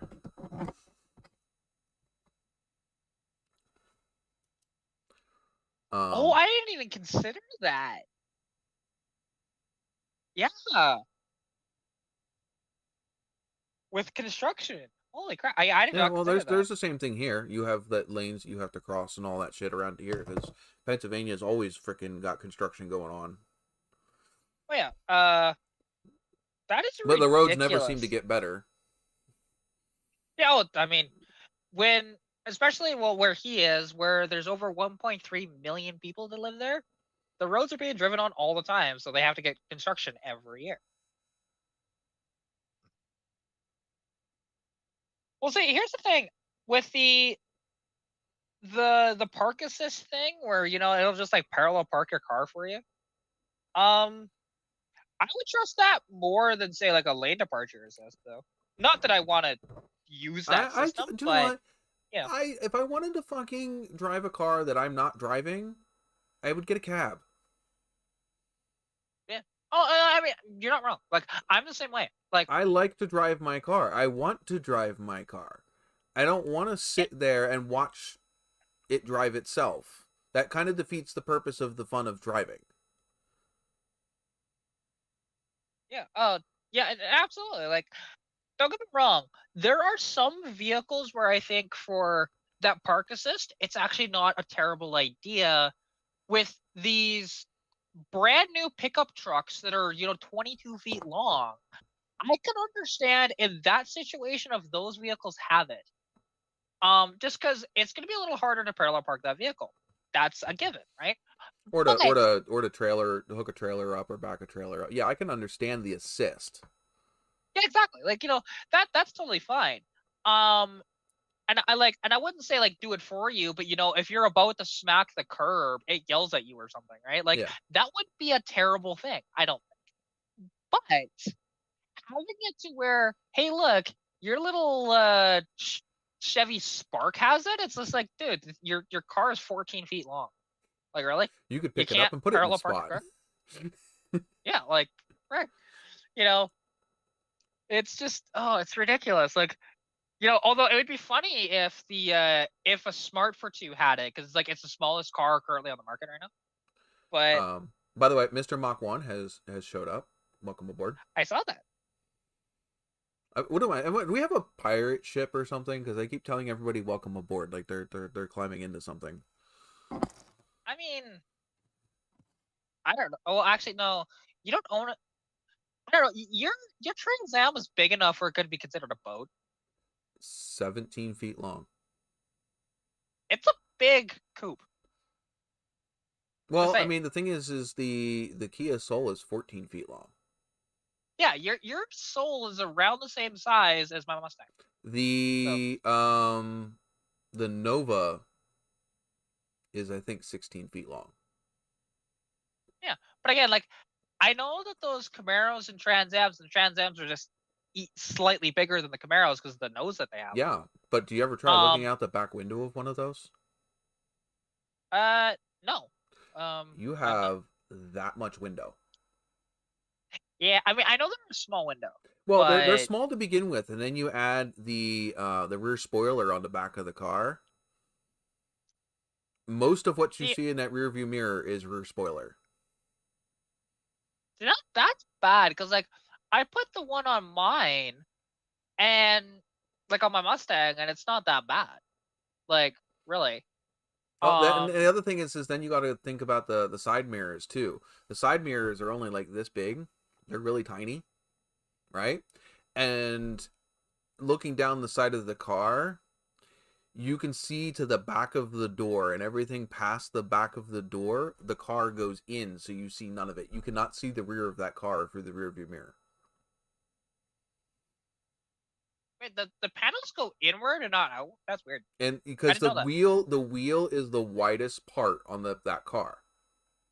Everything goes in and back from the wheel. So you get a little bit of bulge out for the wheel, and then everything comes in to meet the rear bumper. Okay, Harvey, I will tell you, if you just want to do the 10,000 bet, just put all. It's so much easier than trying to put in all the numbers. Yep.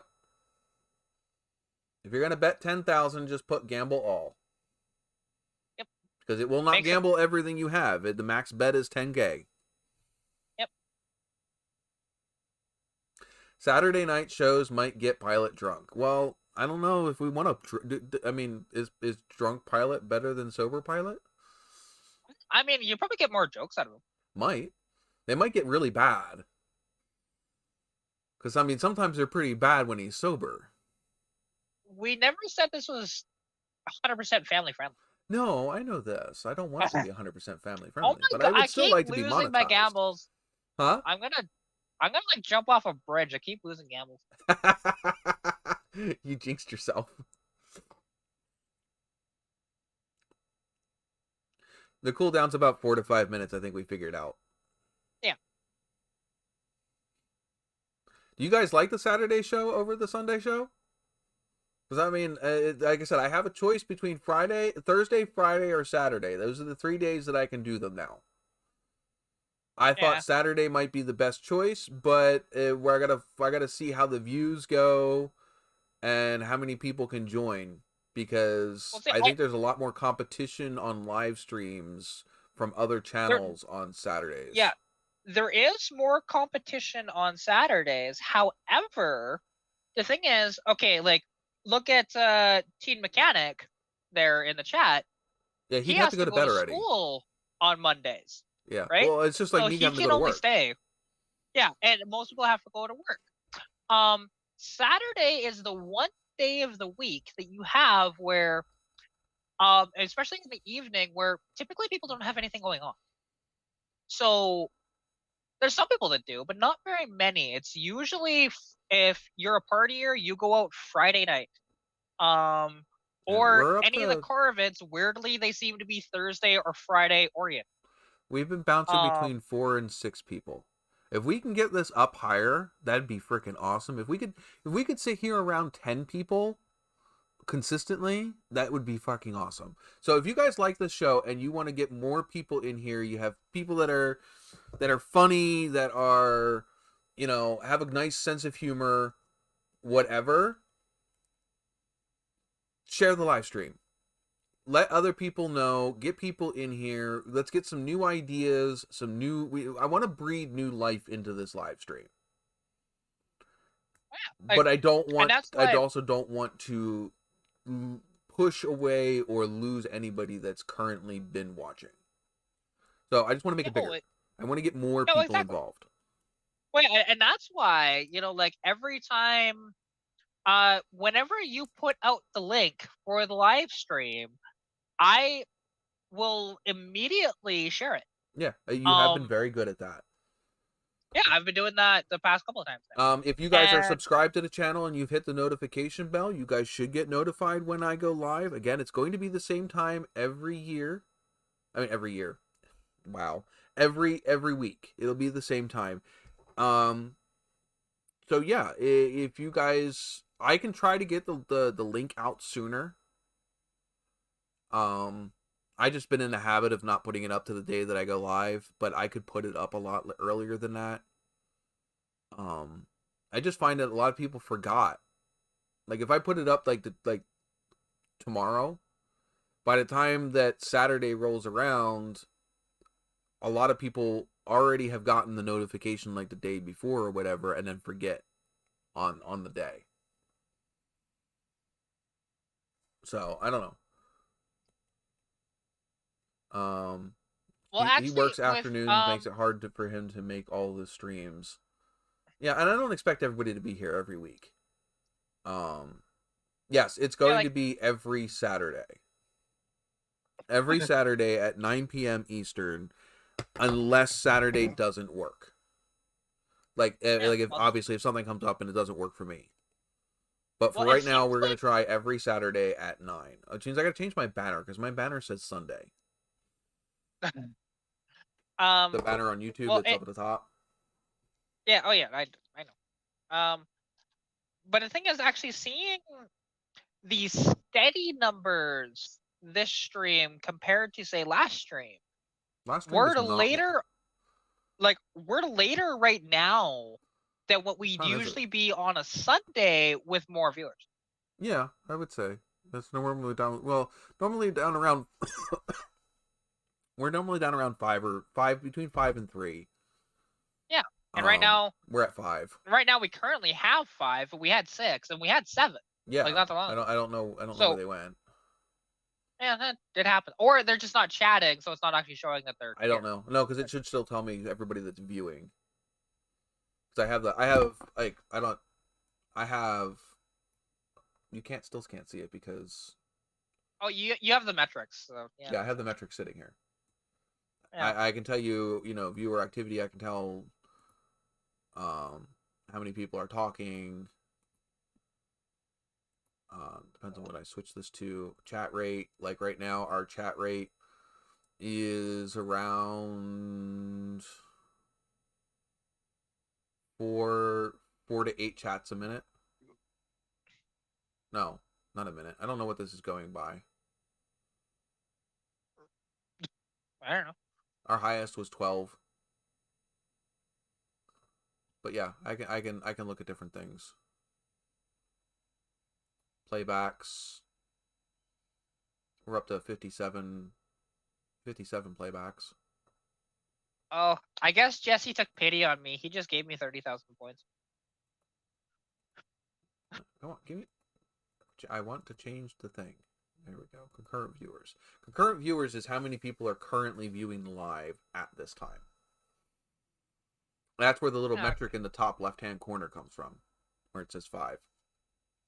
Oh, see, I found that because that's the same as actually the YouTube side will update faster than that side does.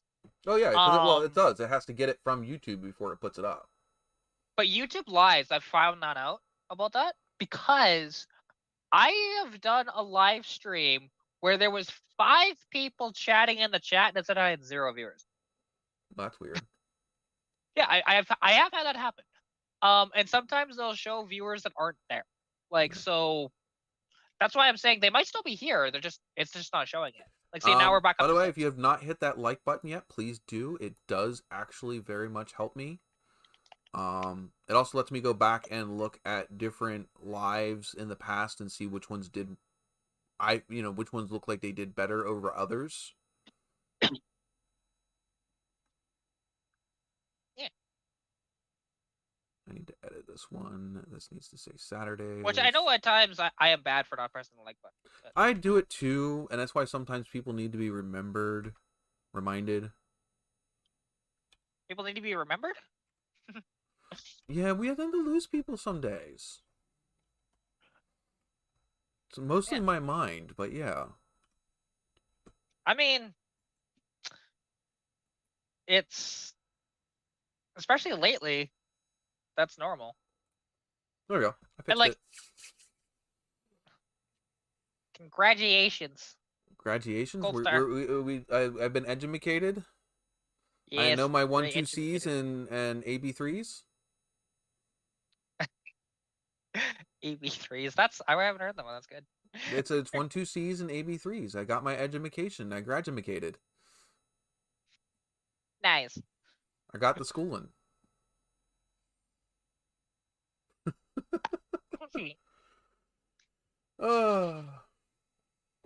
Has anybody seen my tip jar actually work? If somebody does donate to it, it does work. It does work. You do see stuff dropping it. Yeah. Oh, that was a bad joke. What, we got another bad joke on. Let me guess. It was from Pilot. No, it was Joseph. Joseph had a bad joke? Yes, he did. He did.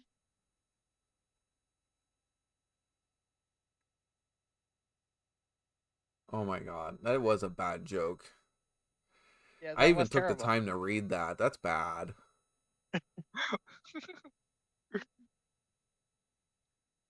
See, now, Jesse, I don't think that one's gonna work, because what you just did... Yeah, you had the K on the end. How many is that? Yeah, so that is actually... Let's see... Well, it's not... I don't think it's going to recognize the K to begin with. No, I wouldn't, but even which would make it not recognize the number beforehand. But if it did, that's 2 billion.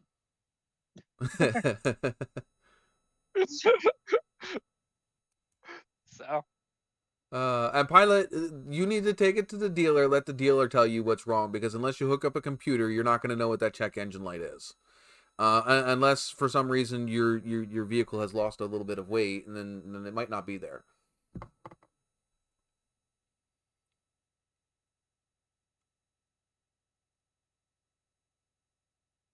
Yeah, there you go. It's funny when I could tell my dad is scrolling through Facebook Shorts, and because you can hear the gazillion different little freaking disjointed fucking videos.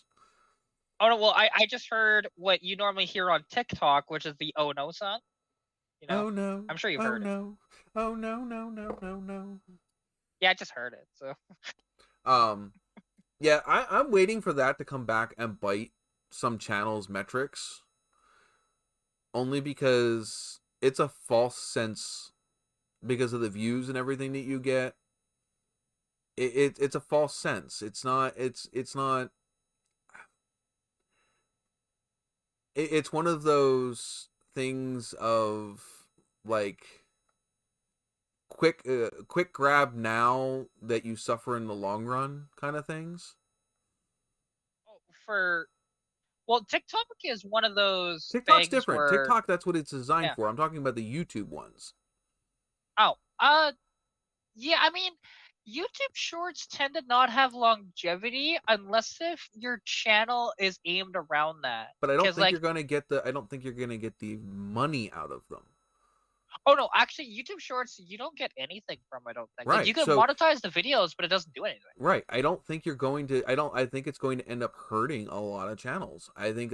Number one, I think people are going to get tired of anybody that's a subscriber to a channel is going to get tired of shorts. Yeah, I mean, I don't put out too many. Like, I'll put out a few here and there, but like, there's definitely more regular videos than shorts. I think I've done probably 30 shorts, and then I'm up to, I think, 326 uploads or something like The only shorts that are on mine are accidental.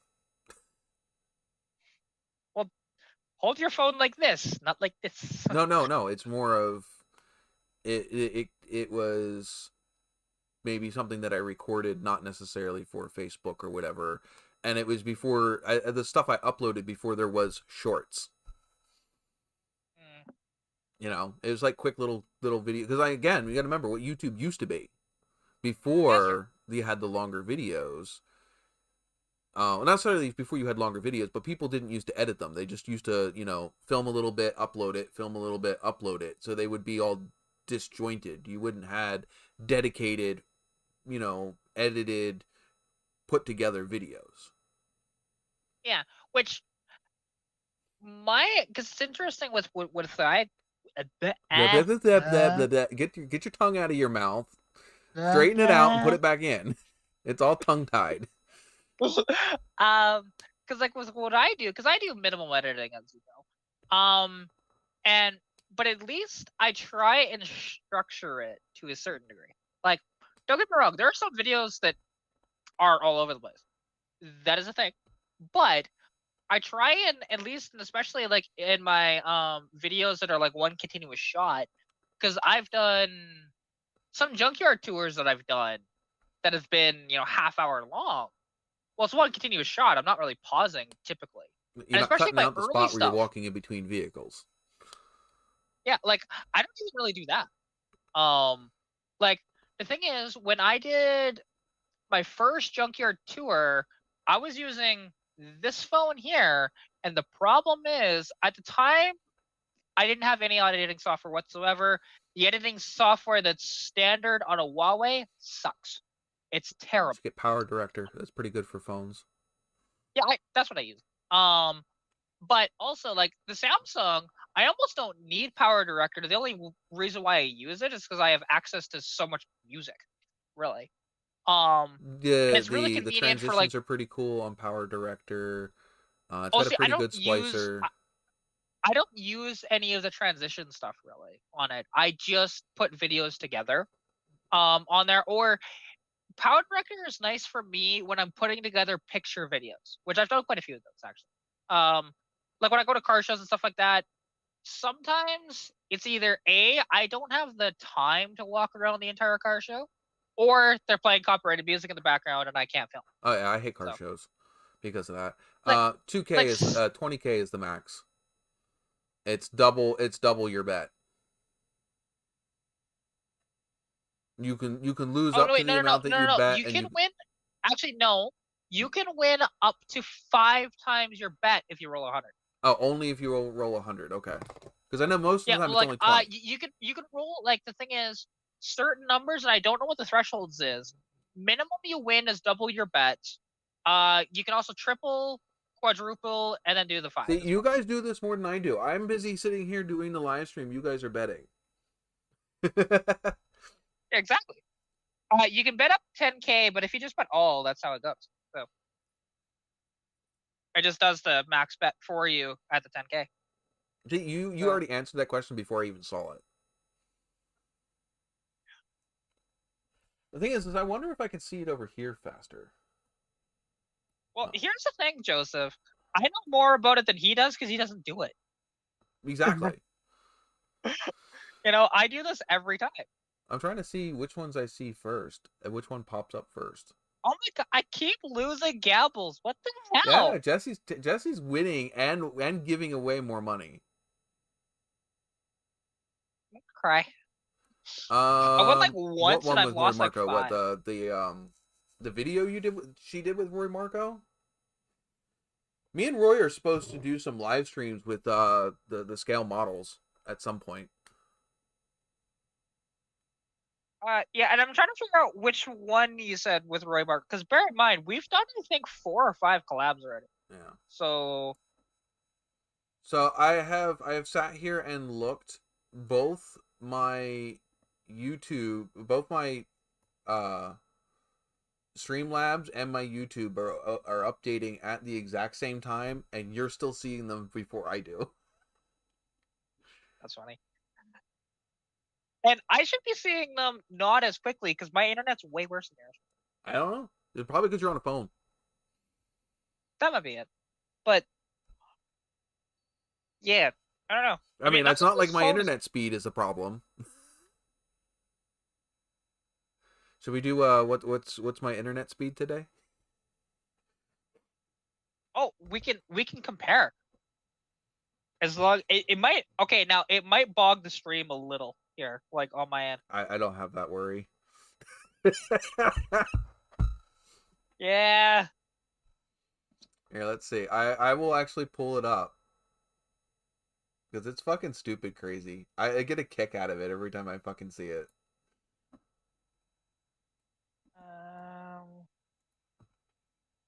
God, I always forget. Speed test. Where is it? Yeah, well, I have an app. There it is. Well, I just didn't know where it was. There should be speed test. Should be the app that you want to use. Yeah, and that's what I use. I couldn't find it. Okay. All right, so you do yours, and then I'll do mine. Then you screen share yours. Well, I can't screen share it. It's on this phone. Oh, okay. I can show you it. I can put it up to the thing though. Okay, so Yeah. we'll do mine. You ready? Yeah.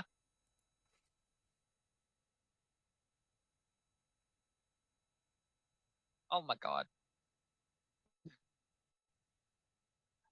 As soon as I see it shoot up like that.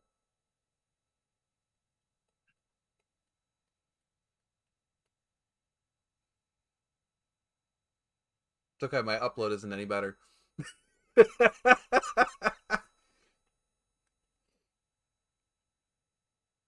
And you can tell it's actually faster than that. The internet company is actually freaking capping it because it's dead even.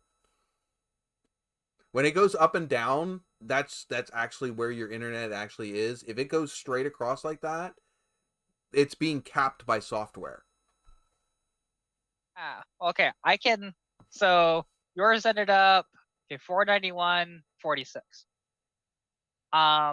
Okay. You want to cry?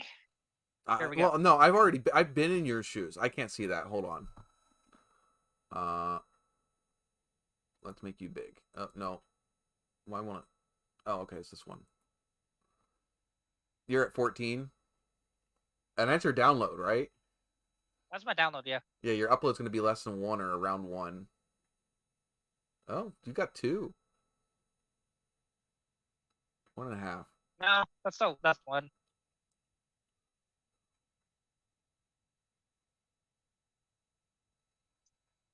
Oh, 1 point. Oh, look at that!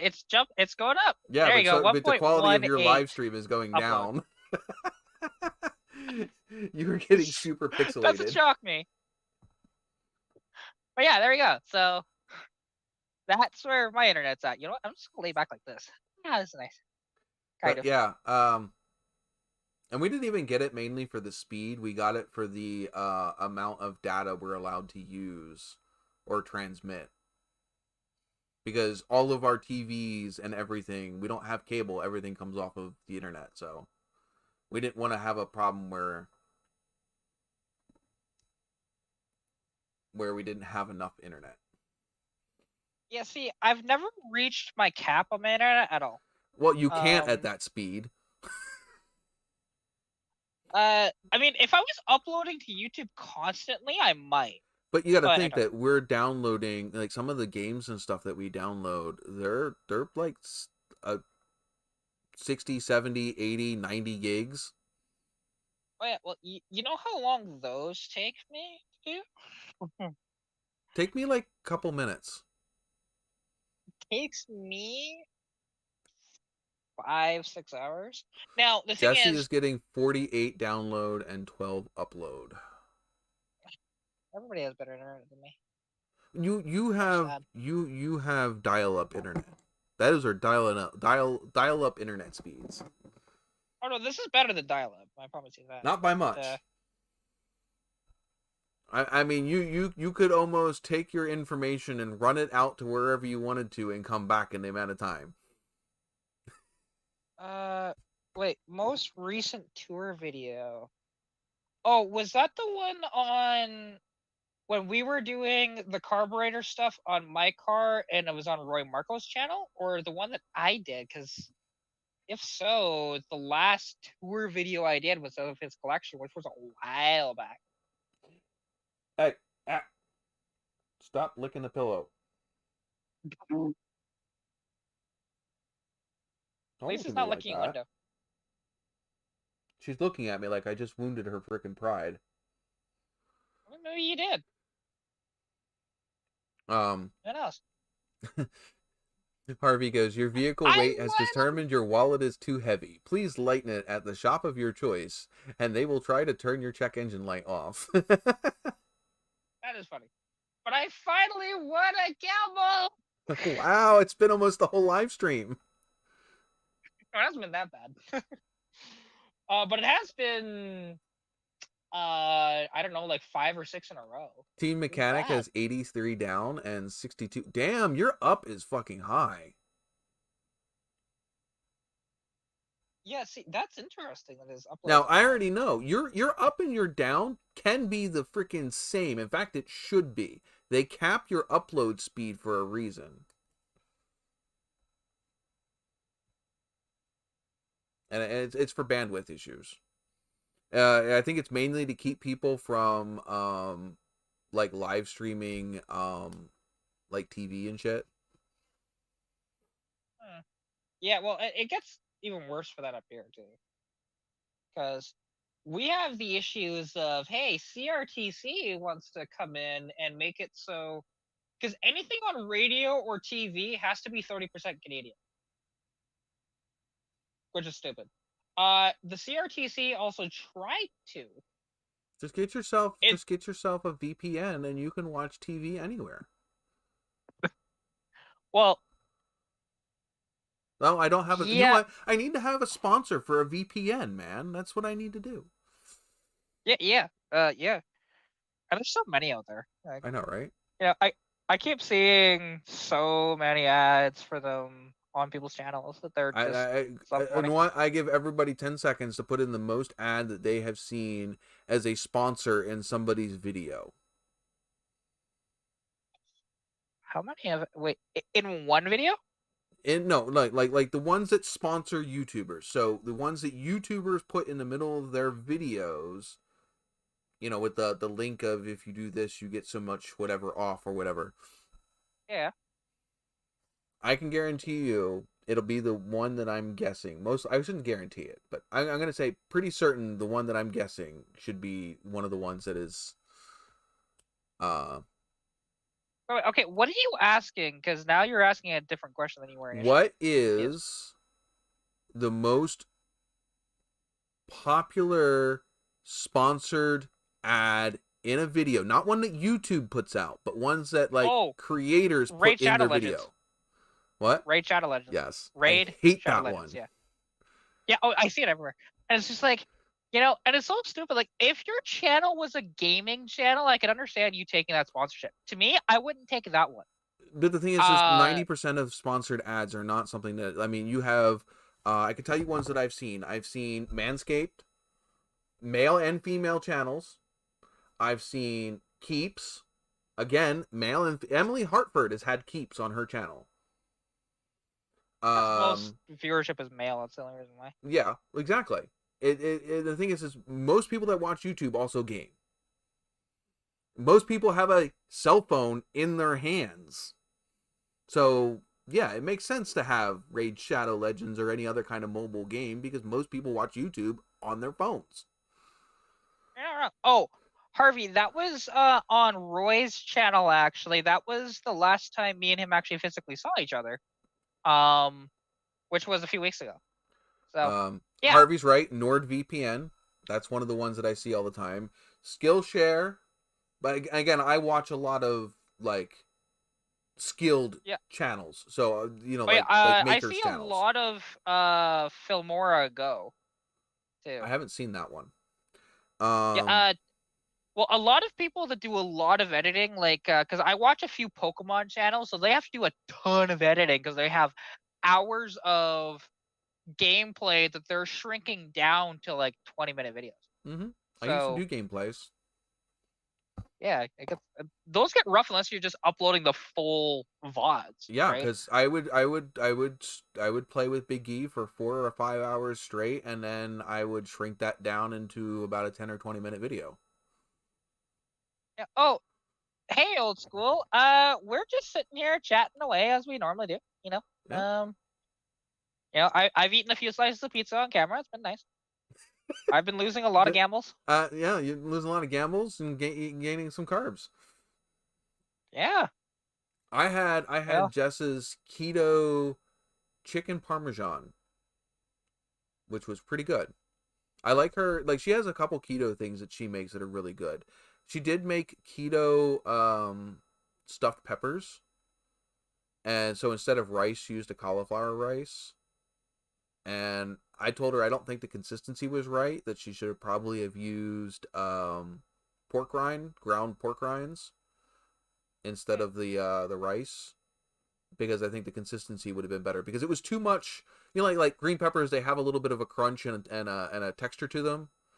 The cauliflower rice had the same texture in the meat, so it was like you weren't even tasting the meat because the two textures were like overpowering the meat texture. But other than that, it was good. She does make some good stuff. I like my spaghetti too much. Yeah, that's fair. And I like pizza too much to go on a full keto diet. I'd rather work harder by exercising than to eat less calories or eat less Well, see, the carbs. thing is, during the summertime, I'm actually very active. Like, especially when I go to car shows and stuff like that. Oh God, I'm walking everywhere. Like, I clocked it once, because my phone has a pedometer, which it's not. I don't know how accurate it is, but Excuse me. it's got a built-in one. And it said the one day I did 40,000 steps and walked like 10 kilometers at one car show. Yeah, me So and Jess used to always go to events on the weekends because it did help with our walking. Why are we blaming brain fuzz? Oh, probably because he didn't remember where he watched the video. But then again, if you get a bunch of people that collab all the time, sometimes it gets confusing of which channel did you watch what on. this is true. Like, I mean, because we have done, I think it's 5 now. So Well, you got like this is Dylan McCool, the one with Mook, and I just watched their one video where they yanked that stupid garden truck out of somebody's farm. Junkyard Digs? Is that it? Is that with Mook? wait. Junkyard Digs. His I don't girlfriend's know name who's is actually Mook. on the channel, Huh? but yeah. I don't actually watch. I watch Dylan McCool, but I don't watch any of these subsequent channels. Junkyard Digs, I think that's the channel that I'm thinking of, is worth a watch. He is, yeah, Junkyard Digs. He is funny. I like his channel. He's kind of like Vice Grip Garage. I like Dylan McCool. He's kind of funny, but he's really kind of like, I wouldn't say dry humor. Well, but see, I don't.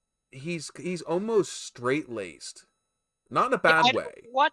I don't watch him for the humor. I just watch it because of the shit that he does. Like with that Pinto, that was like, oh my God, you drove that pile? Like, that's hilarious. Yeah, no. Watch Vice Grip Garage or Junkyard Digs. They drive some way shadier shit. They definitely are living a little bit more on the edge than Dylan McCool. Dylan McCool, he's a little more by the book, a little bit more I would say do it right. Don't get me wrong. Like, he definitely does, like when he's actually working on the cars, he actually does pretty good work. Yeah. And that's all fine. But it's like when he's grabbing a car and bringing it home. That's when you get the really sketchy stuff with him. Because like that Pinto, for example, the rear leaf springs had collapsed, so somebody took a U-bolt and put a block of wood on it. Hey, that's how my Nova came home. The gray one. But here's the thing. Did you drive it home like that? No, because it came from Jersey, and it had no engine in it. Okay, see, that's different. The thing is, he physically drove this car for like 5 hours. Oh. It had 0 shocks in it too, so he was damn near hitting the roof driving it down the road. Yeah. Don't get me wrong. I have seen a lot of Dylan McCool's videos. I like his Challenger videos. That white truck that he yanked out of somebody's yard. I liked that one. But I'm saying I want you to watch one or two. I wouldn't say you have to watch a whole bunch. Watch a couple Junkyard Digs videos. If somebody can recommend some of the better ones for her to watch that showcase what Junkyard Digs is, go ahead and put them down in the comments. It is an entertaining watch. I think they're more entertaining and not necessarily like not knowledgeable, because he knows what he's doing. I mean, they do revivals like a lot. It's just more of let's fix it with what we got. Oh yeah, and I mean, and don't get me wrong, I've been there, but with that sort of thing, doing that myself at Junkyard times, Digs using electrical tape for body mounts. like that's hilarious. Like, because the thing is, and I've seen stuff that, like, if you hear it, it seems sketchy, but it's actually not. Like, a lot of people for like body mounts or transmission mounts or engine mounts will use hockey pucks, right? Yeah. But it's actually not that bad. It's just a solid chunk of rubber. It's the same thing in the body. It's maybe a little stiffer than a standard body mount. It may not last as long. It's vulcanized rubber, so yeah, it's a little stiffer. It might split faster. It might not, because normally body mounts have a freaking metal core in the center of them. Well, I swear that a hockey puck is stronger than a piece of steel. I swear to God. Like, maybe up there in I've Canada. seen what they can do. And, well, the hockey pucks that they use on the rink are covered in ice, right? Yeah, I know. But have you tried like beating the crap out of a hockey puck? Because I have. Yeah, I used to have one. I used to have a Flyers one. Cat, you need to you need a drink. We could play drinking games just with non-alcoholic beverages. Yeah, well, literally every time I've been finishing it, I've just been throwing them over there. Like I still have a half a bottle of this. This is water. Yeah, like I am. Actually, wait, is that one? Oh, that one's out of water too. I have too many water bottles on my bed that I need to get rid of. Yeah, I don't have. Can you imagine if this was whiskey? Oh, that'd be bad. That would be bad. I'd be smashed. Oh, you'd be like, my dad was drinking, not super heavy, but I guess just like, he made one way too strong, I guess, and he just got really drunk really fast. It was so funny, the conversation we had, because he's plastered at this point. And, that's the end of that looking at him, and he's just like, hey, make me another. I just go, no. Nope, you've had enough. Yeah, and the conversation we had afterwards. I don't really drink my whiskey straight, but... Yeah, well, sometimes, he ended up going, just drinking it straight out of the bottle at one point. But I made him, I think, like one drink that night. That was his first drink. But, I understand, you get laid off, you want to drink a little bit. That's fine. I'm not going to judge him. I made a stupid mistake. I got freaking fired, and I got pulled over by the cops on the way home. Well, see, he doesn't hear at home, so it's not so bad. No, I wasn't drinking. I got fired, and literally on my way home from them telling me you were no longer working for this company, I got pulled over from a cop. That is sad. Yeah, that's just grind that salt straight into that wound. And the thing is I wasn't flying. I was just following the guy in front of me. And like when the cop pulled me over, I said, I didn't even realize I was speeding. I was just following the car in front of me. And he says, oh, well, I could have pulled you both over, but I chose to pull you over. I was like, well, thanks. Right. Yeah, don't pull over the one that's actually leading the train of fast cars. We're just going to pull you over. And then that guy didn't even try to pull over. He just kept going.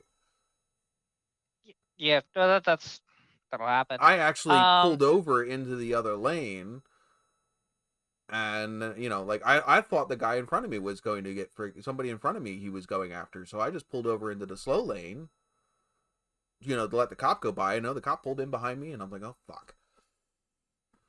See, I've never been pulled over by the cops, so that's nice. I don't typically speed though. Don't get me wrong. I've done really fast speeds in my cars, but it's very rare that I ever The thing do. is if you go the speed limit on any of the roads around me, if you're actually going the speed limit, you are a hindrance to traffic. Depends on the roads around here. Like, there are some that are like that. Like the Deerfoot. I'll just go the speed of traffic typically on the Deerfoot. Yeah, that's all I was doing. Yeah, like, well, the thing is, if there's a bunch of cars doing that speed versus yes, just pilot, I got one, a ticket, and yes, I paid it. Because yeah, like the thing is because like especially when I'm going through Calgary and I'm on the Deerfoot, because it's like their busiest sort of highway. The thing is on that road, yeah, like the speed limit, depending on where you are, is 100 to 110 kilometers an hour. I'm doing usually a minimum of 120 on that road because that's what everybody else is doing. Most people, like most of the roads around us are about 65 miles an hour. I was doing 70 when I got pulled over. Yeah, see here, most of the actually depending. And that was slow because most people do 75 to 80 on that road. Yeah, see, most of the highways around here are either 100 kilometers an hour or 110. Yeah, but it was a statey, and he was just, I guarantee you, he was doing the whole, I'm popping everybody that I can. So most likely what he was doing is he got set up. The first person that went by him that was doing over the speed limit, he pulled over, gave them their ticket, went back to his spot, and pulled the next person over. And the thing is if I would have been like in my head, right, and not been pissed off about losing my job, I would have known that cop always sits at that mile marker. I know he sits there. I literally will slow down in that 2-mile stretch on purpose because I know he sits there. And I didn't even think, I was just driving. I was on autopilot. And yeah, he got me. It's it is what it is. But yeah, gamble law.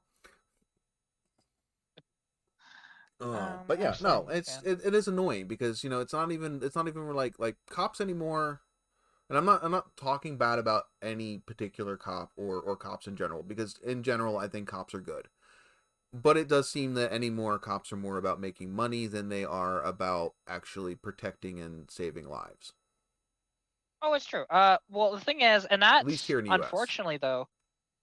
At least, well, because there is a thing of a lot of police agencies.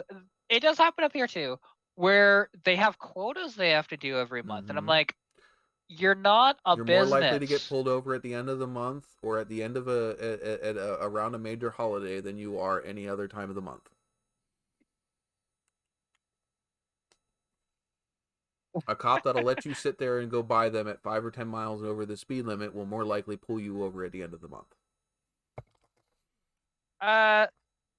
Yeah, Harvey, that was probably commonplace in 1988. Wouldn't shock me. Oh yeah, man, I was 37 seconds off. Huh? Oh, I was just saying, I was 37 seconds with cooldown. Wasn't quite there yet. Oh, Jesse was just 39. That's funny.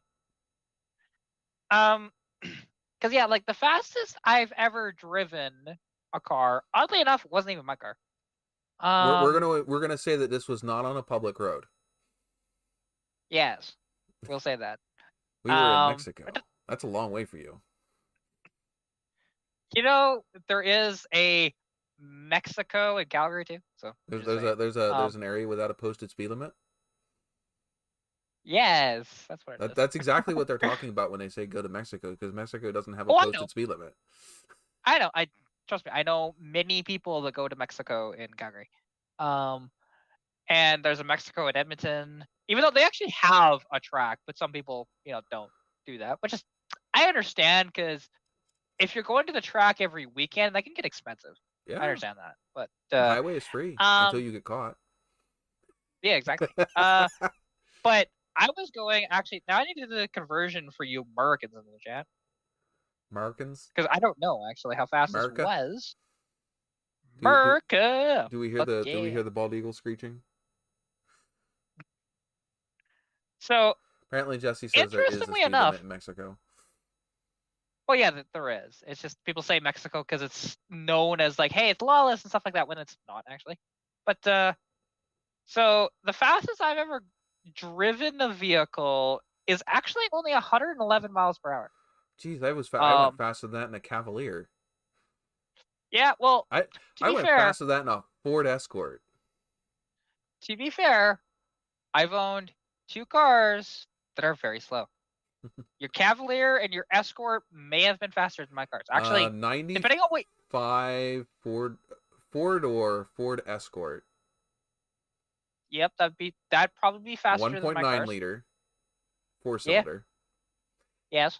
The Cavalier was a 2003 with the 2.2 Ecotech in it.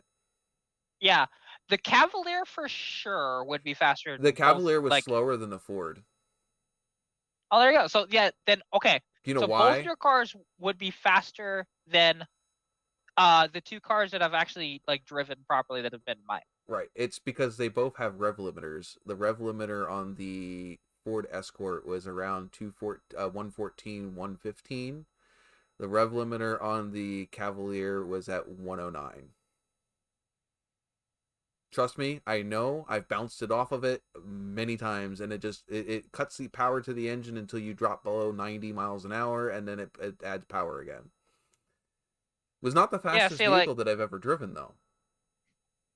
No, I mean, okay, if we want to say fastest vehicle I've ever driven was a 2020 California Special GT Mustang. But did you drive it to its limit? Yes, I did. I didn't drive it up to stupid speeds, but yeah, I did drive it. Did you drive it faster? What speed did you drive that one at? I got that up to $160, then I let off. So that Old School has 160 done 161 miles an hour. That's not miles an hour, that's kilometers. No, he said 160 miles an hour, 260 kilometers an hour. Because I think that's 100. Yeah, that's 100 miles an hour is what I drove in that car. It would have went a lot faster than that. I've physically been in the passenger seat much faster. I have been in the passenger seat with much faster too. I have been in a Camaro ZL1 1LE, and we did over 167 in that car. Nice. And literally that was probably within a half mile. So that was from 30 miles an hour to 160 and back down. There may or may not be a video of that on my channel. Well, okay, so the fastest I've ever been in a car without me driving was 142 miles per hour. I have been in a Mustang that went faster than that. We were in a what? Sorry, you got it there. I've been in a Mustang. A Fox body Mustang that went faster than that. See, that's sketching them. It was a 93 302 Vert LX.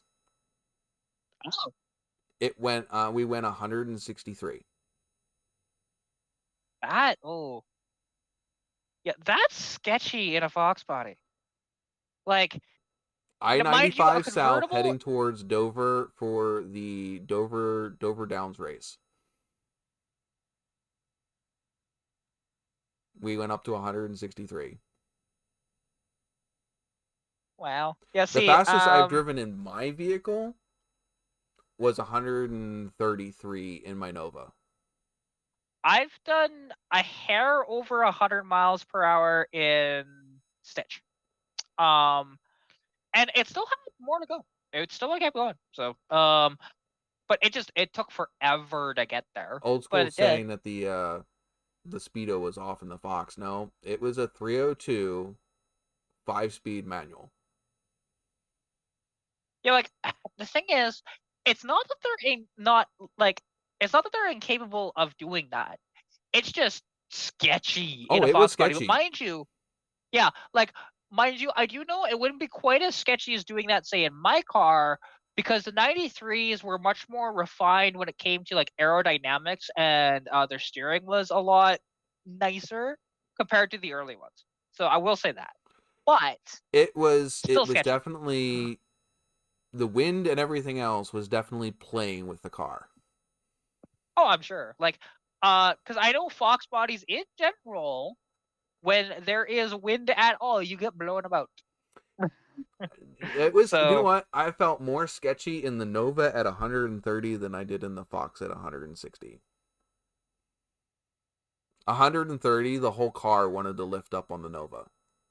The whole car got light. also here's the thing. On the convertibles, they don't have the same issues as like my Notch does when it comes to front end lift. They're nowhere near as bad, so they don't need it as much. But they also weigh a lot more too. Like, for example, my 1986 Mustang convertible was over 300 pounds heavier than Stitch, my 81 coupe. Yeah, I wasn't the one driving, so I just definitely knew. I definitely have that because that was the fastest I had ever gone at that point. Yeah.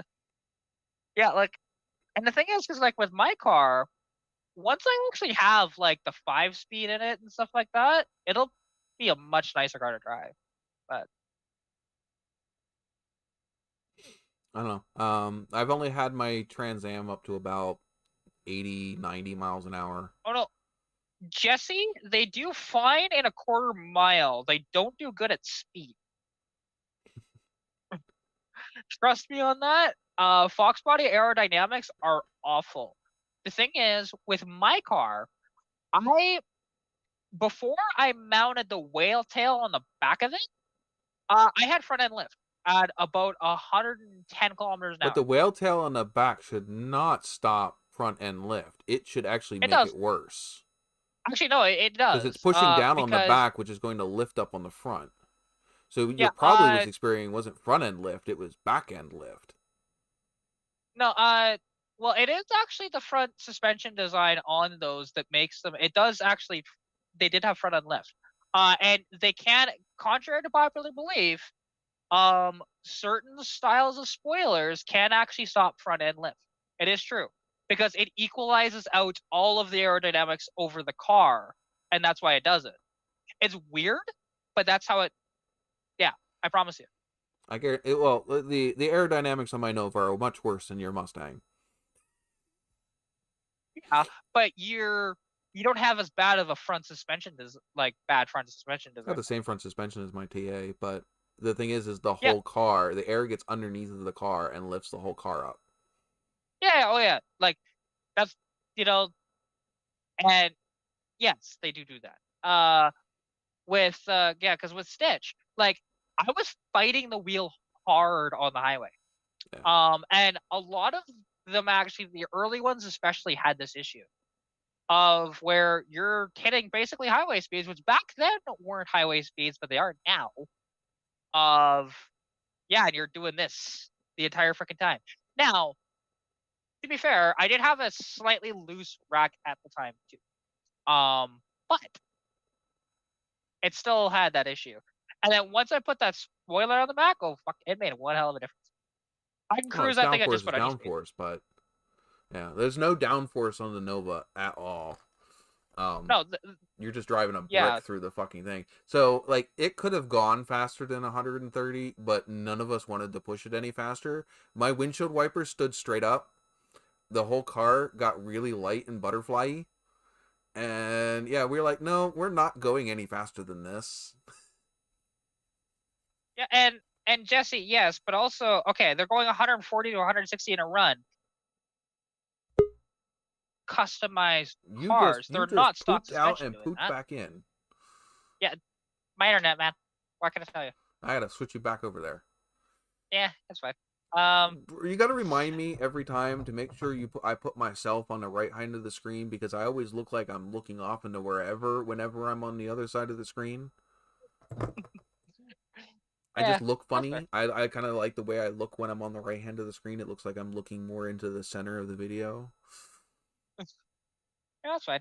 But yeah, like the thing is, because with stock suspension Fox bodies, you're not getting to those speeds in a quarter mile. Yeah, old school. I was also You a just stupid kid when I was doing 130 in the Nova. We just wanted to see how fast it would go. oh yeah, like the thing is with my car, because I don't know its actual top speed. I've never tried, like, of getting it all the way there. And I was even younger when we were playing with that Mustang. I was in like 21. Yeah, because when I did the 100 mile an hour or just over in Stitch, I was running out of real estate, you know, where I was driving. So, I had to let off. It was sad. Jesse, It's just like I you're could have went not faster. wrong. Because a classic car, you feel the speed more. I've done 90 to 100 in a more modern car, and I could have sworn I was doing 40. You don't But feel the yeah, speed in a newer car. no, you really don't. The only time when you feel speed in a newer car is the acceleration, but the actual top speed, No, no. you just feel like you're just going. Yeah, it's like because driving my buddy's again his S550, when I was doing that 160, I can see why that he's comfortable cruising this thing at over 200 kilometers an hour. So I've been in that car multiple times doing that speed.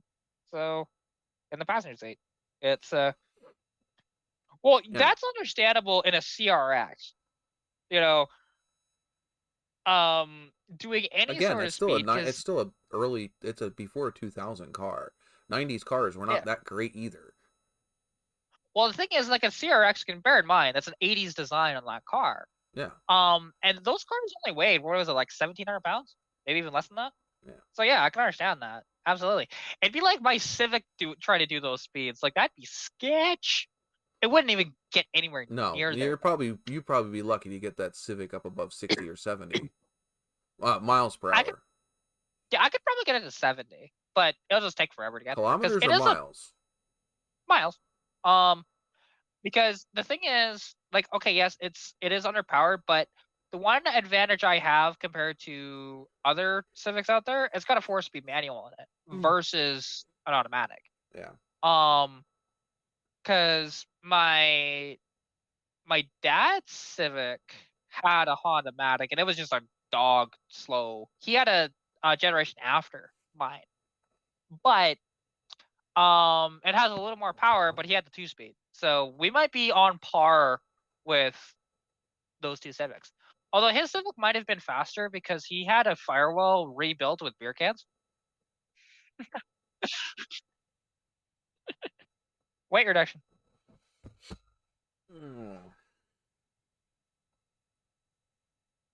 Yeah, steering is definitely more twitchy with a short wheelbase. Oh. You beat me to it, damn it. Or somebody beat me to it. Yeah, I did it. Okay, so seeing that, the one thing is, go find a 5-speed that fits the 1200. There's not very many out there. I've seen one. Old school, yeah, old school's from your channel, so he definitely knows what you got. Yep, I know what he has too. So I think more of my live stream is your people than they are my people. at this Not point, that they have to be one or the other, but I think more of the people in my live stream come from your peoples than they were from before you. You know, like people that have found my channel through my channel. Yeah, just organically. Which is thank you very much. Hey, you're welcome. That's why I see. This is the struggle when. Oh, Jesse got it first, apparently. Well, I pressed it too, and then it immediately, as soon as I pressed it, it was like a second later that it switched over. So yeah, but it said another moderator got it first when I pushed it. Well, see, no, old school. It's not a cult. It's the Katarina's Garage Bros, KGB. See, again, you saw that before I did. I have the power. I noticed. You just have it all. Yeah. I get it, though. You're just a man. You can't do everything. No, we should just call this the Katarina's Automotive Podcast. Well, no, pilot. It's not that. It's just I think though too, because you're also doing the live stream as like off of another thing as well. That might have something to do with it too. Because if you just did it straight through YouTube, you probably see it just as quick as I do. Maybe. I mean, I'm not looking at any guess. of my comments through, like, literally my comments are straight from YouTube or straight from Streamlabs. I have, like, I'm not sure if you can see this over here. There's YouTube comments. YouTube comments is this one here. Yeah. And this is Streamlabs. You can certainly, if you guys, let's see, I can actually share this screen because there's nothing on it that's mattered. Let's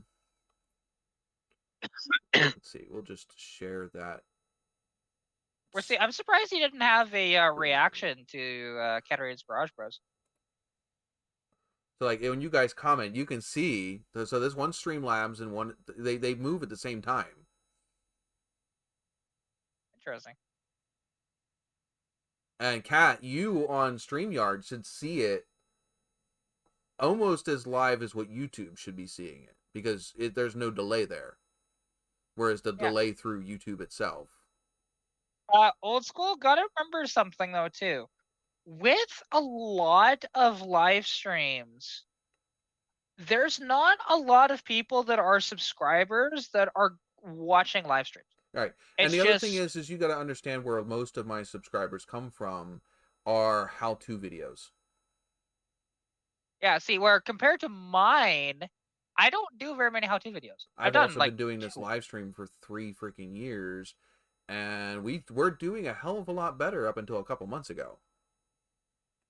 Yeah, that's true. We had a little bit of a bad blood with another YouTuber a couple months ago. It wasn't my fault, but I basically me and Kat got the short end of the stick out of that. And my YouTube, my live stream has kind of suffered ever since. Yeah, well, that's why now it's kind of nice that, I've been bringing in some people from my channel, because, like, all I'm doing, I'm not, like, physically messaging people to say, hey, come over here. It's just, I just posted. And so now we're getting back, like, to be honest, we're at almost 11 o'clock my time, and we're still at 5 viewers. Yeah, that's the other thing. That's impressive. It's where I'm at right now, it's almost 1 o'clock in the morning, and we have 5 people watching. I've been live now since 9 o'clock my time, which was 4 hours ago. Well, let's see, where are we at? 9, 10, 11. Yeah, we're just 12. Over 4 hours now. Yeah, I've been live for 4 hours. I'm here every freaking every freaking and the other thing is you also got to understand how many of my subscribers probably have notifications on. If I go back to I need a window that's open. Let me just make a new one. To be honest, old school, we typically do like 4-hour streams on this channel anyway. 4 to 5, depending on the night. Depending on how many. Literally, I'm on as long as there is still people in here to chat with. When you guys all tend to go to, or if I get tired. Yeah, there's that. Although it's funny when there are the times you say, "Yeah, I'm getting tired and going to bed," and we still chat for another hour or two afterwards. So if I go back to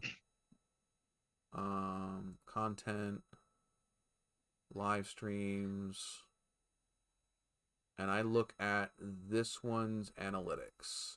So last week's analytics, right? And I go to try engagement. Is that where it's at? No. Reach?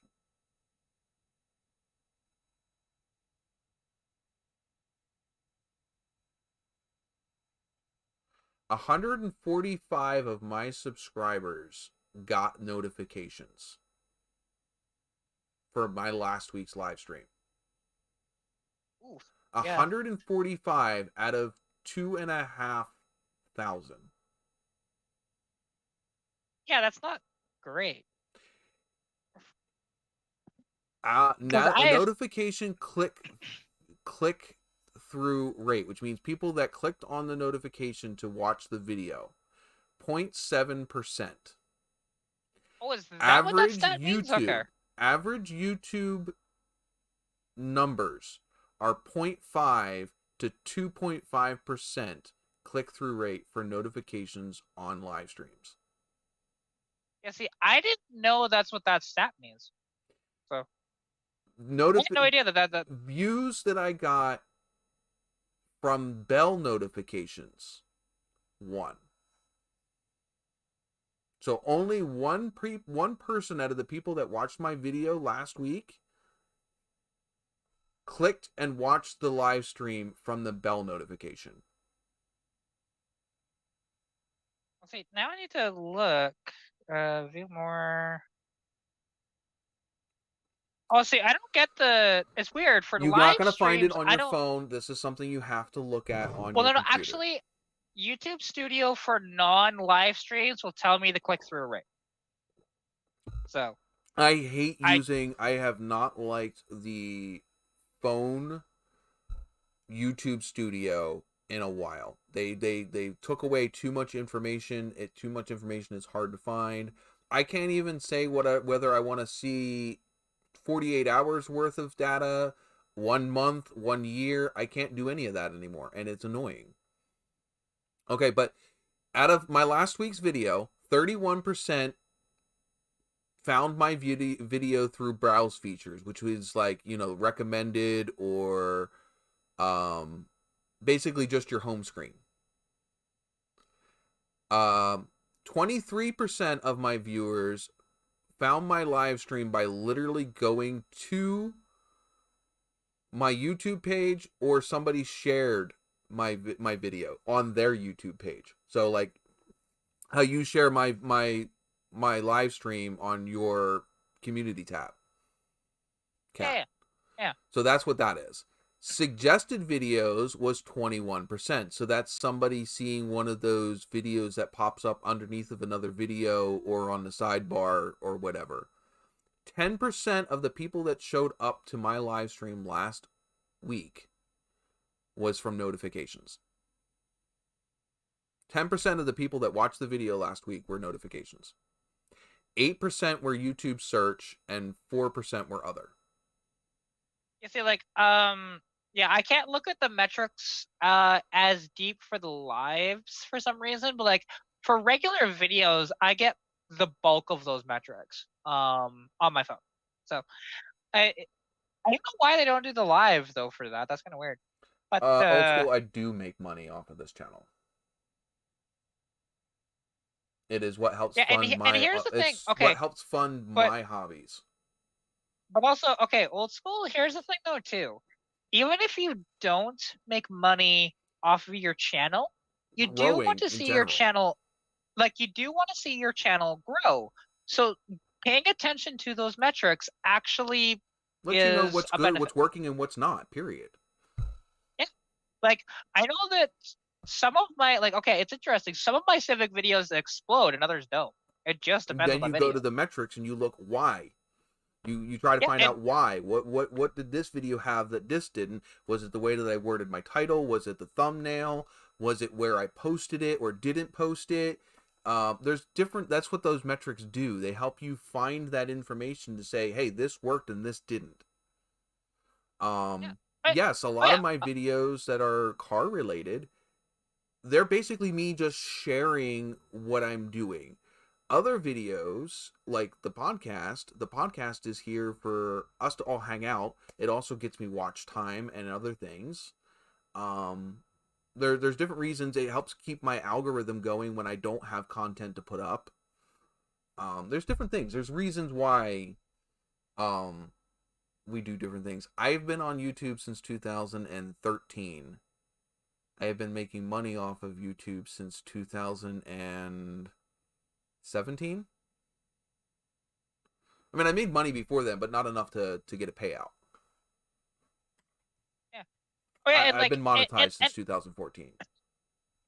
And the thing is, with there are people like that, and that's totally fine. Like, there's a lot of people that do YouTube for fun, But and that's totally fine. I mean, yes, I still do it for fun. I mean, I don't do it because Yeah. oh my god, this is my job. This is a hobby that I enjoy. Same here. Like, I don't get me wrong. I want to build this into a livable income for me, which I'm obviously I'm nowhere near that yet, but it is actually becoming sort of a reality. You've grown how far in the last year, though? Oh, exactly. Like, I worked my damn ass off to do that, and I'll continue to do that.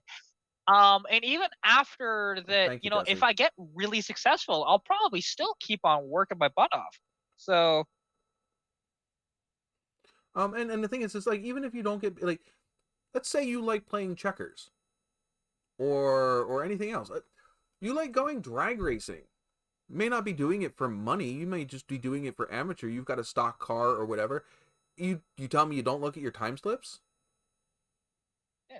Oh yeah, there's that. Or that's a metric. You go to you go to a slalom. Same thing, right? Whatever it is, if you're doing something that you want to be skilled at doing, you're going to look at things to decide whether or not you did good or did worse. Like, for the most part, what I look at, yeah, like for the most part, what I look at is because every single time it's interesting. My click-through rate is a lot better than majority of channels out there. Like, I'm usually, depending on the video, I'm at least at 6%. Which I know a lot of people are, like 0.5 to 2.5. So, yeah. And, the thing is, and especially with what is being planned this year, that hopefully it all comes to fruition. Oh yeah. Hopefully I have content this year. It all depends on this me not having a job since October really set back any content that I was already supposed to have done already. Yeah. Oh yeah. You're in. See, like, now and hopefully, yeah, because I would love to see you actually have proper videos on your channel again, and being able to do that. Because yeah, like, the thing is, and something that I do more than most people is where people just post their videos and not really share it anywhere or anything like that, and don't really network with people, which I do a lot of. Like, when I'm at car shows and stuff like that, I am, because I explained that I'm an automotive YouTuber and stuff like that, whatever else, and I actually have giant QR codes on the side of my car, like on the quarter windows, that yeah, you scan that, it goes straight to my YouTube channel. I was gonna say, is there anywhere you can track a metric to see how many people scan it? I can't, unfortunately. See, I can do that. I can do that with this. Yeah, you can with that, but I didn't do it that way, so it's fine. If anybody's wondering, this is basically an NFC business card. Yeah. I want to get a vinyl to put on this that has my channel on it instead of the Hello Blue. Yeah, that'd be cool. Not that bad, old school, to be honest. Like, because networking isn't necessarily spamming yourself to people. It's selling yourself. Well, not even it's the same thing that any other business does. I mean, you can't tell me. You are the product. It's not spamming yourself. It's you are the product. You are selling yourself. You're not. If you were a Kirby vacuum cleaner sailor, you'd be going door to door to sell your product. Well, back in the 60s. Yeah. Well, like, even it's the same thing. So, yeah. Oh yeah. The thing is with me, because I wouldn't necessarily say that, hey, like, when I'm spamming people with that, it's not necessarily that, because, like, I'm not just going up to... The only time it looks like spamming is when, if you, like, I follow a lot of Firebird groups. If somebody else that I know that is in the Firebirds is in all of the same groups that I'm in, yeah, it would look like I'm spamming. But the thing is there's a lot of people that are in this group that aren't in that group, and if I only share it to this group, all of these people over here would never see it. And that's how you get new subscribers and new viewers, is by sharing it to new places. Sorry, Kat. I'm over talking you. No, it's all good. Like, well, the thing is, I actually do share a lot and stuff like that. But even like when I'm at car shows and whatever else, it's not necessarily that I'm going up to people and saying, "Hey, I'm a YouTuber." No, it doesn't start that way. You know, I will eventually talk about that in the conversations most of the time, but for the most part, I'm talking about their cars or in. I'm in quite a few car groups as well, and I see them at car shows, and I'll chat with them, whatever else. They know that I'm a YouTuber and stuff like that. Um, but then what's really cool actually is going to certain car shows.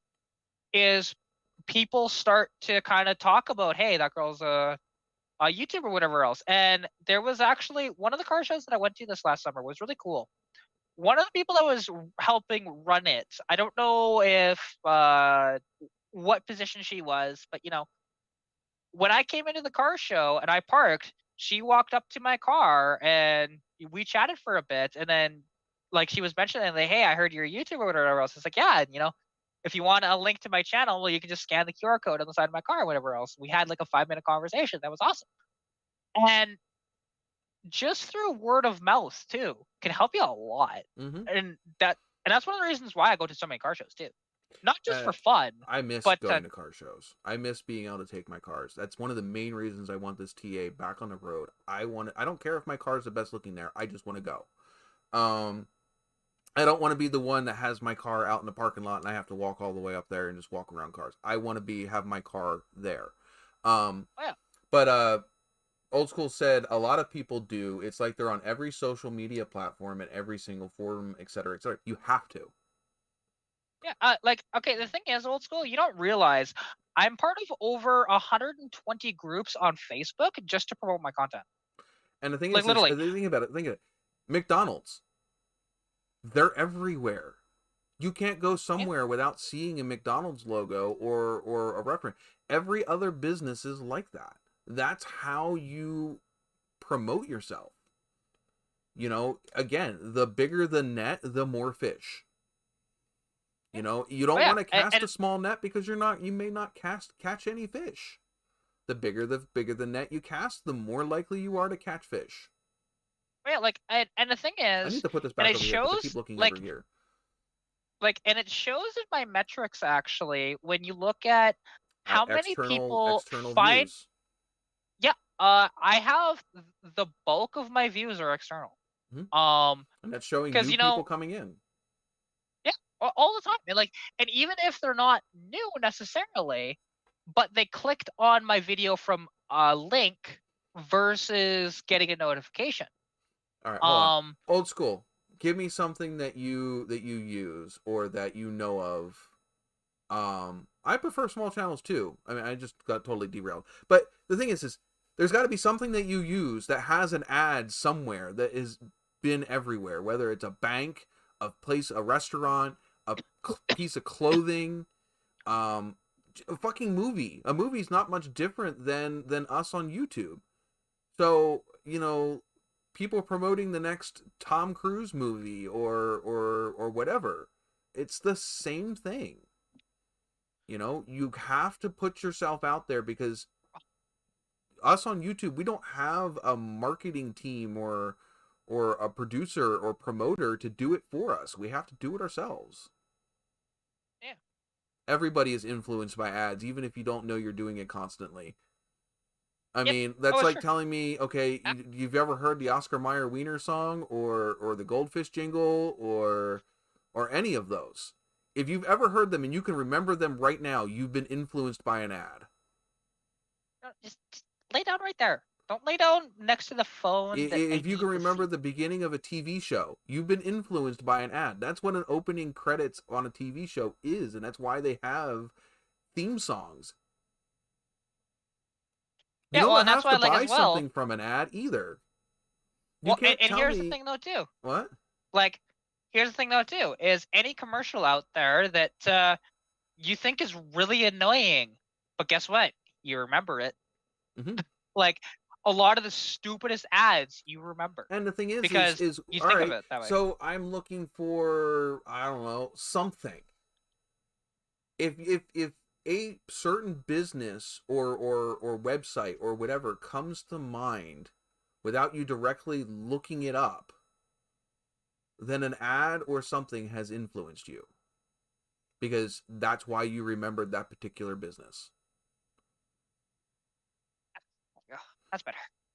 You know, yeah, well, a car. You know, the freaking Corvette. You go to the deal. You think, oh, I want to get a sports car, and you think of Corvette or whatever. The reason you probably want to buy that Corvette is some sort of ad program, whether you realized it as a traditional 30-second TV ad or not. Yeah. Yeah, and it's absolutely true. Like, and now he's not into the modern cars. It's more the classics. But like, okay, look at if you look at because you send me stuff at times. You look at Bring a Trailer or Barrett Jackson. That's still advertising, Mm-hmm. right? Anytime there's a logo, if the logo on the side of a vehicle, it's still an advertisement. Yeah, I mean, technically speaking, my channel's an advertisement. Mm-hmm. Like, you know, I've got a logo. Well, yeah, So it's everything that you do is an advertisement. But I mean, yeah, at this point, that's just the way things are. It's the way it is. Yeah. But yeah, no. If you got hungry and you wanted to go eat at freaking Texas Roadhouse, you know, there's a reason why you thought of Texas Roadhouse. I'm being very too specific, but that is. Nobody ever has an original thought. Yeah, well, how are you influenced by Bring a Trailer? Well, here's the thing.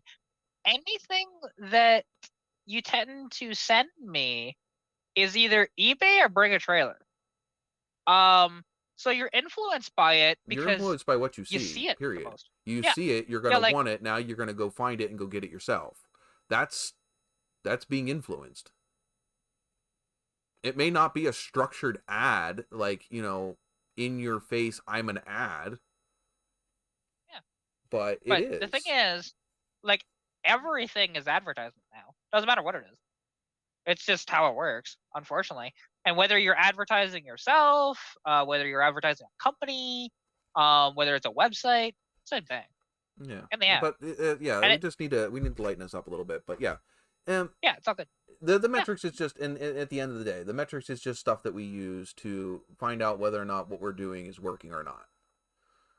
You know, obviously, Katarina's thing with outside metrics, as in, like, that's where the bulk of her views is coming from, shows her that sharing her content on Facebook and other social medias is working for her. So she's going to put more time and effort into doing so because it works. Actually, old school, I can answer that. You have only subscribed to my channel because you found the Civic video. That one Civic video that you initially subscribed on, and then you've watched all of my videos since, right? Same idea. Like, you know, granted, that was YouTube technically advertising to you, but it does influence you to do that. So I agree with Mr. Mach 1. I always hated it when you asked for bigger YouTubers for advice and they say just go have fun with it. They're not wrong. I mean, yes, there's certain things that you want to know how to improve, like how do I make better edits and stuff like that and make my stuff look better. But at the end of the day, he's right. If you're not having fun, you're not going to want to do it. Yeah, oh yeah, and that's why I do this. I have fun. Like, don't get me wrong. My end goal with this is to be able to live off of it, but it never started that way. It started to just, hey, having fun, documenting my car, and helping out the community. Mm. And it's still that way, but then now I have the added metric of, hey, making money. So yes, and it should be entertainment for you guys, period. I don't come up, I mean, I come up here for three reasons. A, I get to socialize with all of you guys. I get to have an awesome conversation. I get to feel like I'm a part of something. B, I make these live streams to help make sure that my channel stays relevant in the algorithm. C is for watch time. It's why I do these live streams every week. So yes, at the end of the day, this is fun for me. I enjoy giving you guys giving us all a place to chit chat, have a conversation, whether it's serious or not, and have fun doing so. And again, I have to agree with Mr. Mach 1. The cool people you meet along the way. I have not been able to enjoy that, except for, I shouldn't say that, because I meet all of you guys up here, but in person, I haven't been able to meet anybody off of Facebook in a while. Because A, COVID, B, not having any projects that were currently available to be worked on that I could share. That will change this year, definitely. One way or the other, that will change this year. I didn't spend what I spent, Night Pilot. Yeah, Pilot. Ew, don't that is an evil name on this channel. Here, hang on. Don't worry. What? I will fix this. What? What are we fixing? There you go. What'd you do?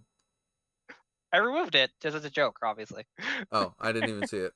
Oh, there it goes. Yeah, it hasn't popped up for you. Yeah, there you go. Yeah, no, I cannot stand that man. Period. Okay, if you can't block to... anybody on YouTube. No, the only thing you can do is when you unsubscribe. see them recommended to you, just say try not to recommend. Like there's a thing about not wanting to see. Yeah. But no, I actually like Donut Media. Some other stuff. Okay, why is it he can't give me any points? That's weird. Huh? Jesse's been trying to give me points for a while. All of them have failed. I wonder why. I don't know. Try less amounts.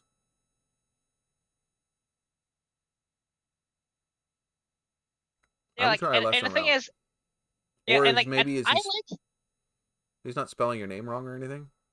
No, he's not. Hey, no worries, old school. I'll catch you later. Best park is when you walk into a store or gas station. Yes. I've had people recognize me at a car show that didn't even live in this area.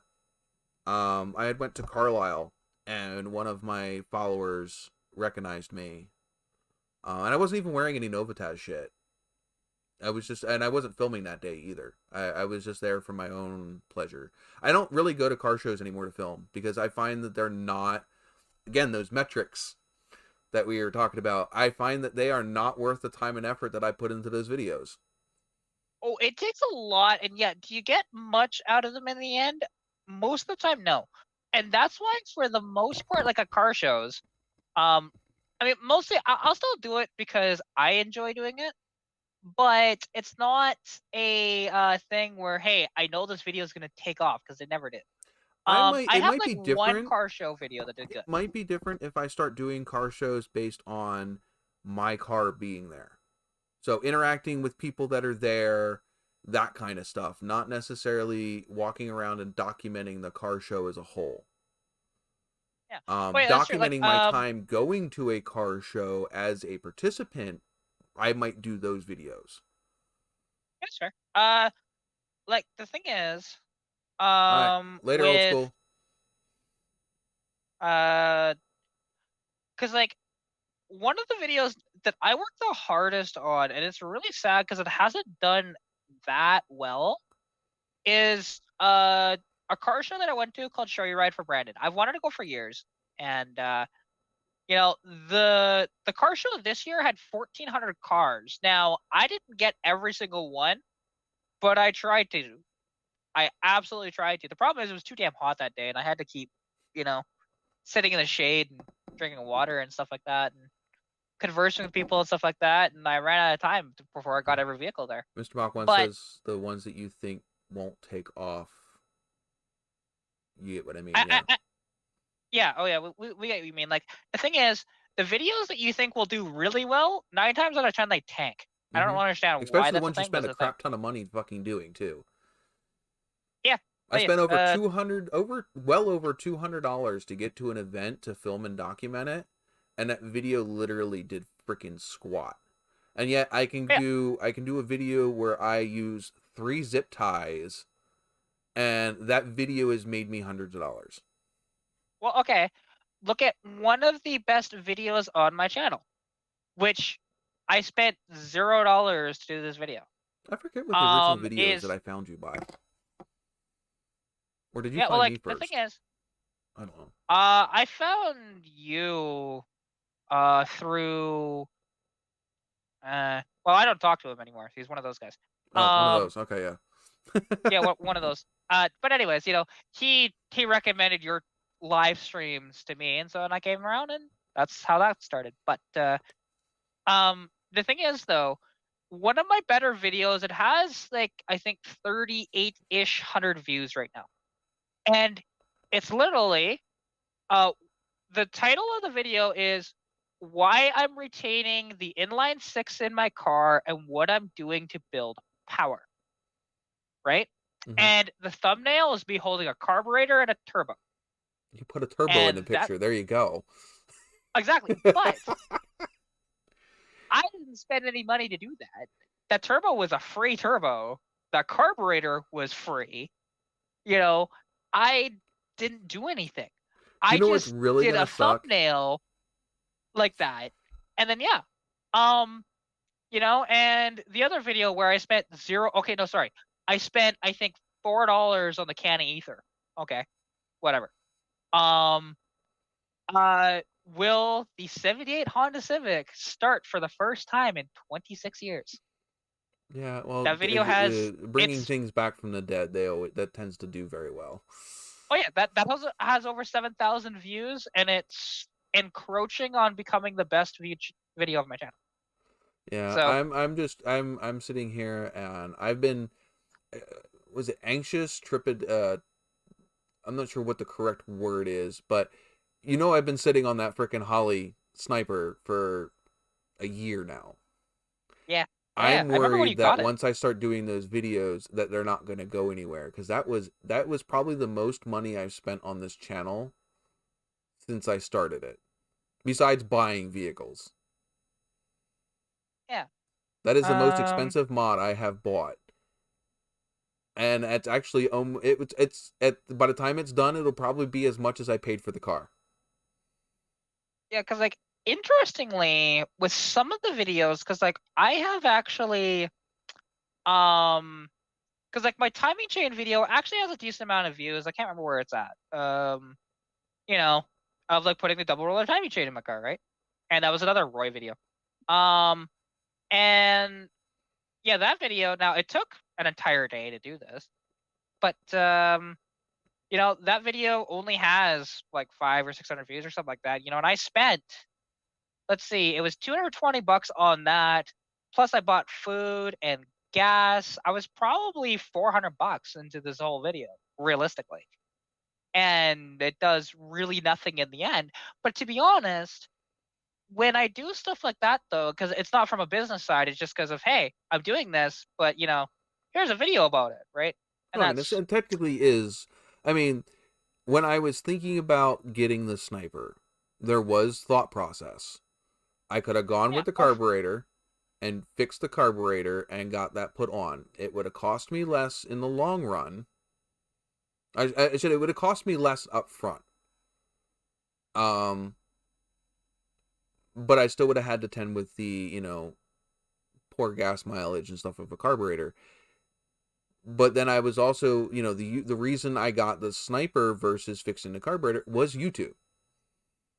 Because I sat back here and I thought, what is going to be a better view? Sending the carburetor out to go get rebuilt or installing a sniper system? And yeah, no, I needed some new content, installing something, relevant. And at the time that I bought the sniper, most people weren't doing them. You gotta remember, I bought this thing back in I originally started wanting to get this in, what was it, 2019? I think it was originally like end of 2019. I ended up buying it in the summer of 2021. No, summer of 2020. And most of it didn't get here until March of 2021. I still need to pick up a couple parts for it.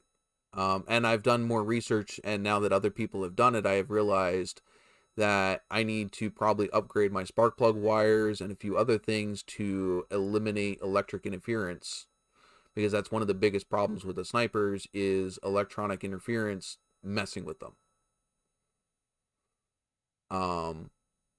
But it wasn't cheap. I mean, I'm looking at well over 2K between the unit itself, the fuel pump, the distributor. I still need to buy basically a Holly version of the MSD box for the Hyperspark.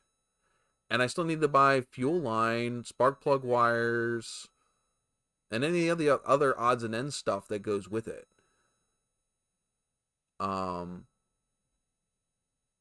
But yeah, no, and yeah, I kind of want YouTube to help offset that cost, because I probably wouldn't have bought it if I wouldn't have had a YouTube channel. Yeah, that's fair. So YouTube does affect your decisions about what you're going to do sometimes when you're working on your cars, because you got to think about what's going to be entertaining for the people watching as well.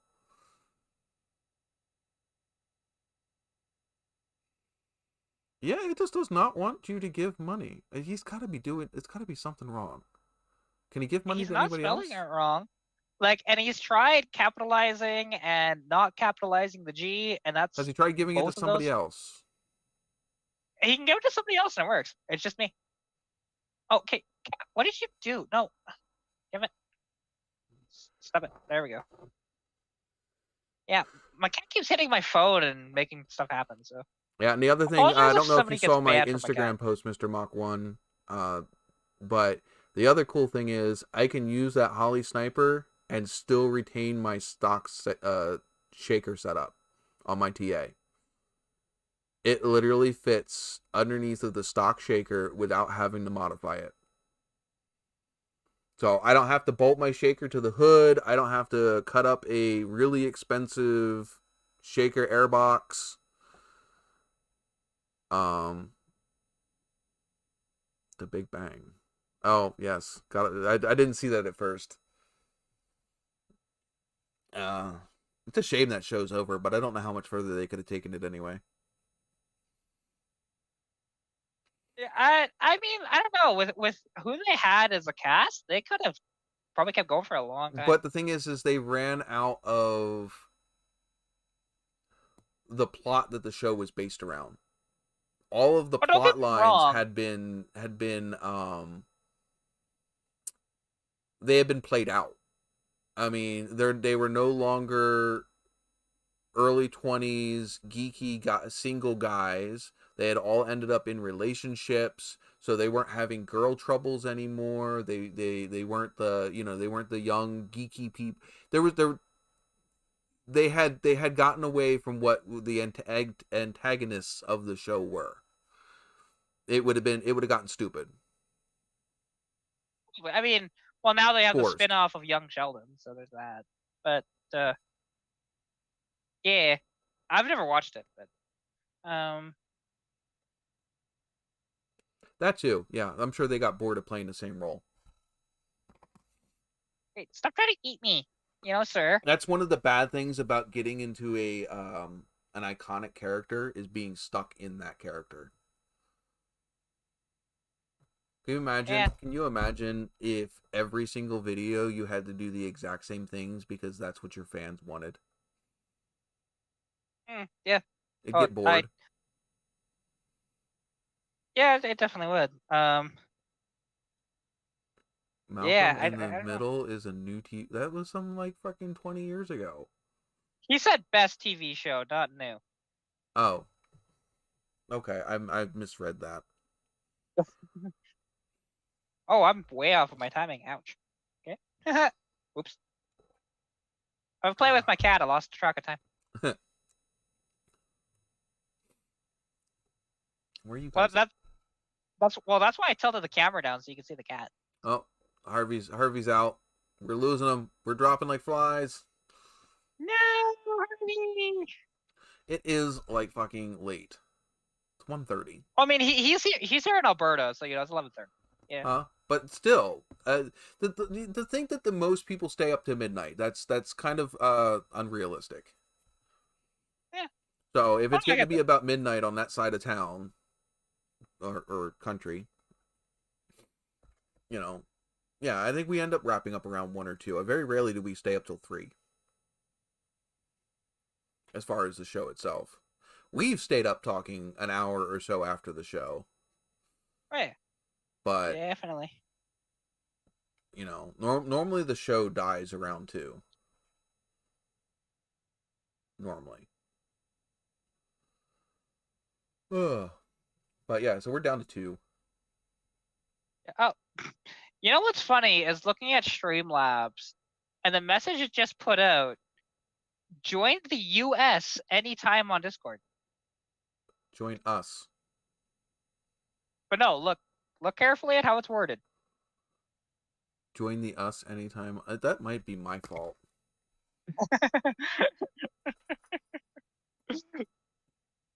Let's fix that. Not commands. Timers.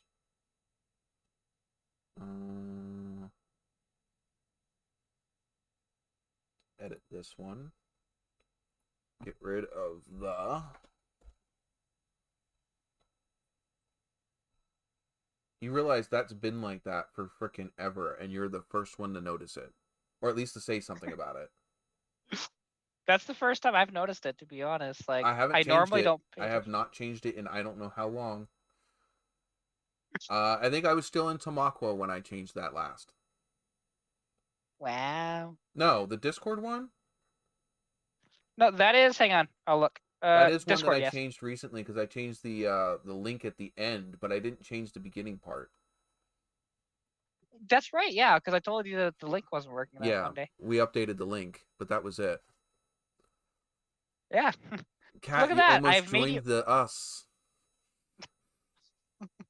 Well, I didn't click on it, so She's already a member of Discord anyway. Yeah, I am. I don't think I've ever posted in there, but I am in there. What do you guys think? Saturday night, good? More fun than Sunday night?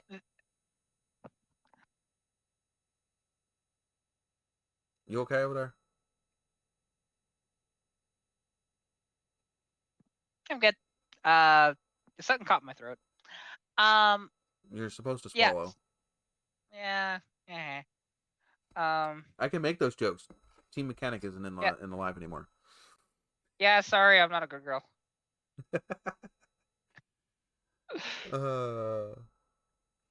I'm a lesbian, so I can actually say that. Hey. But yeah, so we'll do this again next Saturday. Like I said, I know there's only like 3 people in here now, but the best we can do is share this out, get this out to more people. The more people that are in here, the more fun we'll have. I mean, that's about it. Well, the thing is, if tonight is any metric, if this is like a true metric, Saturdays is the way to go from here on forward. Absolutely. Well, we have 69 play. I have to go. Do I still have the? I do have the YouTube one up. Oh. All right. Good night, Mach 1. So let's see. Audience.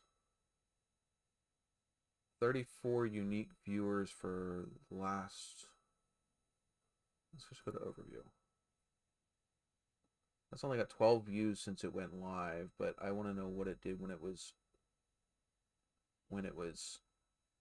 like as alive. Well, let's go to here. In 4 hours and 22 minutes, we had 274 messages. We have... Doesn't tell me. Can I see? Well, the thing is, like, the chat seemed more alive. We seem to have more people later on as well, because usually after about the 2-hour mark, it seems to drop down to about 3 to 4 people. Well, here Tonight we had 5 to 7, right? And now, if that continues like that, I would say that moving it to Saturdays may have been your best move. Like, I understand you did it from necessity purposes. Oh wait, that's the wrong one. That was the wrong screen. There we go. Okay, so this is... Let me find a way to shrink this here.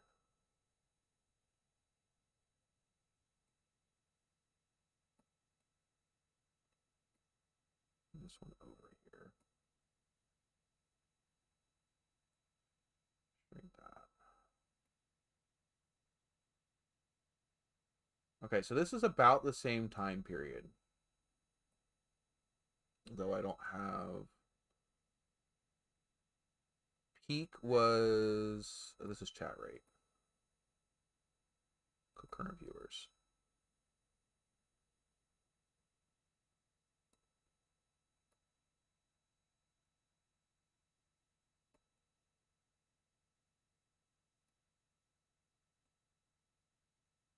This is about the same period last week and this week.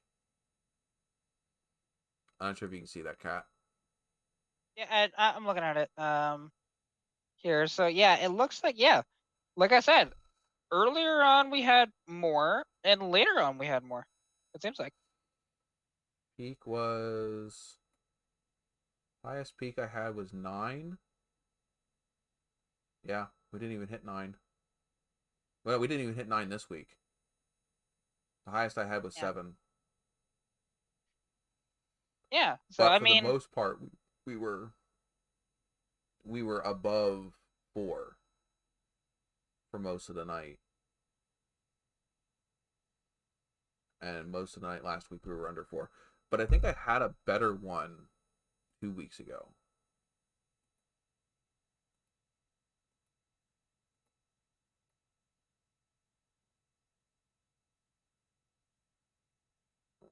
Yeah, this one has 74.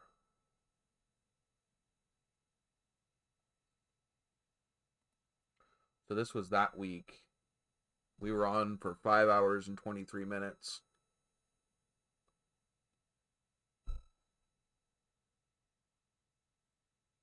But yeah, even though you're right, no, because most of this we only had 3 people.